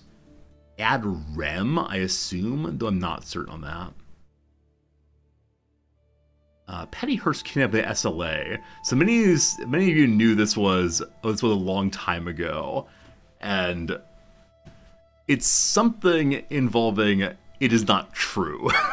I know it's something involving like it is made up. It's a important story. I don't know though. I'm just not getting it. Where Ong Lee and Spike Lee earned their MFAs was probably something tech, I'd guess, with a CH ending. Oh, isn't there like a Titch school? Like a Titch School of Arts? I don't quite know what it is though. I think that's right. We'll see. Makes connection. I don't know. Affliction. It's affliction that's treated by breathing into a paper bag. I've never heard this before, but I assume it's hiccups. And there are a bunch of ways to spell hiccups. One of which is like that. One of which is like that. Got it. Band that performed on hit remix Jason Rose and Josh CK3 Savage Love. I just went with BTS, but BTS all the way. Don't really know them though. That's how it goes. Brazilian novice Clarice, whose language is crooked and clean. Don't know that person, unfortunately. A wee one, a tiny tot. The dropout actor Naveen, maybe Andrews. Not sure on that. We'll see. Wax alternative. It could be an easel, so instead of working with wax, one worked with paints. Let's see. Pricey bubbly. Things I don't know. Pricey bubbly. Yeah. Is it Einagarten? It gotta be Einagarten. I don't quite know who that is, though. One rising up. Okay, I'm putting easel in, though I'm not certain about that. Oh, it looks ugly now. No, I'm not going to do that. Okay. Backs scientifically. Oh, so I was thinking backs is a verb, like to say something. It's dorsa instead, like dorsal fin. Instant. So like at once. The word price fits there. It's not useful for instant at all. Signs, inks. Okay, I'm gonna go through these acrosses here, and then wherever I can't get, I'll ask for your help at that point. 1950 film that earned Judy Holliday the Oscar Best Actress. Yeah, just don't know. Chinese city. I don't know. I think Elohim is spelled with an I. If not, we'll fix that in a little bit. Concession stand purchase. I feel like, it's icy. I was like, I'm not thinking of enough fair foods. Yeah, it is indeed that. All right, youth organization focused on peer-to-peer education. Ta-da! Yeah, I don't know that one. Way of speaking that approaches African-American vernacular. So, black something seems very likely, but I'm just not going to be able to get it exactly. I wonder if FBI is wrong. Maybe Bethesda, Maryland is CIA. Maybe. It's like Black Act, maybe? Black Chat seems likely. I'm not sure. If it's Black Chat, then maybe the agency is like the Bureau of Alcohol, Tobacco, and Firearms. That might be wrong. We'll see in a moment. I don't know who the first Plantagenet king is. I'm going to say Henry IV, and you can tell me I'm wrong in a little bit here. Pricey bubbly. So I keep with bubbly, I keep thinking like champagne. There must be some other use of the word bubbly that's not coming to mind right now. Like a whirlpool is a bubbly in some sense. A bubby is a grandmother. That's not useful. I'm not sure what the context is. Defensive football tactic. Oh, it's a pass rush. Pass rush, actually. So whatever it is ends in an H. Okay. Like the Department of Housing. That's Housing and Urban Development, I believe. So that wouldn't be it. Yeah, I don't know. I don't know what this this group is. We'll see soon enough. Small sound. A peep, probably. Quit. Cautionary Tales for Children author HRE. Could be bellow, like saw bellow. I'll put it in, we'll see. One rising up. A rider. A rider rises up. Oh man, I'm getting close. I'm getting close. I know I should ask all for help, but wax alternative, a laser instead. Crystal. It's like Crystal Mailback. That's a song. I know that song. So, but how's it spelled? I think it's an I. That's not an I. I think it's an I for Crystal. The National Institute of Health is in Bethesda, I assume. Bethesda. A blaccent. A blaccent. It's like a black accent. I love it. I love it. Oh, I put in Pash Rush, sorry. Makes connections. This is not a word. This is definitely not a word. Alright, let me get this one though. A Brazilian novelist. Yeah, it's a name. I don't know it, unfortunately. And the cross of this novelist and this author, there's no certainty for that, unfortunately. Can we get this one? Instant. What other words go there than price? There's the word trice, which means something. T-R-I-C. I can't remember what it means, though. All right, that's enough. That's enough. That's enough. Hello, folks who give me answers. Crystal. Yep, that's right. One duck be darted. Oh, that's a good idea. All right. Please help me now, but do not just Google answers. So any suggestions you have for getting it figured out? Born yesterday. Oh, you know what's super annoying? I talked about the FBI, bottom right. Patty Hearst's kidnapping is an FBI case. And so the youth organization is TAD. TAD. I don't know that group at all, but TAD. It's Henry II, rough. Liaises. Liaises, making connections. Good. Quit. Dispose? Nope, that's not right. Quit.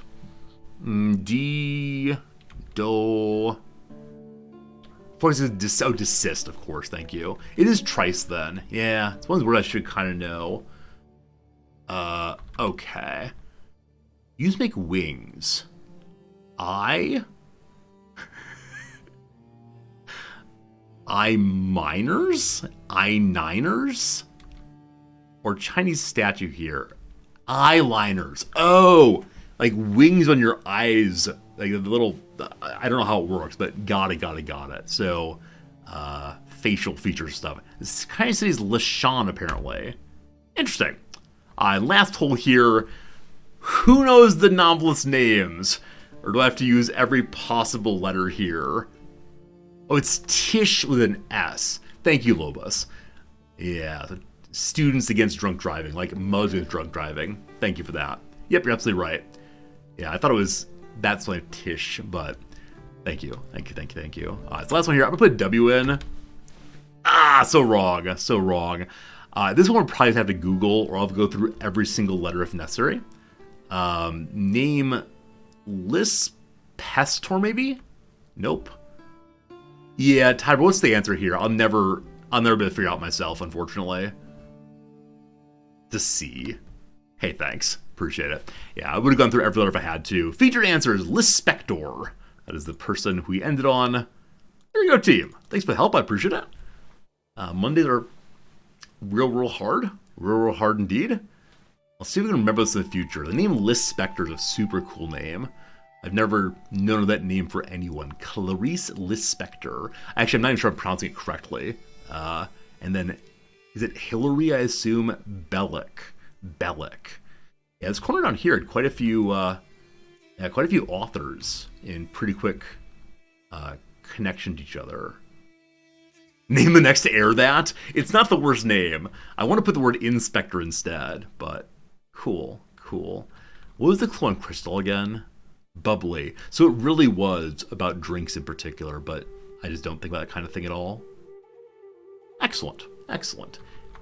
National Institute of Health in Bethesda. Okay, got it. Very cool, folks. Thank you for the assistance. I appreciate it on the hard ones for here. Now, it's 1:15 my time. I know I need to keep playing CK3 because I'm loving it, but I also promised to do a sponsored stream today. An hour or so of a game called Timberborn, which came out not too terribly long ago. And so they did an update over the weekend, and they are asking us to go ahead and show a little bit about that. So, I think we're going to go ahead and say back to CK3 tomorrow, and we'll go ahead and move over to the sponsored game. One part of the sponsorship, friends, is that I get to give away a free game key to this next game we'll be playing. So let's go ahead and change over to that directory. Let's go and pull up that game. We'll start with a little video about what they've updated in update number 4. It's a base building, colonizing kind of game. And then we'll do a giveaway for the key. And then after that, we'll play for an hour, hour and a half or so. Hopefully have a fun time. And then tomorrow we'll return to our CK3 playthrough. And that should be good too. What do we need to do tomorrow? Tomorrow, fix the domain limit thing. Tomorrow, eat Hungary. Tomorrow, more Spain. Yes, yes, yes, yes, yes. And all of our tomorrows and tomorrows and tomorrows. Okay. Good CK3, no problems. Upgrade the mine. Demire, you're absolutely right. Upgrade the mine. It's precious to us. Give me just a second to pull up. You know what? I'll go ahead and start the video. A little video they want me to play for you. I'm happy to do that. And then when that's done, or while it's going, I'll get the directory moved over and so on. So here is a video to show you what is new in Timberborn update number 4. Can I full screen that? Heck, not yet, not yet. I must go away. See you all in about a minute and 32 seconds for more talking and such. Where's my camera? There it is. Bye.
All right then. All right then.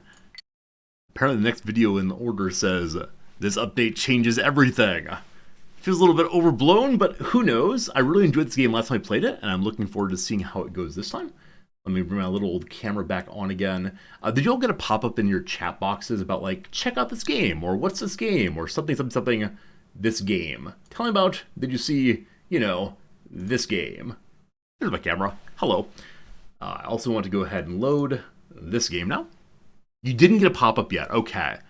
Give me a second then to make sure I actually know how to start the bounty thing. Because if I don't know how to start the bounty thing, it's going to be unfortunate. And I will not get paid for it, and I'll be sad. But we're playing this game. Like I said, it's a sponsored stream, and so I want to make sure that you all know that up front. I am being paid to play this game. It's not a case where I'm paid to say anything particular about the game, though there is a rule about not saying any unnecessarily cruel things, which, I get. I definitely get. Video game? Why are you video game? You should be capturing. Hello? Is this thing on? There we go. The problem on this one's all on my end, not anything with the game at all. Very good, very good, very good. Should be doing everything correctly. I believe we are in the correct directory. I believe we are live with the game. It should be active. Hello? Hello? Use manage boundaries, quick action, Steam, store past broadcasts. Huh.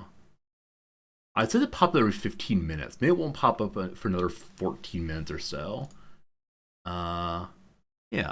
If we don't have the pop-up in 15 minutes or so, then we'll talk about it. But for right now, I think we're good. All right, so we're going to do a giveaway. So let's go ahead and give a giveaway straight away. You got pop in the corner that branded content at least. Okay, you did get that part, so something is working, thank goodness. I want to do a quick giveaway, though. So let me go and pull up the giveaway machine. This is for a giveaway of the game we're playing right now. Free and clear and just for you.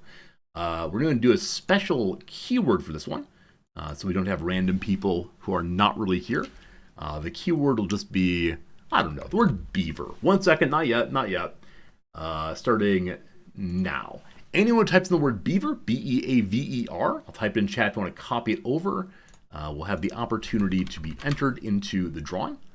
And yeah, get a free copy straight away. Y'all coming in? There we go. They're all typing nicely. Thank you, thank you, thank you. Oh, so many beavers. So many beavers. We'll let it run for just a moment longer and see what's what. See what's what. It's good to see you all. Thank you all for the kindly beavering comments. I'm going to let it for another 10 seconds, 15 seconds or so. I'll make sure everyone gets a good opportunity to go. This game is silent on the early access page. I'll read this and then we'll do the drawing. Platypus, no, you get nothing. Greetings, settlers. You're now playing Timberborn Early Access. It's been in early access, I think, for more than a year now, but the developers are clearly making some big changes and improving stuff. The path ahead is exciting, but bear in mind, the game's a work in progress. We keep adding new content, and many existing parts of the game require further work. Bugs and crashes happen.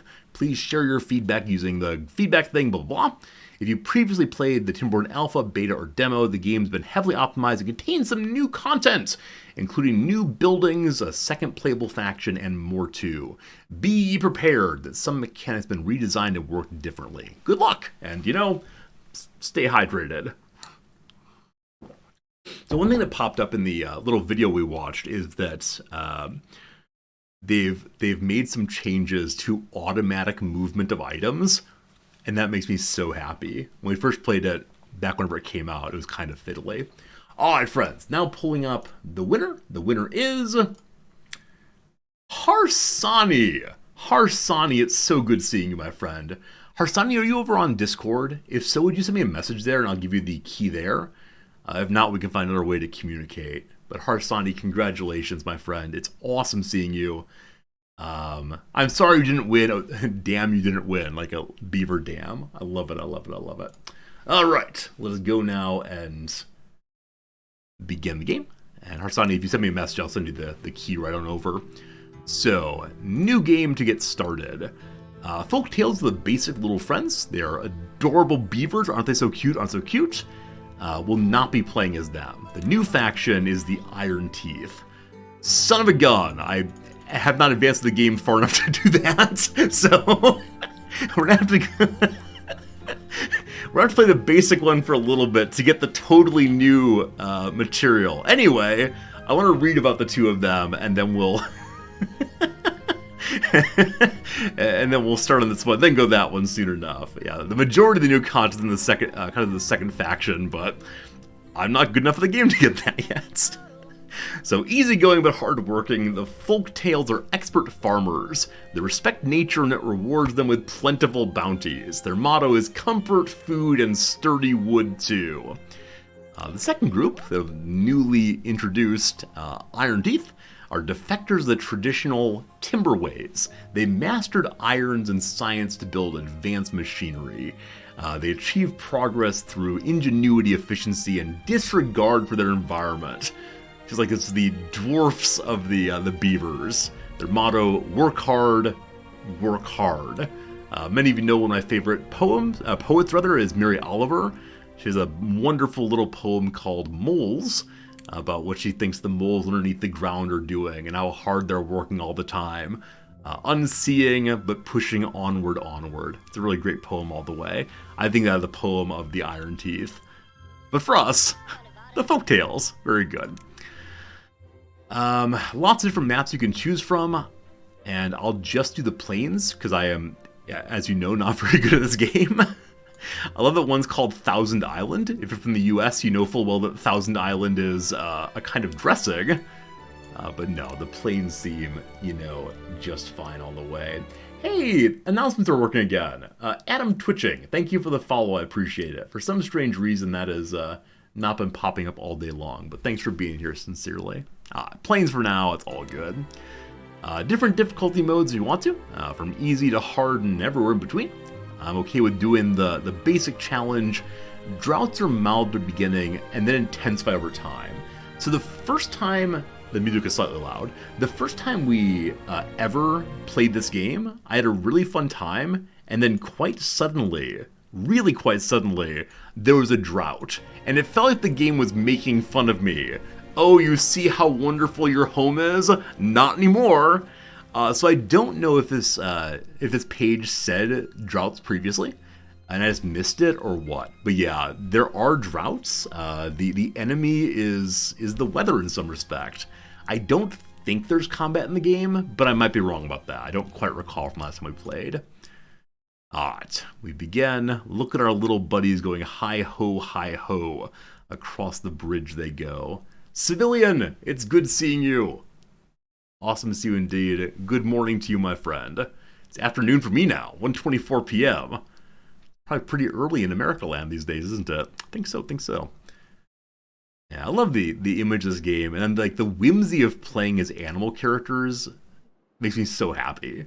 As many of you know, some of my favorite books as a kid were the Redwall series, and the Redwall series is about animals living their lives and building forests and having grand feasts with paragraph-long descriptions of various puddings and such. Love them. What should we call our settlement? Nothing's happened this far. All we know is that we are beavers, and we got some wood, and we're not woodchucks, though. Not woodchucks, though. Call it Riztopia. Need a beaver-based joke. Need beavers or wood or water or something like that. I need to forget all of the CK3 names. Oh, Zeffy, how are you so clever, Zeffy? We'll call it Amsterdam. That is a perfect name. Thank you for being clever, Zeffy. Perry the Platypus the Beaver. As long as there's beaver somewhere, it must be good. Amsterdam, perfect. Look at our little buddies come charging out. Hello, buddies. They're just standing around not being quite sure what to do. The tutorial we will play through and read through, just to see what is what. But as we begin, you'll see we have some fine trees. We have a lovely bucket of water here flowing ever farther along. I believe it is the case that this is downstream and this is upstream. As you see, the water table does rise, I do believe, and then quite a bit up this way. At some point before too long, this water will disappear, and when it does, oh how I will weep. You see though there's lots of spaces that do not have water. They're not nicely irrigated. I believe it's the case that you are able to move water from here into here. Now we tried that at one point through the skillful application of some dams, and boy howdy, we ended up flooding the entire world. It was really, really terrible. Today though, that will not happen. Today we're going to take good care of our little beaver friends. So, welcome to the tutorial. It tells you the basics of building a beaver settlement. Every settlement needs logs. It's one of those games. Only lumberjacks cut trees, so place 2 lumberjack flags next to some nearby trees. So here we go. Here's a flag. It employs a lumberjack to cut down some trees. Number 1 and number 2. Good. The flags will not be built unless they're within the district's building range. Select the district to see its building range. In conclusion, Resorty, you did not put them in the correct area. Whoops. So we want to go ahead and cancel this one. Welcome to me already screwing up what happens in the tutorial. That can stay there for now. We'll put one a little deeper in instead. The range is extended via roads. Cool, cool, cool. So we unpause now. I think they'll scurry on out and get building. Yes, behold. Uh-oh. Not sure if behold. Are they not in the building range? They feel like they should be really close to the building range. Oh, nothing goes in and out roads. You have to have some roads. Oh, okay, cool, cool. Belgian guy, thank you for the resubscription. How you doing today, my friend? Hope things are going super well for you in, presumably, Belgium. Build roads. We can definitely build some roads. Did the tutorial tell me to do that? Oh, here we go. Select the district center to see its building range. You can extend it with paths. Where are paths, though? Paths. There we go. A path. So, from here. To here. And then we can do the same thing here. I see that the flag, though, is not necessarily pointing the correct direction. But they're all getting made now. Good, good, good. Hey, Biff, what's up? You bought this on Thursday. You have another 20 hours into it so far. That's amazing. It's a great game. There is so much to do. I think this thing can't be used because it's not directly attached. So can I rotate this building? Or do we have to destroy it and replace it? We'll throw it in the trash for now. And then rotate it the correct direction this time. Rotation is the R button. There we go. Odd. I believe we have done the thing we said we were going to do. Now, had I built the roads before, I probably could have put this out a little bit farther, but yeah, it's being built to here now. So I'm going to junk this one and instead bring the roads out just a wee bit farther. Good. Running into a tree. There's beauty in the not perfectly lined item. Nothing to do in range. You can cut down some trees. You're a tree cutter.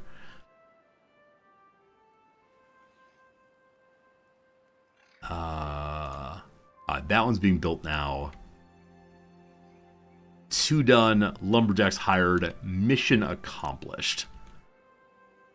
Every building with an entrance must be connected to a district center by path. Be aware that district centers have a limited range. Build paths to connect the lumberjack flags to a district center. We did that. Lumberjacks will not start working though until you tell them what to do. Use the cut tree tools over here to mark an area for cutting. I love that the cut trees icon here shows little splinters. They're cutting with their teeth. Sure enough, they walk on their feet, but beyond that, they still chew on trees. Over here, much the same. Cool. Beavers need water to survive. Build a water pump to ensure a continuous source of the drinking water. Remember to connect it to a district center. Okay. So, there's a little water here, and a little water here, and a little water here, and I have no strong beliefs about where they should go, so we'll go ahead and make the water over here because it's kind of nearby. So, basic pump. Like so. Hopefully going through the berry patch is not a huge issue. On the side. What a beautiful little town I've made already. Our friends are scurrying very nicely. I'm going to have to rename them. Oh gosh, we are. Oh gosh, we are. There's too many of them, though. I think this is the problem. I have 3 or 4 characters. I'm absolutely ready to name all of them after viewers. When we have this many, though, and beaver babies. Takes too long to name them all. I like their names anyway. What's your name? You're Newgrass. You're homeless. Very sorry. Haven't learned how to do that yet.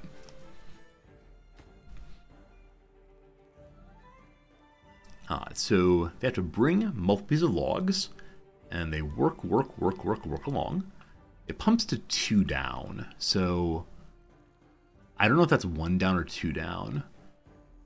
I found how to rotate the map, how to zoom in and out. I haven't found a way to like change the angle of the camera though, unfortunately. We'll see how that goes eventually. More logs, more logs. I realize this is hyper inefficient, having them go around this way. That's right, not just normal and efficient, it's hyper inefficient. We can increase the game speed for now, because nothing much is happening. How much more work? 2 more logs needed. Everyone go inside to sleep. Everyone's hanging out, having a little party. Okay, I can't order a worker over, so I'm assuming they are having a little rest time now. Our poor beavers will all die of thirst while they're sleeping. So there's 4 workers, 4 unemployed, 8 adults and 4 kiddos. And look at them go. Oh, you little cuties. Do beavers not cuddle? I know absolutely nothing about beavers other than like what they look like and something water and trees. But I would imagine they'd cuddle instead of all having their own little individual spots. Very sad life if they don't cuddle at all. Water pump has been created. In addition to water, beavers also need the food. Build ye a gathering flag. So obviously the food is going to be right here and right here both. We'll throw one of you right there. And do we need to mark them also? Gathers automatically gather berries within the flag's range. So it will gather right here regardless. And then over here, do just the same. It's too far away, but I bet if we build a road to it, it'll be just fine. Beaver's teeth are orange on account of high ferrous content. Is that based on like what they're eating in particular? Or is it instead, like, do all beavers have orange teeth because they have iron in their teeth? I don't know. Hey, Diggle, you like this game? Yeah, me too. I had a hard time the first time I played, but I'm excited to see what's different this time, if I can figure it out. All beavers have orange teeth. I had absolutely no idea. Beavers? I think your teeth are beautifully white. Have you been using fluoride? Kid's no expert in beavers. I mean, on Twitch, when people come in chat and say, hi, I'm a beaver expert, I say, sure you are. That sounds plausible.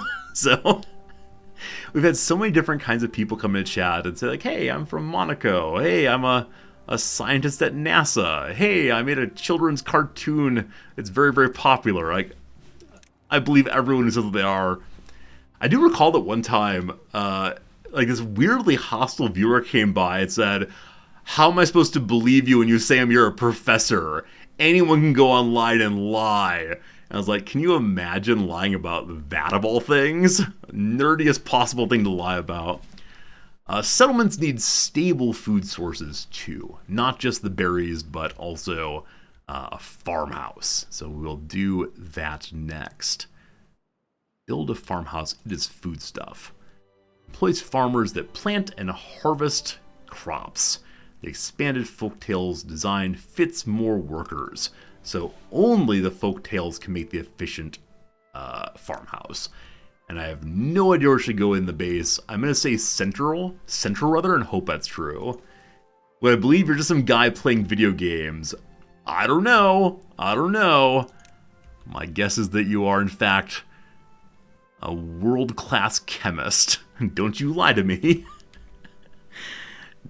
I love the variety of people we have in our channel, and like I say, from around the world, the part that always gets me, when I think really seriously about how there's so many people from so many countries, it really, really is beautiful, frankly. So hopefully the farmhouse makes some food, and then the cookery will make the food nicer somehow. Nice. Those berries are going pretty fast out that way. There weren't that many, I suppose. Now, do berries regrow also? You'll come asking for more of these when the drought hits, says Ma Nungedol. So yeah, as time goes by, they do regrow. Once they've fully grown, every 12 days, you get more berries also. This game's about making a neighbor wood.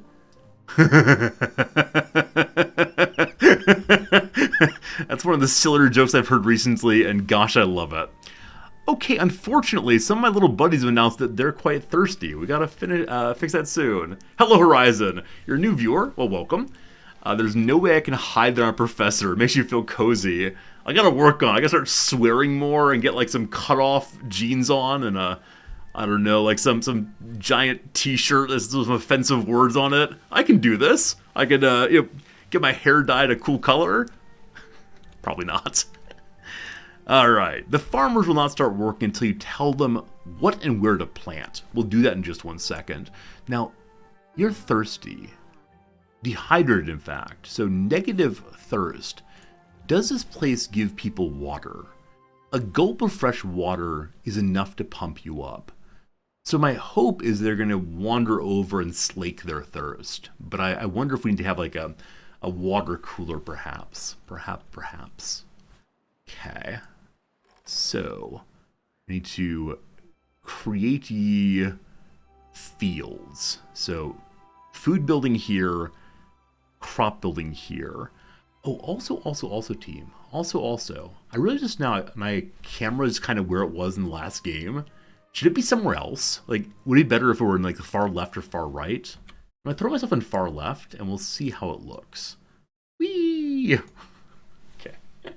And then on this side of the game, I always put the camera the other direction. So get ready for the great mirroring, my favorite portion of the stream. Flip like so. Haha! Suddenly the other direction. Can you believe it? Up is down, left is right. So when I push the build plant crops, this thing disappeared. I wonder if that's saying there will be a building here. So don't build anything. We'll see. Okay. Carrots, sunflowers, potatoes, wheat, and more beyond. So one of these had an interesting little yellow thing. Here we go. The cattail must be grown partially submerged. Man, if you've never seen how rice is grown, it's absolutely amazing. A few weeks back, we were out in the countryside here, where they grow a bunch of rice, and it's these tiny little plants that are poking out from small little pools of water. It's very, very cool. Very, very cool. Do you have to wash the beavers? I don't know. I don't know if they'd take swims on their own, or if they'll instead go engage like a swimming pool. We'll find out eventually. You have a character named Winona. I think you all are making jokes. I think you all are possibly making jokes. You unserious such and so's. How many farm bits can be supported by one farmhouse? It doesn't say explicitly. It doesn't say exactly how many you need. I guess I'm going to go ahead and expand this out a little bit more. Oh, down here is plant 100 carrots. Is a reference to a Primus song? I know. I know the correct thing to say here about Primus's quality with respect to vacuums, but I don't want to confuse people. It'll plant anything in range. It could be thousands. That's amazing. That said, has been irrigated land. Otherwise, the crops, they will die. So if you plant crops this way, things get bad real quick. Cool. Come. Hope this is enough right now. We'll watch them plant and see if we get over 100. I think we will pretty quickly. This is already 66. So though I see 6 carrot plants, it gives 3 actual carrots every 4 days. Nice. Okay. All the berries are already gone here. So our laborers are not laboring in this area. I wonder if it'd be good to make a second water pump, maybe on the other side, so they don't have to run all the way across. That makes sense, I think. Let's try that. Daigle, have a good day. Good luck to your students in their final exams. I'm sure they're going to do wonderfully, because they have a teacher like you. Aww. Alright, let's go ahead and connect this down too. Awesome. Building lacks workers. So I'm guessing the little kiddos are going to grow up into be fine peons for us. As of right now, some building needs some worker. Yeah, okay, here we go. We've made the grill. Mash them, boil them, grill them on a non-stick pan. 500 ways to eat a potato. Can I invite them to cook?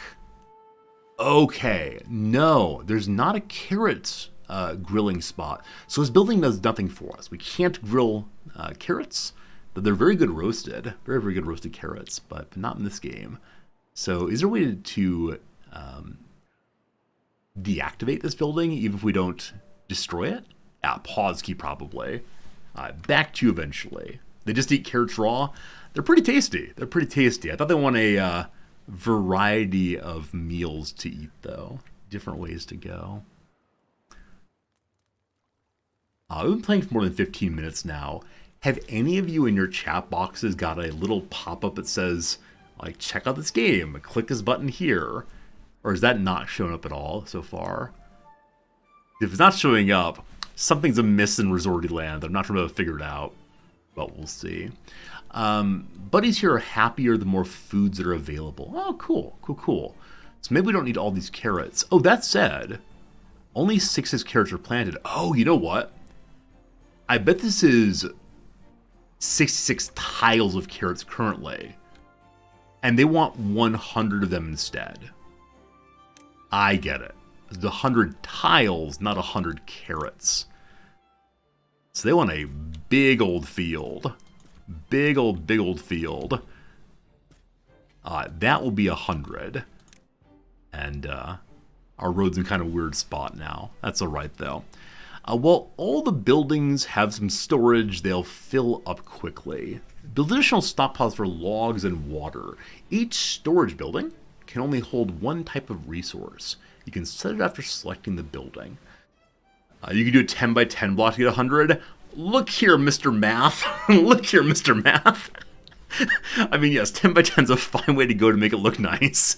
I like the long strips. It's organic. Do you like my organic farm?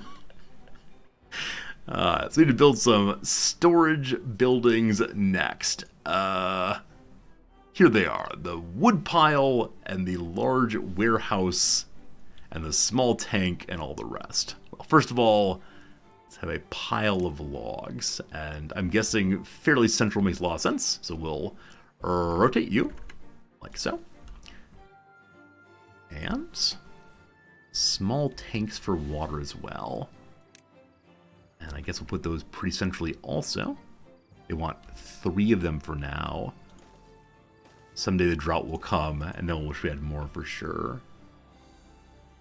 It didn't direct to the game, but it showed you a link about paid promotion.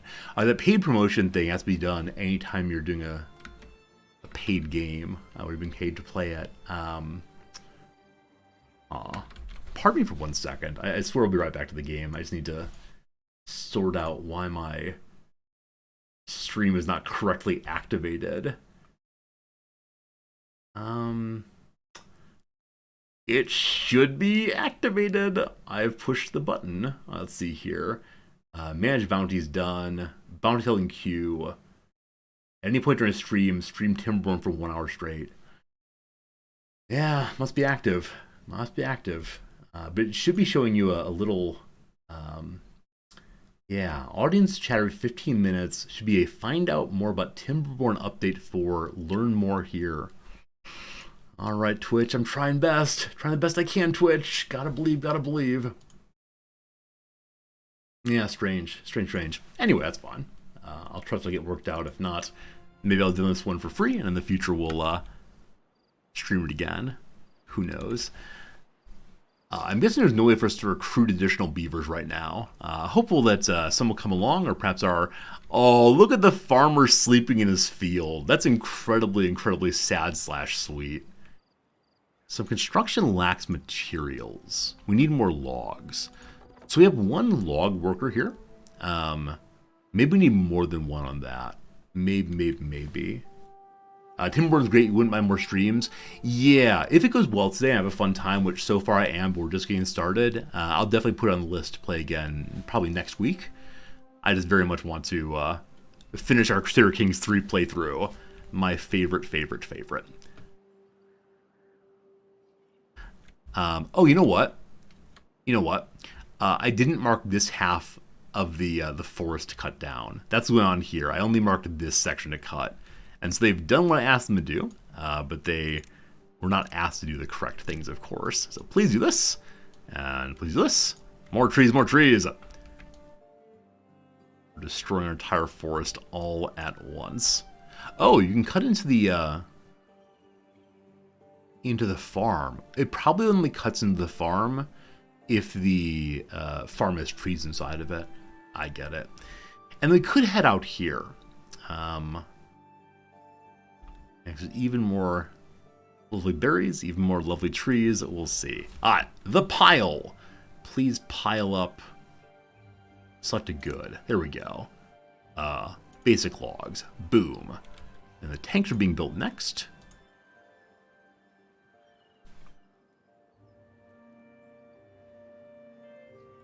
There's one beaver vacancy, so there's one job that is not currently being done. Also, -1 read something. Well-being has gone down. The lack of shelter is upsetting everyone immensely. So each beaver that has their thirst met gives 0.1 happiness points. That feels better. Yeah, but the people not having houses is bumming everyone out. What a shame.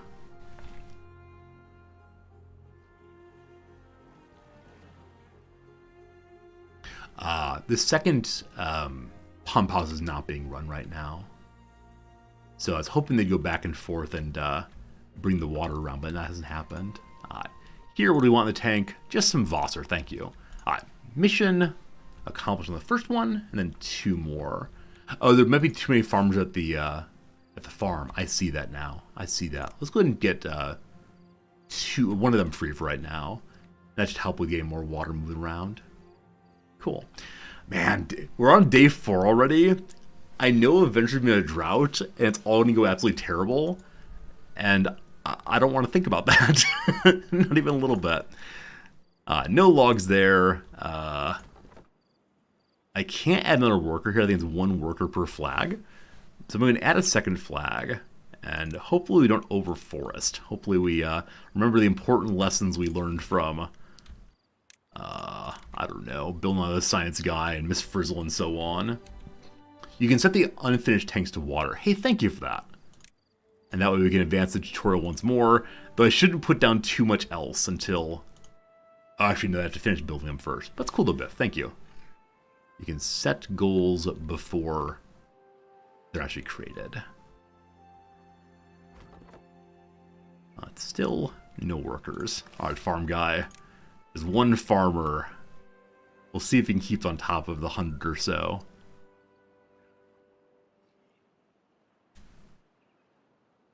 Only 1 baby. Still a baby. 2. And there's number 3. There's number 3. Almost. Almost.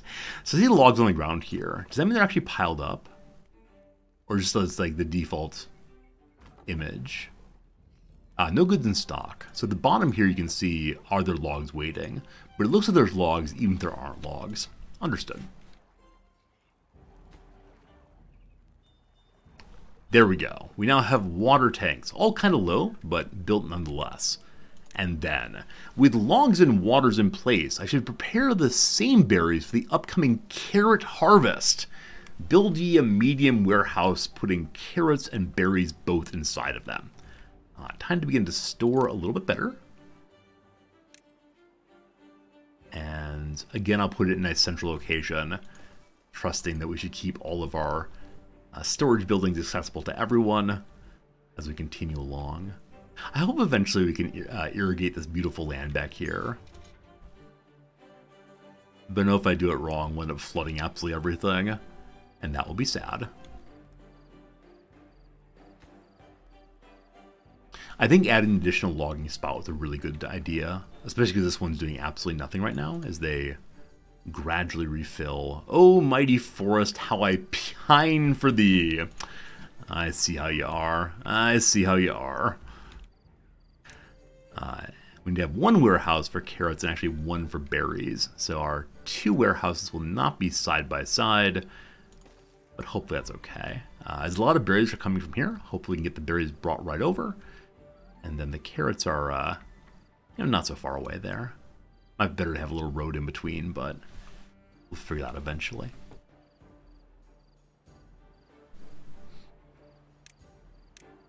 So overnight we can go to speed 3. Our speeds change through 1, 2, 3. They are. Yeah, overnight we'll go as fast as possible.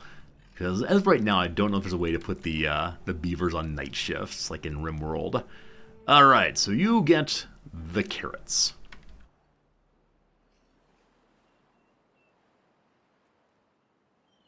And I wonder if anyone has a job as moving stuff around. Maybe unemployed people move stuff instead. There's a clock here to set their schedule. Okay. Okay, we'll look into that in the future. For right now, I'm okay leaving them all on opening morning until evening time. Don't want to be a cruel taskmaster quite yet. This fellow is unable to pick any more berries because the berry pile is full. I think that's why we need the berry building here, and that way they'll get put away. So, which of you are berries? Are you a berry? You're a berry. He can now begin. Look at him go. At one speed, does he look equally ridiculous? He shakes his little beaver tail as he runs along with his box of berries. We can watch this one go instead. Everyone's here to help, that's fine. Fine, they're not going to show off. They don't like that anymore.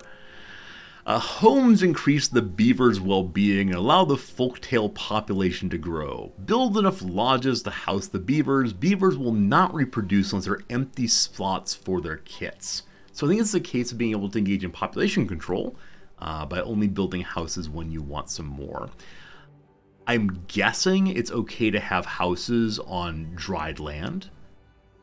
So I think I'm going to do just that. You can make lodges or metered lodges. So what direction do you want to face? Each one has 3 inhabitants. We have 12 right now. So let's go ahead and make a nice little line here. So you can stack them also if you want to. I don't know if we have invented stairs quite yet. But if I flip the other direction, I guess we can use the mirrored ones. And so I'll make one extra one for future, I want to say citizens, but that implies a certain structure of governance. I don't know the right phrase instead. So we then connect all you. Nice. Yeah, maybe I should have even put the storage into the dry land instead. We can always move it later if we want to, but we'll see. Oh, they want to build 6 lodges, I'm sorry. I was trying to engage in some family planning here, but the tutorial wants more. All right. If we end up starving or dehydrating, it's the game's fault, not mine. Okay. Eventually, we'll build a bridge across, I assume, and go to these nice, pretty flowers, maybe. And dandelions. In beaver fairy tales, dandelions are known for their melodic voices. That's lovely. That's a nice way to think about things. The different flowers sing, perhaps. There's oak trees that way. The trees we have right now are pine trees, with a little pine joke. Is there a oak joke also? That rhymes. The best beaver constructions are all oak and iron bound. Yeah, the faction we're working to unlock right now is, what, iron teeth, I believe? There's some birch up here. Remember, kids, do not peel too much bark off it. It harms a tree. Yeah, those trees with the paper bark you can pull off. I always felt like I was doing a terrible thing by doing that, but I loved seeing how it was possible. So I'd only pull a little bit of bark off. I knew it was a bad thing to do, though, and yet I did it. Oh, on knowing the good but doing the worse, the resorty story. I got 23 logs. These are made out of 12 logs each. It's just a matter of getting someone constructing there. I'm considering taking someone off of log production for right now. If we pause, it goes off. I don't know if that person will then be free to do more construction. I haven't quite learned that part yet. I think construction is not exactly a job, There are three employment or unemployed people. So if we need unemployed people, they'll then go and do that work already. So I'm gonna turn you back on. Sorry, very confusing. The plant gets shut down, the plant gets opened. Must be some kind of bargaining technique. I don't know. Speed 3 overnight. Very cool to see the water buckets are filling up fairly quickly. Morning arises again, so too do the beavers. And the lodges are going up. And right away, 3 people declare, we live here. Now, are these beavers of relation to one another? Are beavers monogamous creatures? I kind of doubt it.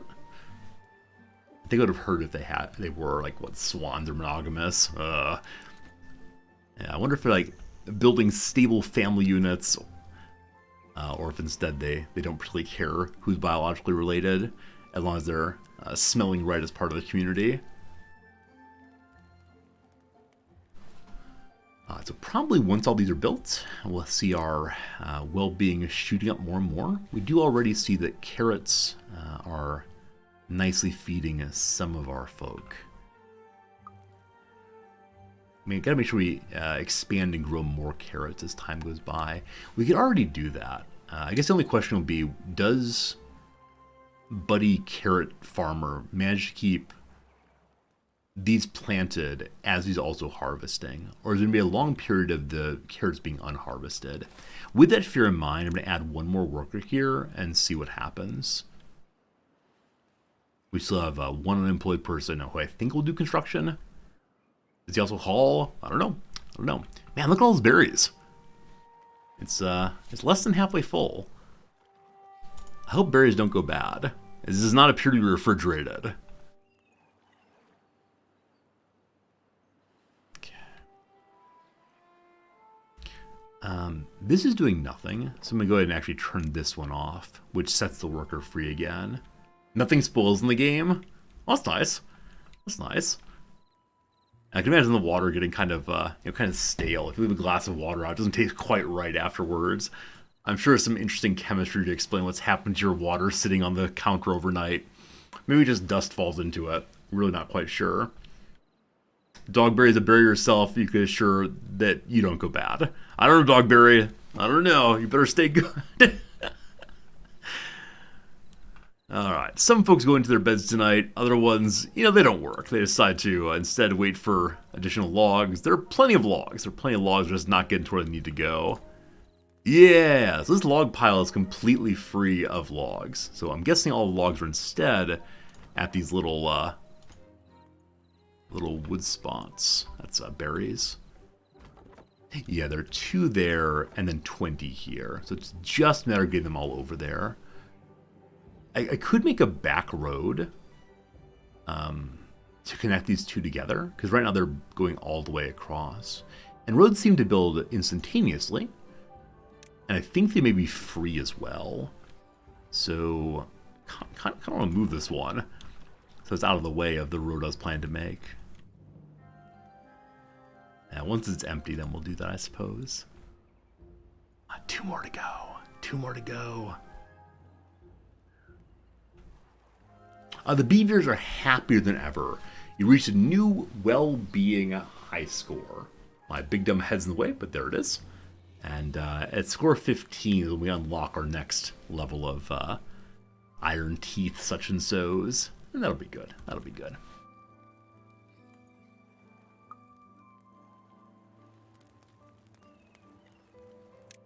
Oops. I keep trying to close the tutorial to indicate I've seen that one, but it closed the entire tutorial, unfortunately. I'll start working on the road from this side, and then move the other one once we know what we're doing. My friends in the ad breaks coming in just 1 minute's time. Usually on the stream I do break during ad breaks, but because I'm being sponsored to play this game for an hour or so, hour and a half or so, I do want to continue playing a little bit more just so they don't get confused and think that I'm not playing their game. I'm enjoying the heck out of it so far. If you've not seen this game before, I hope you're enjoying your first encounter. If you've seen it previously, I hope that you're enjoying it as much as you ever did. It is a game that makes me very happy to play. as so many different base builders do. This base builder, though, is definitely one that has some interesting novelty. It starts with a standard base builder move, namely go get some wood, but it's beavers doing it, and that's really, really cool. So let's see what the next thing is. Science points unlock the more advanced buildings. An inventor will make science points. Alright, so one beaver went off to fancy beaver technical school and got some crazy ideas about science. Only beavers may work in this workplace. Interesting. Will we eventually find non-beavers who are willing to join our team? Only beavers can work in this one. Let's go ahead and throw it up here in our newly constructed area. I hope that's plugging in correctly. Yeah, the door's right there. Looks good. Day 9 is upon us. I believe this is a rolling weather that will show us what exactly, what exactly will be next. And at some point, we're going to see sadness ahead. And that sadness will be something we got to deal with. Okay, if I pause this, I bet they still unload it.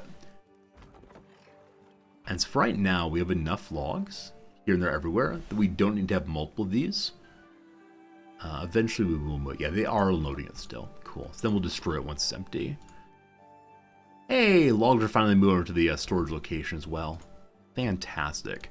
Inventor created. Catzine or Catzine. Well, my friend, you are the first one to get a promotion. We call you Dr. Catzine. I considered saying MD, but that would have been repetitive. Done. So over time, our scientists with their little whirly gig on top will produce science points. Every 1 hour, we get 1 point. Now, though, we can begin to produce advanced resources, but some buildings are going to need some power. Build ye a water wheel by the shore on the river. It's dependent on the water flow, so stop producing energy when there's no water at all. In conclusion, do not run out of water. Oh, there's a power wheel also. Like the dupes and auction not included, you can make your little buddies get out there and run. So, I don't know. Genuinely, I don't know where it should go. This part of the water seems fine, so we'll just throw it on the side here. And I don't know if water flows well enough this way versus go out farther. And there's no comment about where it should go other than by the shore near the water. It doesn't affect it? Okay, cool. So it's an okay spot there.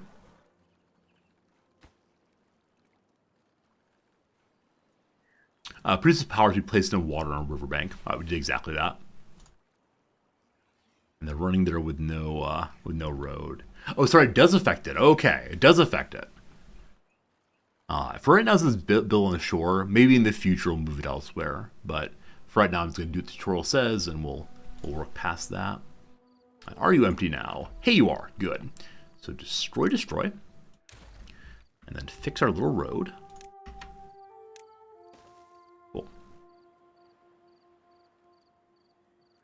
And our logs are going down now, so I'm going to go ahead and build another lumberjack flag. And that will allow us to get the ones out here more easily. I could probably just build a road all the way out there. Because right now I'm guessing my workers have to walk from here all the way out there and back. It might be better to have a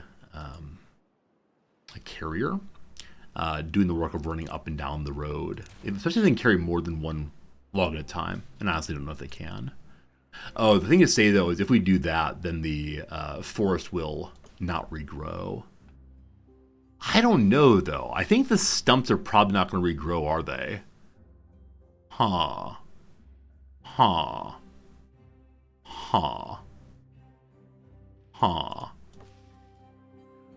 actually don't know if the forest regrows.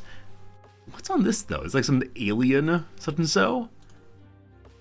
pine sap, pine tar, that kind of thing.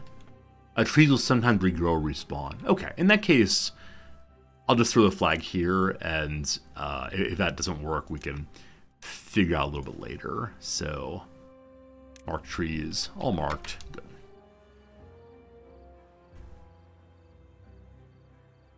It might be best to have this with 2 free behind it. Okay, we can try that. We can try that.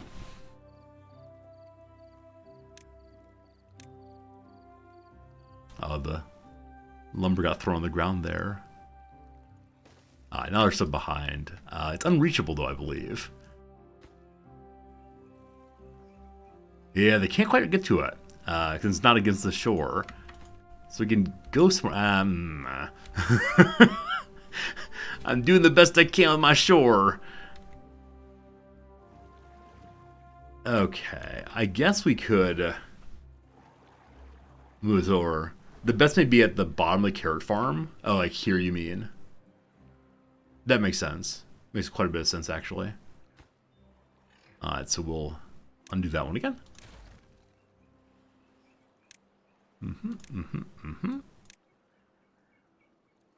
Someday the watermill. It's too far away, they say. I'll go and build a road down the way, and that should move it within range. I hope. Okay, I'm gonna get rid of Tree Buddy here. Hey, the beavers are again happier than ever. I almost said the beavers. I don't know if you noticed. Yes, Justin and his family have arrived, and boy howdy, they're feeling good. It now says it's waiting for materials, so I wonder if that means it can be built now. So why are they happier than ever before? Oh, they've all had some carrots now, and almost everyone has a house. I actually didn't realize we had some beaver babies created. So we have six of the little houses. Each holds 3, so 18 open slots. So we can still have a few more beaver babies. That'd be good. Hey, David K. Thanks for the follow. I appreciate that. Hope you have a lovely, lovely day. Look at him go. Look at him go. I think I saw a moment ago, yeah, stairs. So stairs require science points. What's this rubble exactly? Okay, the rubble is full of logs that I left behind by destroying that building. Eventually we'll invent stairs. And then we'll figure that one out. It takes 50 logs. It's going to take a while to get them all over there. Now there are a few more big trees here, so I'm going to throw another one of these tree locations, tree flags, right so. And then make sure all these are marked. They definitely are. And that'll keep this area clear, hopefully. Now that we have some more babies, I don't know how long until they become adults, but I'm guessing that we'll be able to, get this thing working soon, once we have for ourselves some potatoes. Yeah, the farm feels very strange, this location. Maybe we have farm on this side also. When we discover the Anbu, are we actually on the giant back of a turtle right now? Is this a spot where the scales fell off? This is a place where it's actually just sweat going through? I think we're on a big turtle. Turtle's all the way down this time. I don't want to watch that too closely or it'll never boil for sure. So insofar as we cut down all these trees, maybe a really great and fun thing to turn this into another farm. Another farm right here. Just make sure we have enough food coming in with additional carrots or, like I said, potatoes possibly. I do worry a tiny little bit about consuming too much of the fertile land, but I feel confident. So I'm going to go ahead and remove all of this and then mark only the ones that are actually trees. And hopefully they'll get removed fairly quickly. So I want to have it all farmland. I'm guessing you can't make it farmland if there's trees on it. We need to have some like cut and burn action.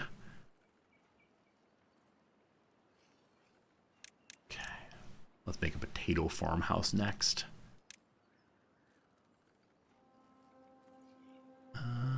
No, you can't build on top of the tree. Them's the facts. Them's the facts. I wonder if I can destroy the tree this way. No, there's no cut down tree button, unfortunately. Maybe there's a like bulldozer kind of item. We haven't invented shovels yet, unfortunately, so maybe not. Maybe not. The house with the hammer button. The house with the hammer. Oh, here we go. Demolish buildings resources. Aha. Aha. So people can go demolish trees. This is a terrible, terrible waste, isn't it? It's a terrible, terrible way to interact with our natural world. And yet, here I go doing it. I hope we can put the farm tiles right over top of the stumps. If not, we'll have to do some more demolishing. We'll see.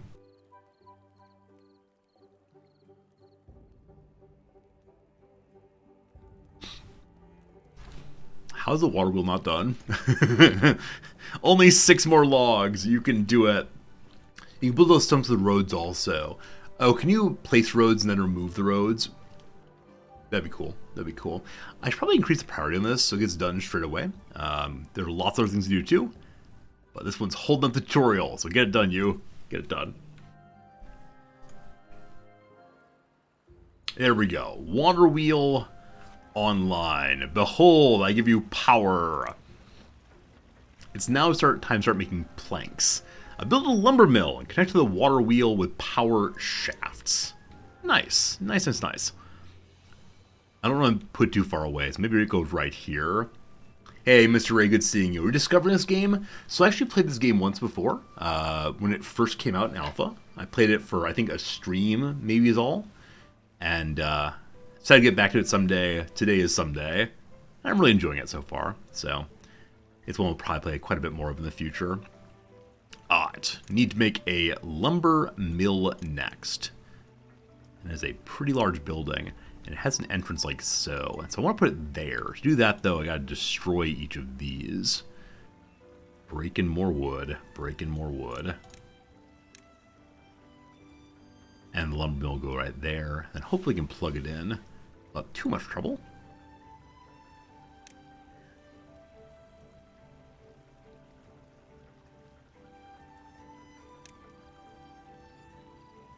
Great. Now, how do we plug it in? Is there a socket it has to go into, or just into the building somewhere? I worry it has to be plugged in right there. I hope that's not the case. Let's go and see how these power connectors work. Straight shaft, a turn, a T-intersection, all the rest. It connects to anyone in the building. Awesome. Awesome, awesome. Then do a turn, a step to the right. Okay, and then can these be hanging out in open air? No, they can't. No, they can't. Okay, is it possible to like build a platform maybe? Something we've not quite learned about yet. Maybe not. So let's go ahead and destroy this one. Instead we can go forward a step and then turn. And that's better.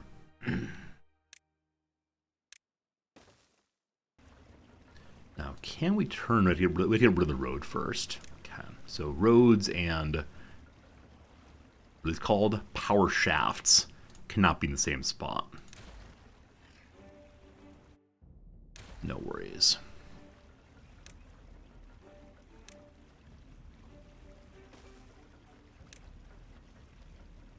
Almost there. Almost there. Nope. There we go. Then one last straight one. Behold, I give you science. Hopefully. Now, are these shafts all made out of wood as well? They are. They are. Very lucky. So, I understand where the one long log comes from. I'm not trying to make gears out of wood, but definitely not the right kind of scientist for that. Alright. Power the mill. That's happening straight away, I believe. We have our new farmhouse up and going. No workers available. but soon they will grow and be available for that. We'll go ahead and make another lovely farm soon. We no longer need you, so get rid of that one. And then just this one worker will keep us in logs. 37 right now. Hope that's enough for the time being. I don't know if they can build on corners. So if they're building this one first, they weren't good. Hope they can build on corners, though. We'll learn in the future if they can. Alright. I give you the lumber mill. Makes planks from logs. Encouraged by old Cosco, mechanized wood processing caused much gnashing of teeth among older beavers. The developers of this game have such a great sense of humor. I absolutely love that. Absolutely love that. Next up, build ye a forester. Unlock the forester and build it near a place I want to plant the trees. Okay, cool. I'm going to put some farm here, but I think it makes sense to have our trees back this way. Right now. Yeah, seems good. So unlock something we're encouraged to do. So where is science unlocking? May just click directly onto the building. Yep, that seems to be it. So the forester plants trees and bushes, takes 10 logs and 7 planks to build it or to unlock it. Let's see.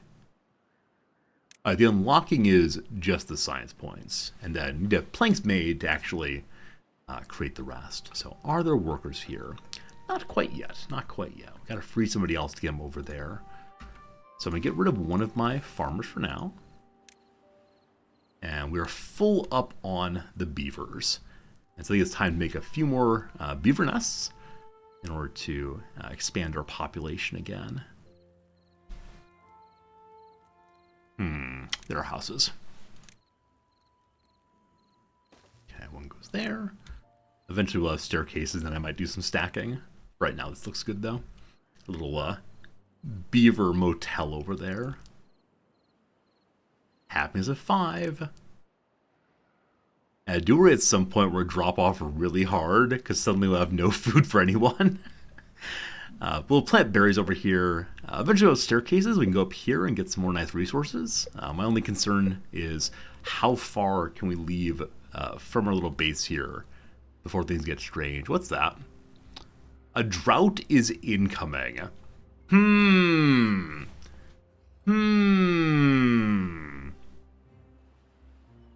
Alright, our friend the Video Juego warns us that a drought is coming in 3 days' time.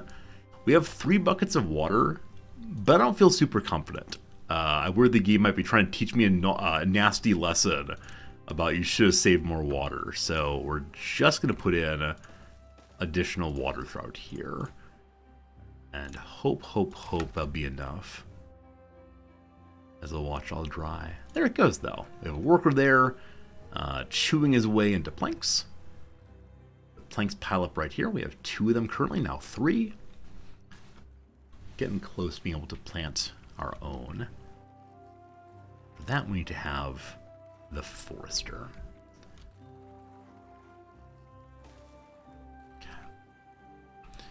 Is it the forester can also plant berries, I believe. The bushes. So, odd that a little bit. There might be, there's a natural staircase right here. Thank you. I didn't see that. I vaguely thought it was like a pile of flour bags, maybe. But no, you can actually head up that way. Cool. Cool. So maybe it makes sense for us to go ahead and head up there and get these additional tasty treasures. Hey, Kiwi, how's it going? You love this game? Yeah, I find it whimsically delightful. Now, with that said, I'm a little concerned about how much fun the drought will be. So we'll see how it goes. You hate districts that make you not want to play. Yeah, I don't really know districts at all. I saw, though, that in the newest update, Update 4, the districts apparently will share items between one another somehow. And so I hope that answers some of your problems. There's big updates happening a couple days ago, I believe. Might be worth looking back and seeing what they changed. Hey, we have no logs. Hey, who needs wood? Not this guy. Alright, so, right on time. Right on time. We need to go up here and get ourselves some more trees. For that, we need our flag again. Keep going where the flag is. We'll learn eventually. And, I think that's outside of the building range. Hopefully once we have our road made up top, it'll be close enough. Hopefully. Oh, can we cut these down? Oh, we can. So you can cut down dead trees. I'm guessing it just won't regrow. Huh. Kiwi, your husband has asked, is that Suit Guy? Hello, Suit Guy here. Your old friend Captain Suit. Ready and willing to provide entertainment. Captain Suit. I should trademark that at once. Someone's going to take that from me otherwise. So these old trees are also harvestable. We'll do that. I did get a promotion. Previously it was Corporal Suit, but these days I've been doing my best work, trying to get promoted, and it's gone okay. I'll need to mark these trees also. And like I said, I'm guessing these will never ever come back, but still useful for us. And then what else is on our layer here? Layer? Yeah, this layer here. So food stuff, additional tree stuff, a whole wide open area of nothing. And then this way, a ruins, a source of metal, scattered throughout the land, decrepit human ruins, provided beavers with the unimaginable, as a resource superior to wood. I really wonder if we'll meet some humans eventually. Or it's just going to be beavers inheriting the earth after the humans show they can't be trusted with it. Drought's on the way still. I'm going to mark these higher priority to get them all made straight away as the logs come in. Flag online. Beavering is happening once more. Good. They still haven't brought new factions yet. So Kiwi, apparently the Iron Teeth faction has a bunch more stuff in them now. And I have not played that yet because I've only gotten my people up to 5 happiness. But yeah, apparently there's now a lot more in the other faction. So excited to see how that one goes. And I think there are plans to make additional factions as well. Oh, this farm is doing nothing. I'm sorry. I built this farm and then did nothing with it. So let's plant the potatoes. The potatoes.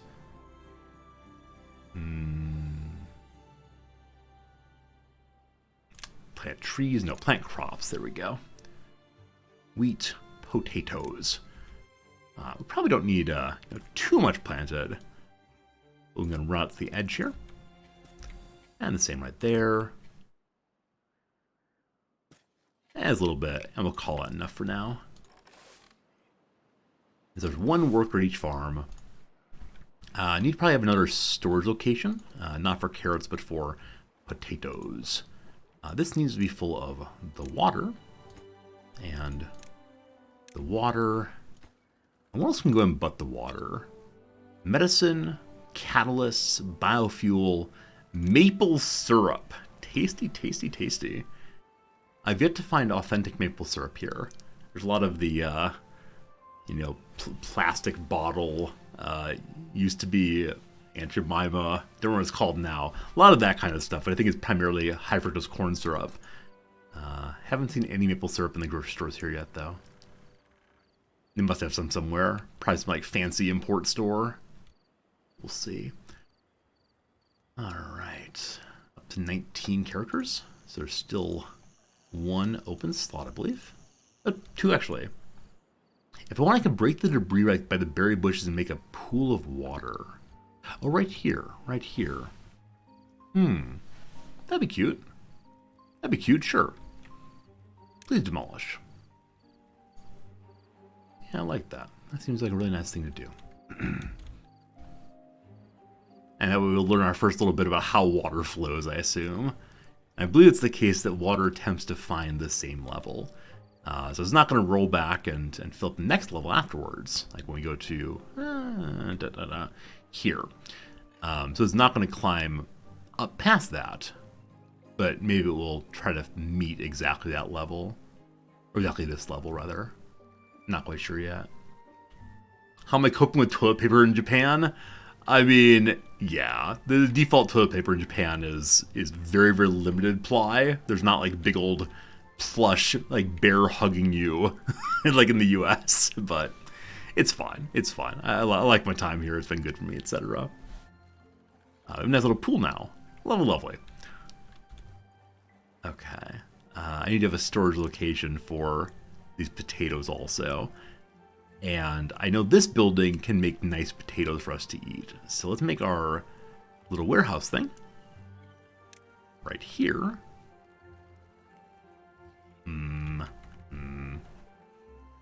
Sure, right there. And we'll have a road between. I've been to Tokyo Costco. No. Noms wants to go, and I want no part in it. I absolutely loathe big crowded stores. There's a smaller Costco redistribution center.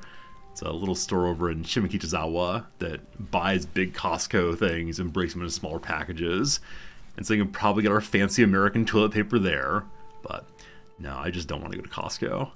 I think like once a month or so, Nom's gonna talk about it. My view is always, nope, no Costco for me, thanks. Oh boy. 1/3 of a day remains until the drought is with us. Have we saved enough water? I don't know.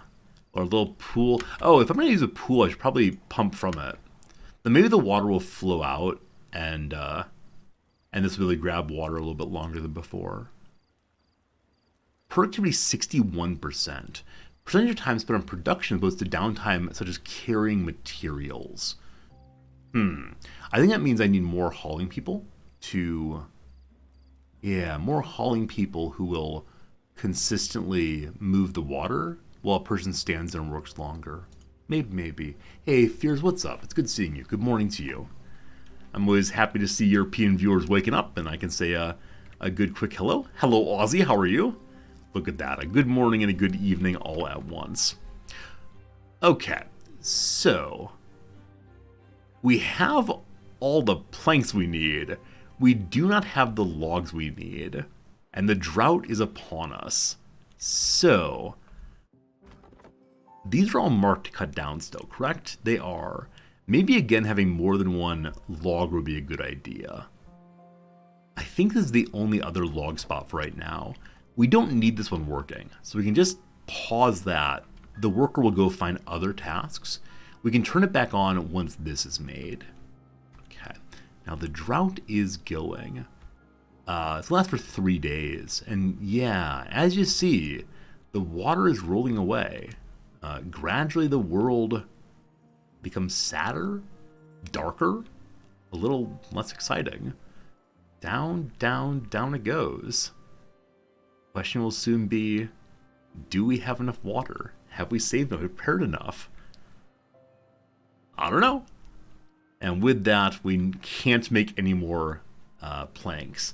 I am so delighted that we have the planks we need for planting our new trees before this thing stopped working. So interesting. Now, will Alvamog go do other work? Okay, so it is the case that if there's no work to do, you don't have to pause it. Instead, a worker will go try to find other work to do. So you can leave this one on. I think Watu will run around there. But there you go. Things are looking pretty rough right now. It is the case that these carrots are drying out and will die very, very soon. Poor buddies. I'm going to add another person here to help with that, hopefully.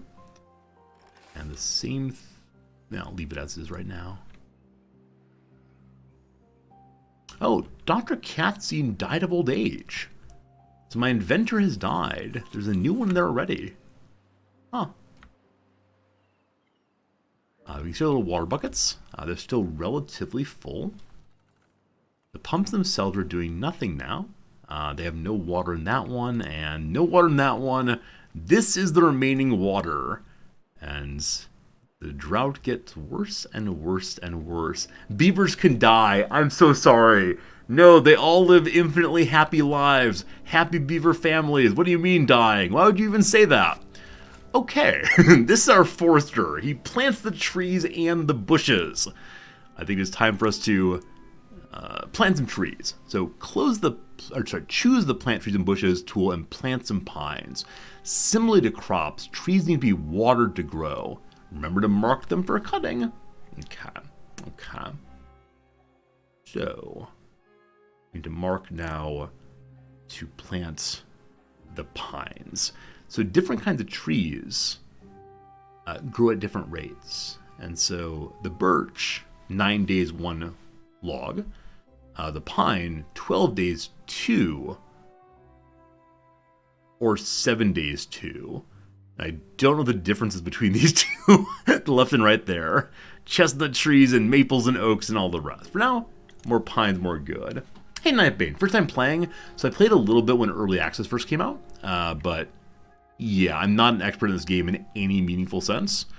I'm someone who likes this game and has a really fun time learning games, but yeah, we're playing it just right now, and it's good. It's a good game for sure. For sure.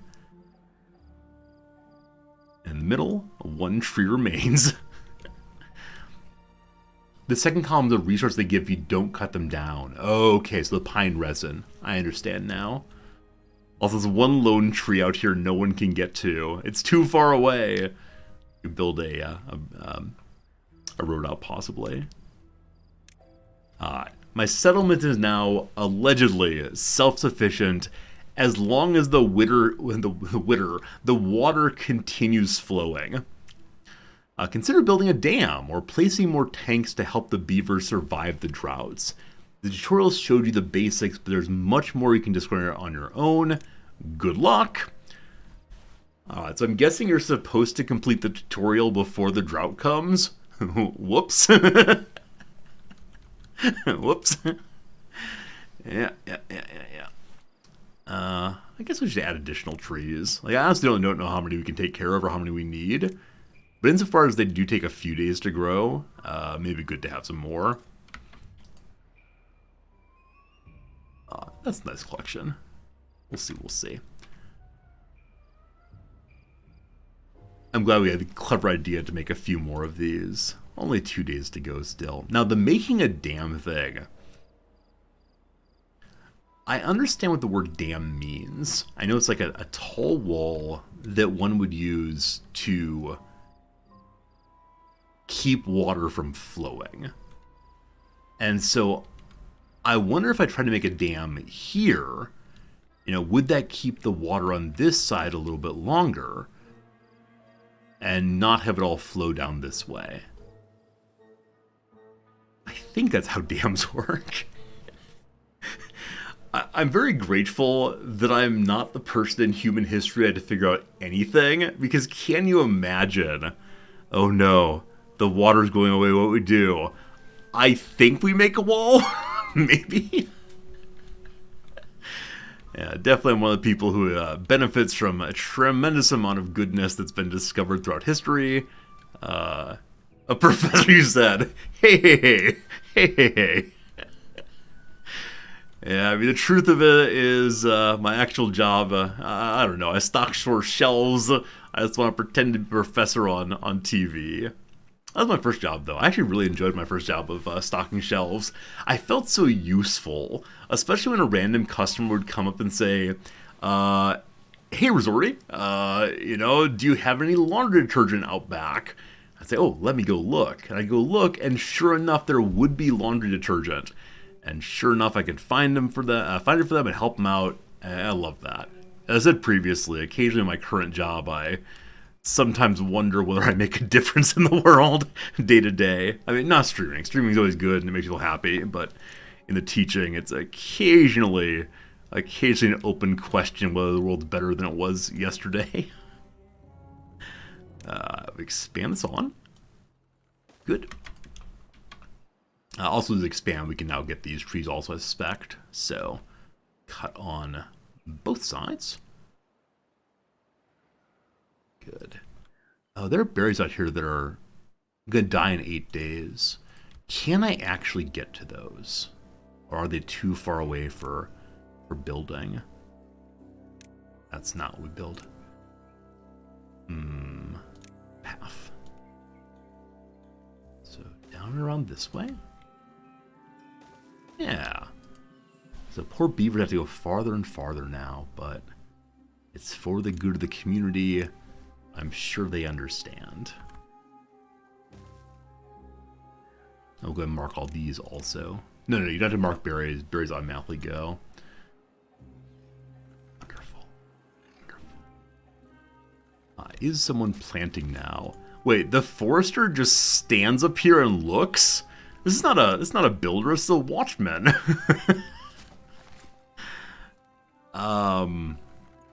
Oh, you know what it is? This area is not irrigated right now. And so because it's not irrigated, he can't do any planting at all. Yeah. There's not terribly much to do while we're waiting. I guess we could make some staircases to climb up here and get those trees as well. All died. That's sad. Alright, so let's learn about how to climb the wooden stairs. It takes planks. We do have some planks still. Good. Unfortunately, where I put the road is where the ladder actually should be. When I say ladder, I mean staircase instead. So, I think I want to destroy some of this. Yeah. And then instead have a way of going up like so. And then across. Like so. And I'll leave that for now, but we'll see what happens. And then we're going to have to go up again, surely. And put a road between them. I think one thing I'm not super great at yet in this game is knowing when to make more beavers. Like right now we're good in the stable, right? We have a whole bunch of carrots, a whole bunch of berries. But I do kind of sort of wonder, if I add a few more beavers, will we start starving? For right now with the 81 water and no more filling in, I'm very grateful that we don't have too many more people. But we got to think about ways to save more water, I suspect. And maybe just more and more pumps will do it. I know good selected the game reports. It's this one right here. I would like you to please store potatoes. That bread is bread. Potato, that's grilled potato. Oh no, are there two separate kinds of potatoes? One grilled, one raw? I bet there are. Grilled chestnuts, bread, carrots, berries, potatoes. Next to potatoes is spatterdock. I have no idea what that is. And then this thing is going to be making us grilled potatoes. Oh, you got to burn logs for that. Huh. We're going to hold off on that until we feel a little better about our wood situation. But there you go. Hello, Ice Cream Man. This beaver-driven terraforming, you better believe it. It's a very delightful little story game, right? Not a story. Delightful story that you put into the world, right? It is beavers who have somehow survived after humans. And the clue for that is this building says it was once built by humans. And now we're the beavers and we take over the world. You thought the meek would inherit the earth? Nope. Surprise, it's the beavers. Yeah, I don't know if it's a story that one discovers as time goes by, or if it's just have some silliness and enjoy what you find. But no, it's a really clever and cute game. There are a whole lot of colony building games. This one definitely has some unique spark that I really enjoy. Now, with that said, I am being paid to play this today, etc., etc. I'm not being paid to say what I think, though, and so I'm having a good time. If you like this kind of game, you'll probably like this one. 1 day remains. We're down to 48 water, so I think we will be having a tiny little bit of dehydration towards the end. I don't know what percentage. I don't know what percentage water the average beaver is. Hopefully not too much. hopefully.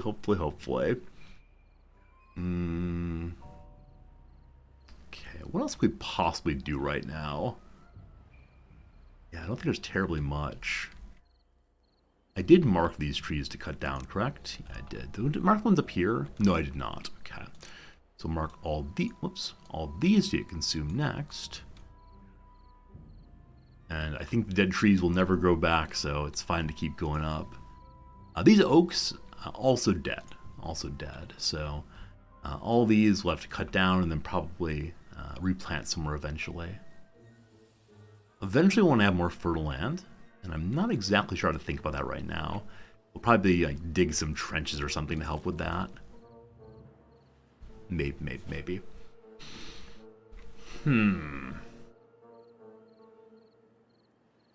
If we make it through with no dead beavers, I'm pretty pleased. I have one unemployed person. I'm going to go ahead and make a little bit more Beaverville. A little bit more housing for our folks.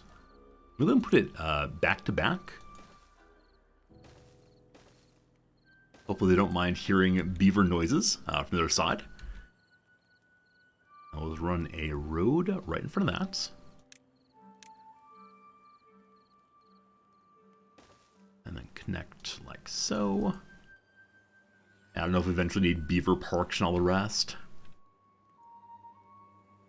It says I make one more, and then I made 4 more instead. I'm sure we're fine. I'm sure we'll all be fine. Here we can see the counting up of the science points. Next thing here is a platform. A raised platform acts as a bridge or foundation for other buildings. So for 100 science points, we can get that unlocked. Eventually at the end, we have suspension bridges. Get our little beaver San Francisco going. Inside the storage area, we have underground piles up to 1,800 capacity for 1,000 points. Large warehouse for 250. Yeah, there's a lot of things that one can unlock, apparently. I don't know how to think about any of them, other than more than a lot good. The water dump. Okay, so water pump takes water in. The water dump puts water out. Be curious to see how we connect the two of them, but I saw there's a large empty pool somewhere. Yeah, this right here. We could probably use a water dump to fill this in.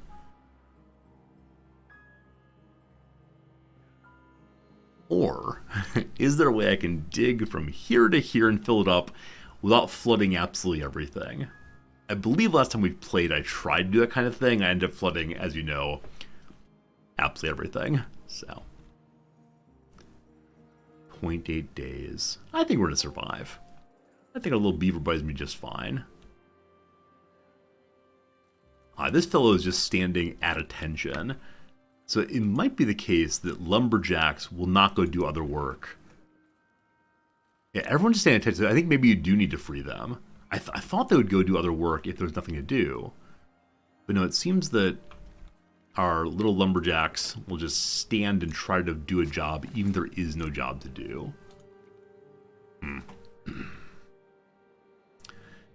As much as it was very annoying to see the water flow away, it's been really exciting to see it flow back through and the verdancy return once more as green shows up more and more and more.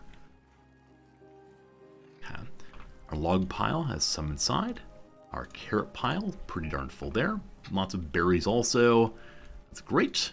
No potatoes yet. No potatoes, because all the little baby seedlings dried out, unfortunately.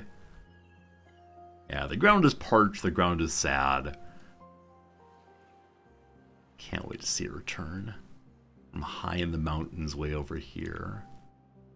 I wonder if there's anything else on the map I've not seen yet. Well, we have not much going on. What's this? A Sarlacc pit. Underground ruins. A buried ruins full of metal scrap being mined. Whatever humans were doing down there, it sure required lots of metal. Oh, I wonder if these have a limited amount of scrap metal each. And this here, you can dig, I don't know, nigh eternally to get more and more and more metal. We have to get your little characters over there first. We'll see. We'll see. Anything else I've not seen before? More ruins. More ruins. Yeah, but a bunch of trees. Hey! The drought is ending. Drought's ending. Let's watch it go. Let's watch it go. Return, my pretty. Return. Oh, interesting. You can see this is called water source. So this spot is what actually produces the water. The verdancy shows up before the water even really begins to flow. Come on. There it goes. There it goes. It's seeping. It's now galoshing forward. It's galoshing over. Not sure. What's this? Oh, just cracked a bit of the ground. Rushing right along. The trees are coming back to full brightness. Spring has sprung once more. With that, we'll begin to be able to farm again. Begin to be able to do our fine work with lumbering again. Berries will grow happily. So many trees. Beaver Village will be wonderful very, very soon. I love that. Love that. I shouldn't get too excited. It's coming very slowly. It is coming. It's going to take a while to get to our territory. Maybe build more water tanks. Not a bad idea. We are at 0 water now. So yeah, more tanks in the future would be a very, very nice thing. Now, can we unlock larger tanks? 120 points. So not quite yet. But yeah, more small tanks are a fine idea. Especially if we get more buddies in the future. Ooh, ah. Ooh, ah. Yeah, so maybe at some point we'll work on trying to make a dam. For right now, we just have our little sad area right there. Is we going to look at nicer water somehow? Show water.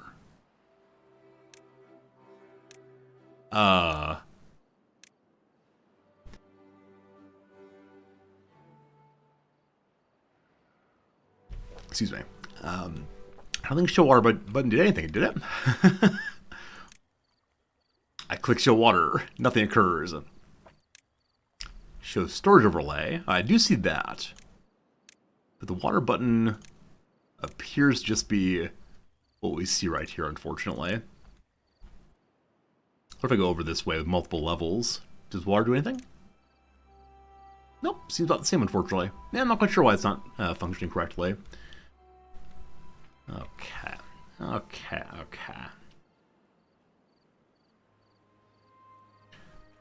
So now we have water and such, we can now turn these on and begin planting trees again. Turn this on, get them harvesting the same amount. Little berry gatherer, not sure on that. Hey, these all get full of water also. Is there a way to copy and paste that? I don't think so, unfortunately. Gotta do each one kind of individually.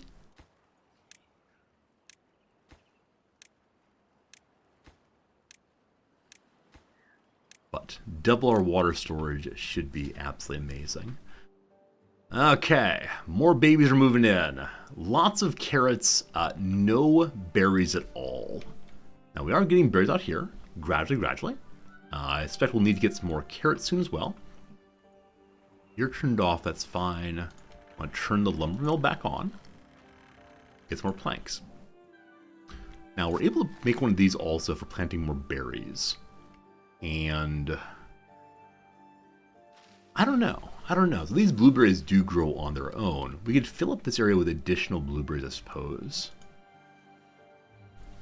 Though I'm not sure how to think about proximity to base right now. At this point, the base feels relatively stable, though. That's a pretty good feeling. Trees are growing already. Lovely. I did mark all this too. Nope, not quite all this. So we want to mark a larger area here to make sure we dig out trees there as well. And I'll also expand on planting trees. There's probably no reason not to. Across here. I actually do wonder how far they're able to build these or plant these.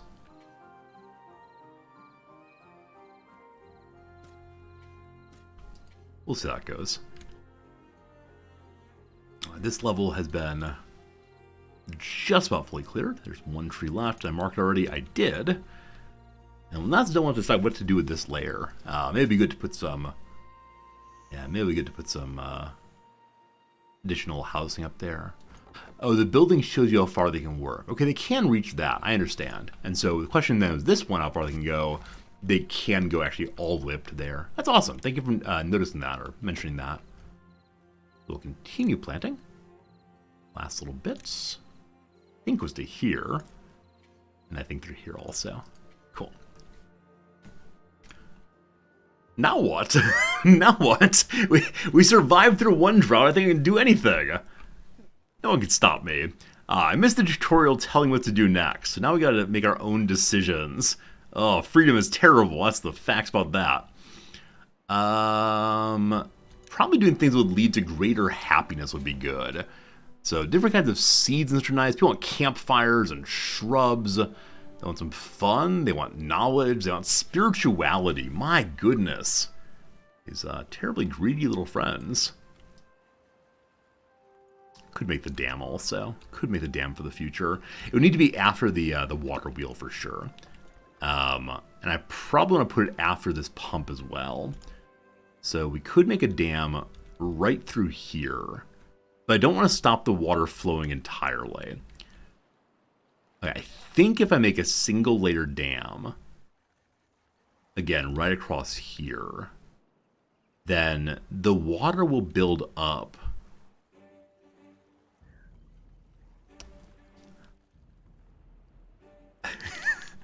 This is me attempting not to flood the entire base. I think the water will then build up to this. I have no idea.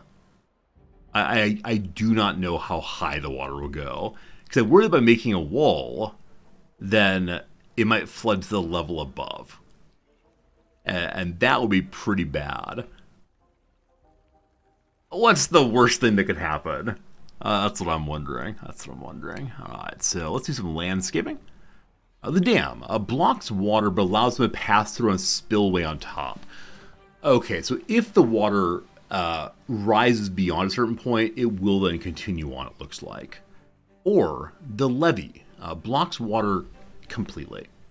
So water does not go through until it floods everything, I assume. A floodgate, a double floodgate. Oh boy. Oh boy. This is a little bit too much for old Resorty. But let's go ahead and try. Let's make a dam here and see what happens. So I guess I'll go across this way. Okay. Okay. And they probably need to make a little path down there. So once more with the staircase down. And we'll attach that with a little road. Dams can also be bridges. Oh, that's a really smart idea. If we put a bridge across here, it could be fun. And the only issue with that, though, is I've been blocking a good area. Thank you for mentioning it, though. It's very, very thoughtful. Speaking of thoughtful, Lachey, thank you for the 5 gift subs. I'm glad you're enjoying hanging out with us. Thank you for your generosity. I'm glad you've enjoyed being part of our community over the past few days, week or so. However long, thank you for your generosity, really. I'm glad you're enjoying being part of the community. Casimia, Mulpug, Cal Milk Tea, Cobblestorm, Ellisadel, all you enjoy your emotes and such, and freedom for ads for 1 whole month. It'll be good to good. You can do dams on angles. Oh. So it doesn't have to be just straight on through. It could be a cute little angular thing. Huh. Okay, let's rethink that then. Let's see how this goes. I'm gonna cancel all you. Yes. And then maybe just after the water pump, we could do the dam. I guess my only concern in doing it here is then these farms will still turn off pretty quickly. I prefer to keep the farms fertile as long as possible. I'm actually not going to put my staircase here. Instead, I'm put it down to the side. Yeah. And then we can put a bridge across here. Now the platform acts as a bridge. 100 points unlocked. We're not quite there. We'll get there before too long. I'll just do a bridge there. I think I want to try the dam here and see what happens. And if it doesn't work the way we think it does, or the way I think it does, I'm happy to remake it after a while. So...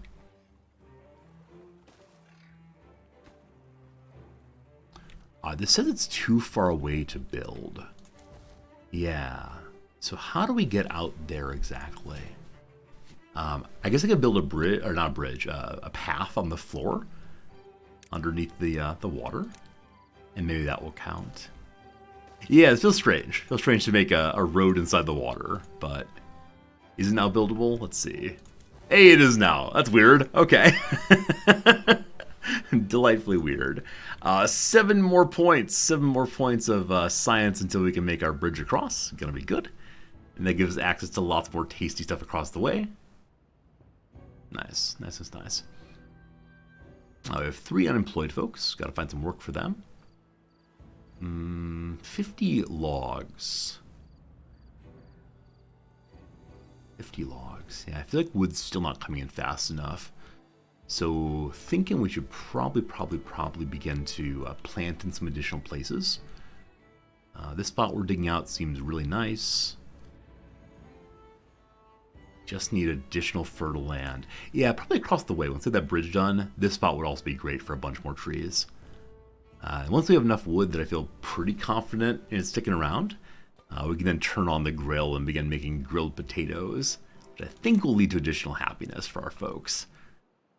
I don't think they want to eat the raw. Wet fur gives a bonus to happiness. Oh, is this like an auction not included when your characters have a little nature reserve to go through, and having walked through they're happy? They need to make absolutely everyone walk through the river once a day.